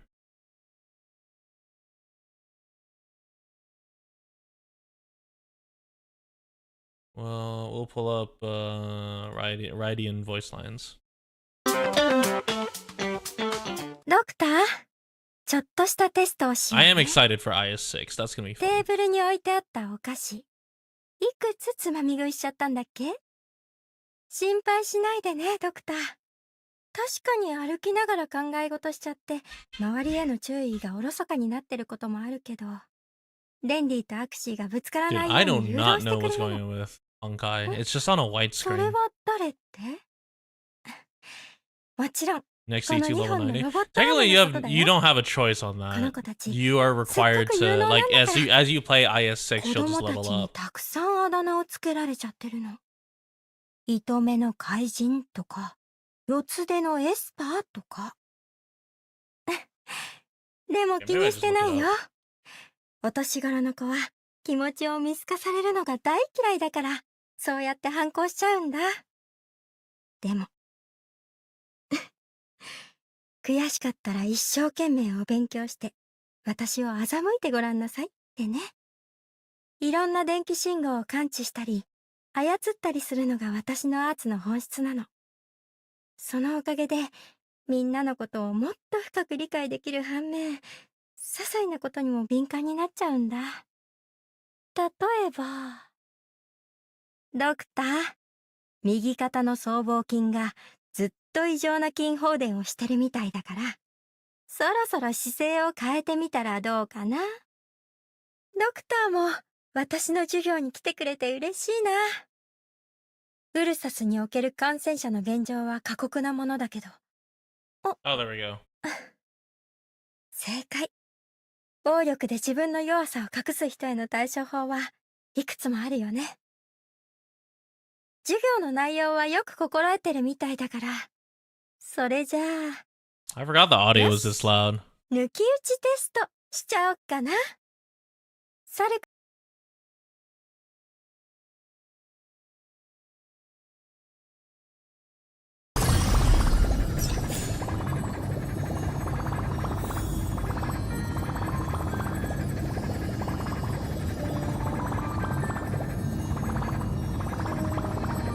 カス以外にも。 Oh, thank fucking God I've been playing this through all the audio through Chrome, because I've had desktop audio source muted this whole time, which is why you guys couldn't hear Honkai. Oh, what is this audio? But my browser source is on a different thing. Anyway.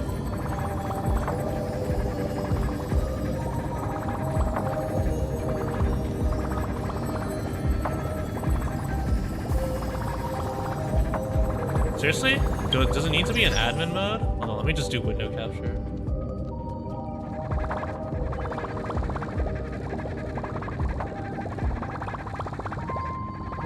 Okay. So this is what I'm talking about. If I go to warp, first we have the collaborative banner. Obviously, there's a little bit of like a cherry pick, but first we have a collaborative banner. So we have a saber banner, we have an archer banner, and then we have their light cones, which are the weapons. Then we have Phynon, which is the current like limited one. Then we have these 3 reruns, which you have to warp independently. You have to warp independently with these, which is insane, quite frankly. And then you have the weapon, and then you have the 3 independent weapons.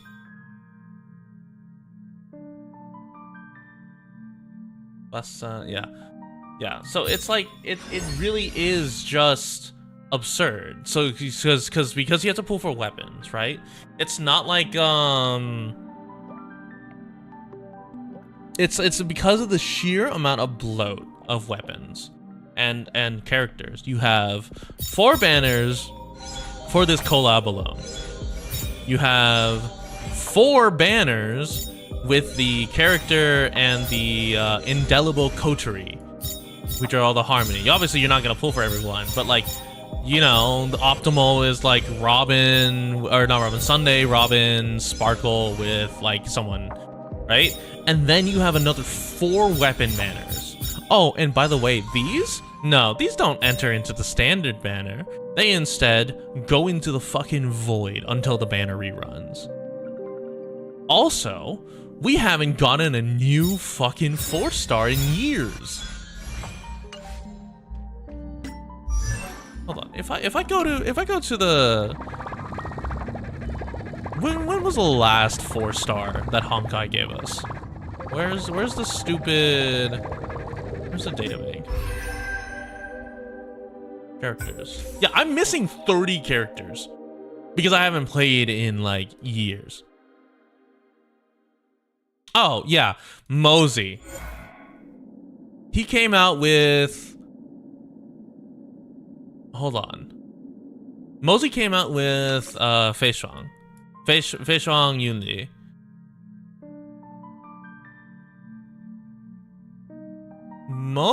Mosey or Mozzie or Mose? I think he came out a year. When was Feishuang release? When did September 10th, 2024. So it's been a full year since our last 4-star. And look, if we go off of release order, Silver Wolf just got changed. Saber is well, whatever. Like these are new or getting changed. But like Jiao Chu was like missed. A lot of people could pass on him. Fei Shao was busted when she came out at the time. Yun Li is great for counter. Ling Sha and Fugue were like fucked up for like Super Break. Argenti is Argenti. Adventuring was like the best preservation character to release. I think still is the best preservation character right now. Black Swan was super good. Oh, these are Penaconi right here. These are whatever. Rappa was like okay. The Herda was okay. A lot of them. Or I heard Herda is actually really good. Aglaya, everyone loved because she was like the first 5-star remembrance outside of is it Remembrance? What's your yeah, Remembrance. Outside of Trailblazer Ice, Tribby was just like busted because she could out damage pre-updated Blade because of just how her kit work. Maide refuses to die, so that was like a unique gimmick. So if anyone who liked hot men also liked undying men, they could do that. Anaxa was just better Silver Wolf. Cypher literally is like the king or the queen of like creating like follow-up attack buffs into like an insane amount of damage. Casterist has a stand, is the second or was like the second release of a Remembrance, and also has an absurd amount of damage. Hyacine was a great like damage buffer. What did your skills do again?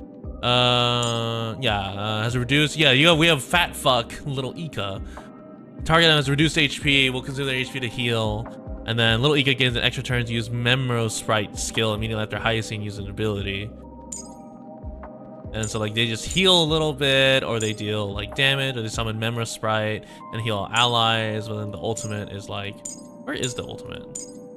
This skill ultimate is heal all allies, enter after range state, while allies in a state increase all. Yeah, so like this is just like healing and buffing. But like Remembrance just has very different like abilities. Like look at this one for Hyacine. Restore HP to Garment Maker, but Garment Maker is like a summon. So it's all about summons basically. You have heal summon, you have AoE DPS summon, you have DPS summon, and then we have fucking Mimi, piece of shit. I don't have Mimi, but how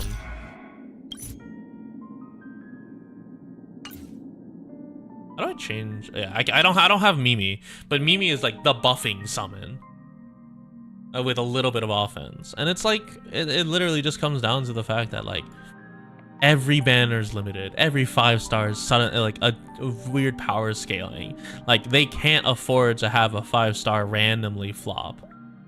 Like Seele was busted meta 1.0, and then fucking who released that like Seele absolutely got shit on by. It had to have been a hunt character. I don't remember who.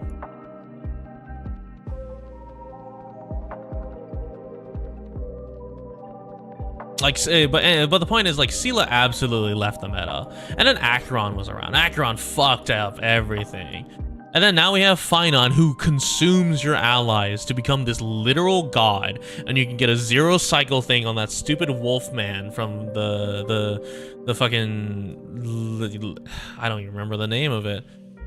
Point is, I don't enjoy Honkai. Or rather, I don't enjoy the way Honkai does its banners. I think the story of Honkai is very interesting. I love the universe of Honkai. I just hate the hyper-optimization aspect that essentially says, fuck you if you take a break. And, you know, that video we watched earlier was like a great example, or that did point out, is like, hey, when you take, you're damned if you do, because you lose your touch of the game. And you're damned if you don't, because you lose the banners. And I'm in the damned if you don't, because I lost the banners. But it's like it really is just like, I can do all of story with the characters I have right now. My gear is shit, my characters are shit, but I could do all the story right now. I just couldn't achieve maximum endgame content, and because I can't achieve maximum endgame content, my fucking pools are dog shit. And here's the worst part: we don't even get not we, because I can't say we. I'm not part of it. This skin is funny. They've actually started adding skins here, but like, where is it? If I look at Oneric shop or contract shop, this is the Herta contract and the Herta. These are all standard ones, right? Available 5 of 5. You can get. So if I select bundle content, so I can get 10 pools. I can only get 10 pools, right? And then these are all like gear things. So this would be like $30 to buy. $30 for 10 pools and whatnot. And it's the equivalent of a pack. So you'd be spending like, and the thing is like, these resources are like, they get eaten up fast because of the relic stuff. So it's not even like, oh, I have this festival pack from an anniversary celebration and it has an extremely good like reward of headhunting pools to Originite primes and whatnot. No, you're spending Oneric shards to buy 10 pools. But like, if we look at how much a 10 pool is 1600, right? So like the value of Originium, like of, yeah, but like all the other packs we get has like 30, yeah, it's all the other packs you end up getting are like, you end up having to in Arknights, the packs that you can get will be like 20 pools for 45, but you get a whole host of rewards and you get Originite Prime, which then translates easily to another 10. So it's like 45 for 30 pools, but also a bunch of in-game resources that are that directly translate to a non-gacha or a non-gacha mechanic system is super good. But like, what you get to buy? What is this? What is this thing? Let me look at it. Where do I find that?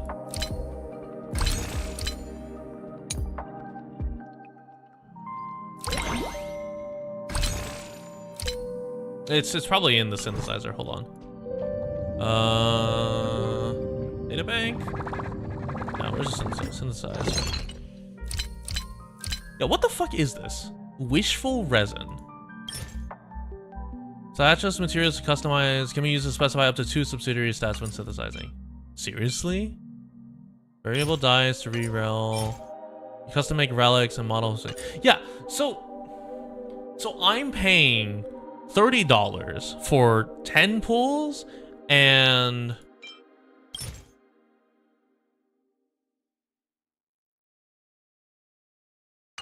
wait, no fucking way. So if I want to do this and then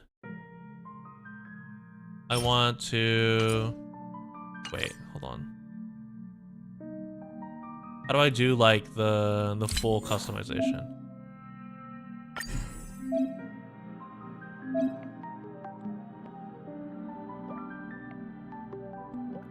Oh, that's absurd. So essentially, I'm paying for a piece of equipment, but I can only do it to my body and my feet because you customize the main stat. Which means you still need a farm for head and hands for like optimal body set, for like substats. So what, $30 for 10 pulls and...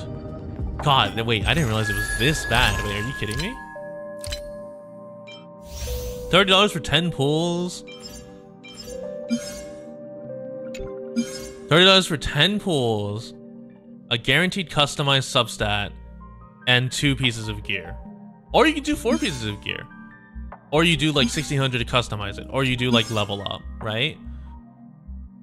But it's all gear related, and you still have to farm the other 2 sets. Can you do orbs? I didn't realize this is extremely fucked up. Yeah, you can do planar orb. Yeah, so you can do planar orb. Ooh, holy shit, I did not know it was this bad. You need 4 for that?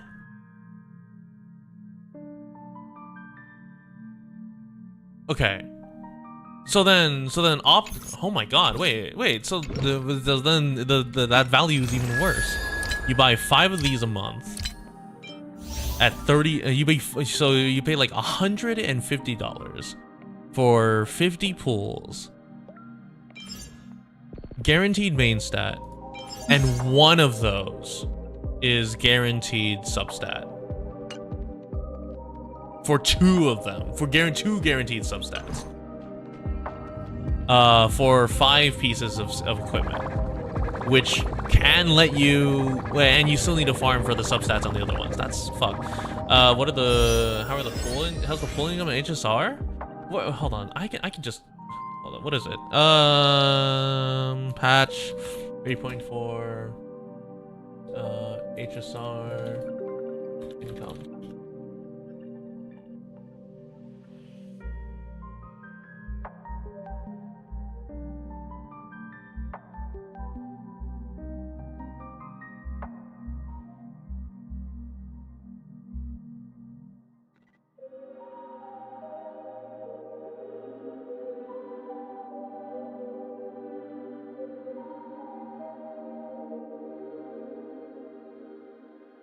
That's 270. Oh, yeah. So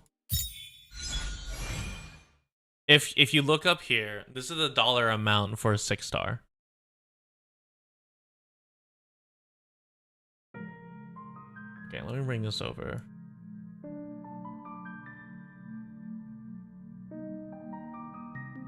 Let me open image in a new tab. Okay. So these are the one-time rewards. Now, new achievements, redemption codes, nameless glory, etc. Then you do Fate's Day Night event. Then you do Origami Bird Clash. This MOC and PF and AS is assuming you fully max it.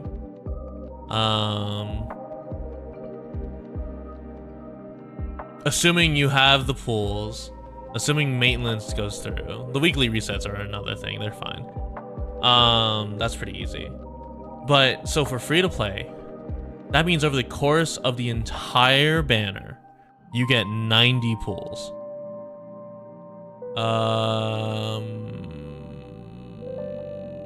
66 is the more likely. Let's see where the 66 is coming from.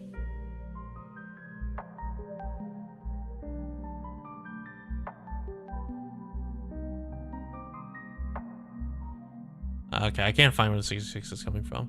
But, like, it's still, like, these are really, like, okay. 90 pulls from July 2nd to August 12th is not... Yeah, that's including endgame content. Is not terrible. I've accumulated... Since if I didn't pull on the headhunting banners for guaranteed new 6-star, I would be at 90 pulls. But that's 90 pulls including but that's 90 pulls without including my Originite. But you don't get OP, you don't get Oneric shards from just clearing a stage, right? Like when a new event comes out, you don't get OP like coming out. Like so it's just one of those things. Like it's one of those things where it's like it's fucking pricey to be, and you get so much FOMO. And also, so this is the number of what's it called? So think about it. It's 122. Yeah, dupes are super important. Let me pull up my character. For instance, I only have Boot Hill. I spent like $300 on Boot Hill. I only have Boot Hill at like E1. And you realistically, it's more beneficial to have him at either E2 or E6 because he gets AoE capabilities. But E6 is like $1,000 minimum. Any standard pull? Yeah, you want to see what your standard pull is? Let me show you. Oh, a visitor. Please let me show you some of our local hospitality. Yeah. This is your standard pull.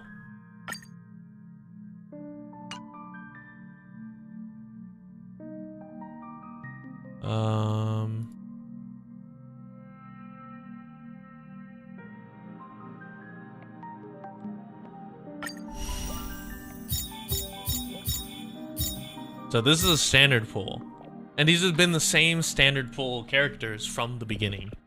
It used to be that they were the standard pull that comes in from the thing, but now they have Celestial Invitation, in which you can get some of the older characters now instead. But it's still limited to like just Blade, Fushang. I don't know why Jinyu isn't in here. I guess it's because Jinyu is getting a rerun, but it's still limited to like older characters. Like I don't have Anaxa, but Anaxa isn't here in this like possible 50-50 loss. And mind you, this character was on release. This character was on release. This character was on release. This one came later. This one came later. So if you use the raid up, you get a character that isn't limited. Yeah, you just get a character that isn't. Technically, Blade is limited. Blade, Fushang, Sila are all limited characters. But they're like 2 years old. And they're getting like minor modifications, but they're like far from meta. This man becomes a god. Like, we can do a character trial right now.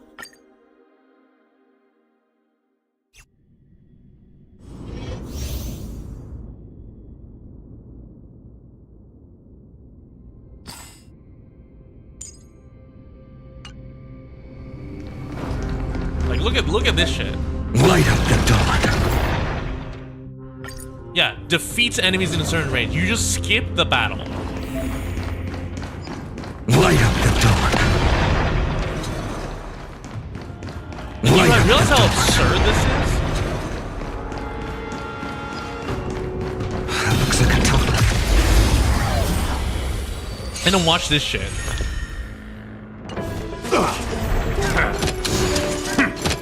It's time to temper myself. So he has a charge system. Overcome the thorns. And then you use Robin. Mind you, if you look at the bottom, these are all limited 5-stars. Ho-Ho hasn't even appeared on like any of the invitations. Sparkle's currently on the banner, but on a separate banner from Sunday. Ho-Ho is on a separate banner that hasn't run yet. I won't give up. No matter. Oh yeah, it's a little loud. No matter how long I must wait. For tomorrow. This mortal thorn. Watch over you. Guide you on your path. And like Robin Sparkle is like pretty meta. Or not Robin, Sunday. Yeah, Robin's meta, Sparkle, but Sunday Sparkle is like pretty meta.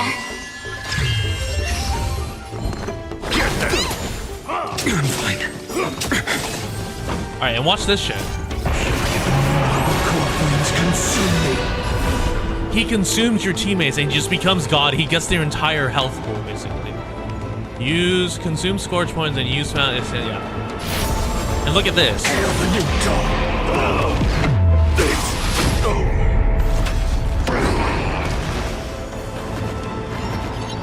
Like, I want you to tell me, look at that. And I want you to tell me that doesn't incite fear, FOMO in you. And then but they don't give you enough pulls, and it's in the same banner as a collaboration banner that will never return. And so it's just like, what the fuck? Don't let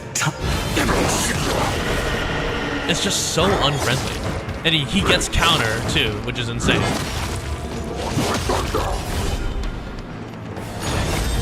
Quench the flames of blood.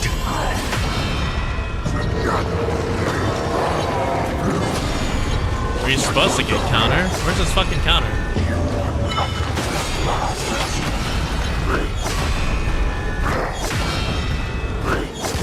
There it is. There's the counter. It's just an AoE counter. It's like, what the fuck? And then watch this. I drop a meteor again.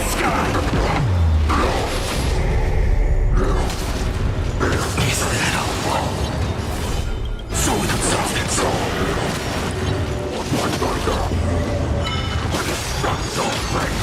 The flames are not quench the flames of blood.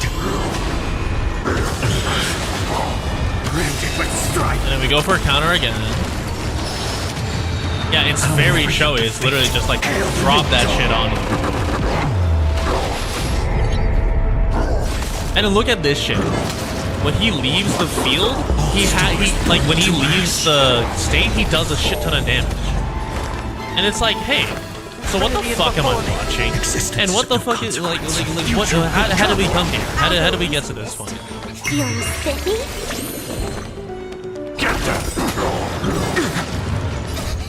Fiend or devil. Drop the black hole. Yeah, that's Well. I love Well. He's fun. No other choice but for tomorrow. Watch this.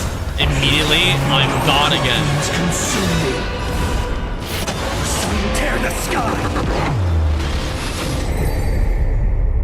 And it's like, what's the fucking point? Why would I, like, if this guy, and look, his banner goes away in 10 days. He doesn't even last the full month.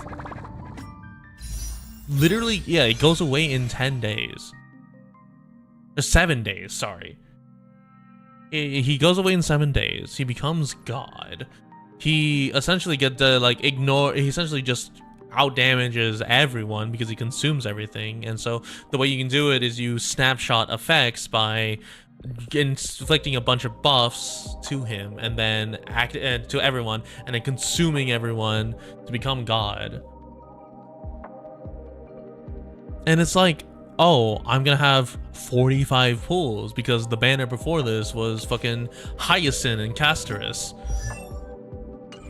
And I pulled for them and now I'm broke. And I'm like, oh, I gotta replenish. But no, they've got these absurd like levels. Like, I don't know why they aren't just making 4 stars and having like other things. And it's absurd. I am allowed to do this though. If I go to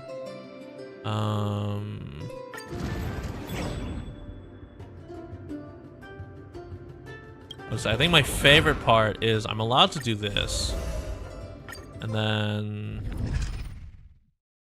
I discovered this interaction today. I'm gonna reroll this. Give me butterfly.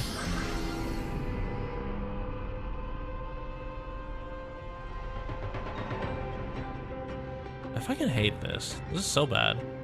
I need to re-roll this boon.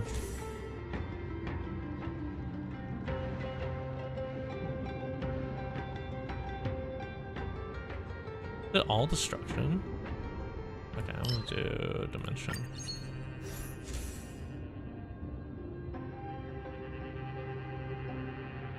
Let's do brain of that. And then random blessings.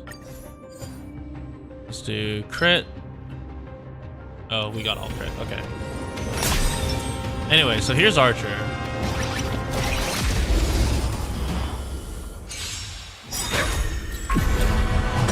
What I'm about to do is like the most strength in tame the thing world. you can do with Archer.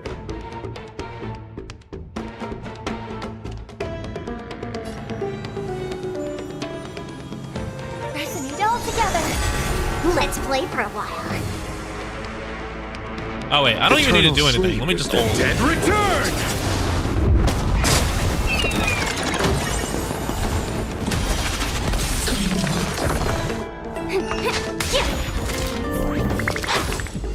Yeah, they're just dead.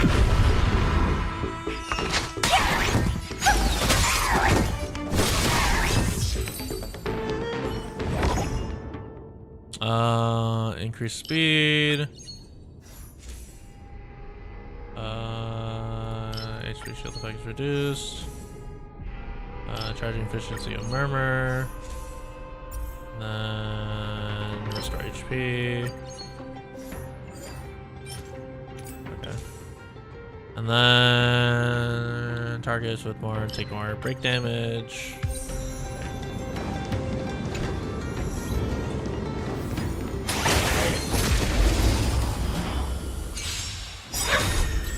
Yeah, I just kind of I'll show you what I mean by Archer in a second. Cause he's really funny.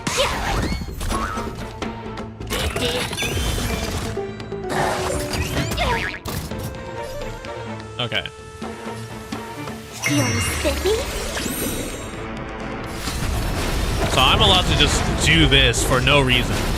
As long as I have skill points, I can keep just whacking.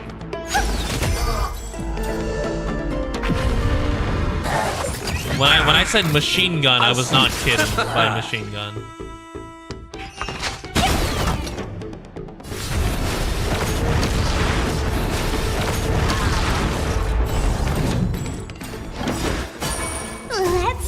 Let's find the answer.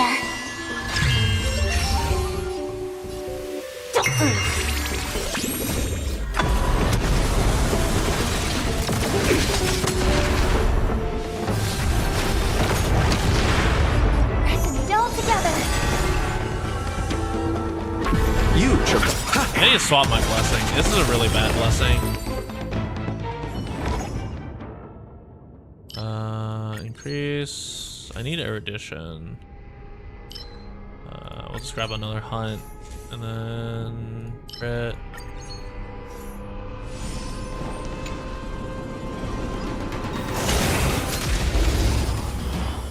But yeah, like Fate is super fun. The Fate collab has been like really good. Stars echo. Let's play for a while.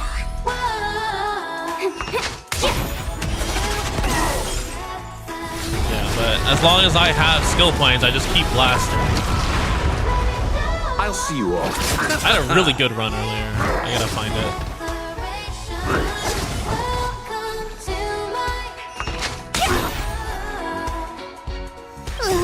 Can you find the answer? And he also adds skill points. Like I'm rocking 9 skill point cap, which is absurd.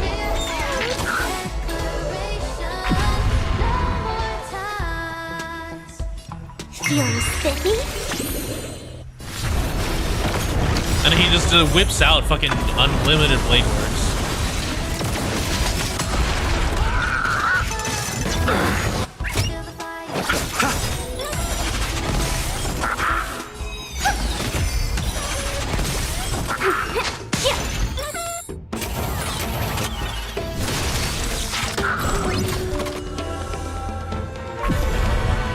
Alright, and then we'll just let auto. I'm not a fan of this save. Let me see if I can find like the proof of the save. Actually, let me just retreat and battle and finalize. I don't care about this run. I honestly don't care about Wonder this. where I don't I wanna... needed this time. Turn to main menu. I just need to show you guys the extrapolation.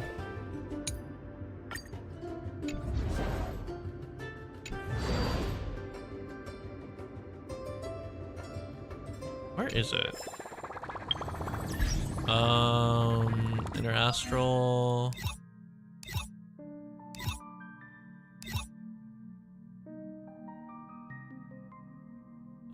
Teleport. Okay. Okay, hold on. Who has quantum weakness? Someone here has quantum. I don't remember who. Was it you, Japard? No. You? Okay, watch this shit.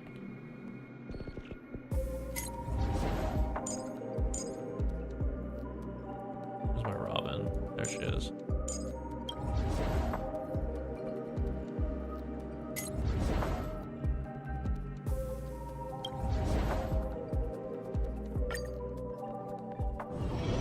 Better surrender while you have the chance. Let's wait. The show begins. Watch what I'm about to do to her. Repay. So the order is 3, 2, Night. Souls shall 1, embrace. 4. Stars echo. Eternal sleep is the dead return. Let's play.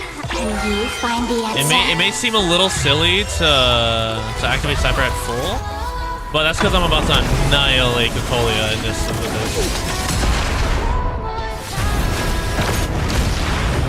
We're not done yet. Let me bestow upon you despair. Yeah, it's like she does not get to play the game. Like this. Like with Divergent Universe, he's really funny.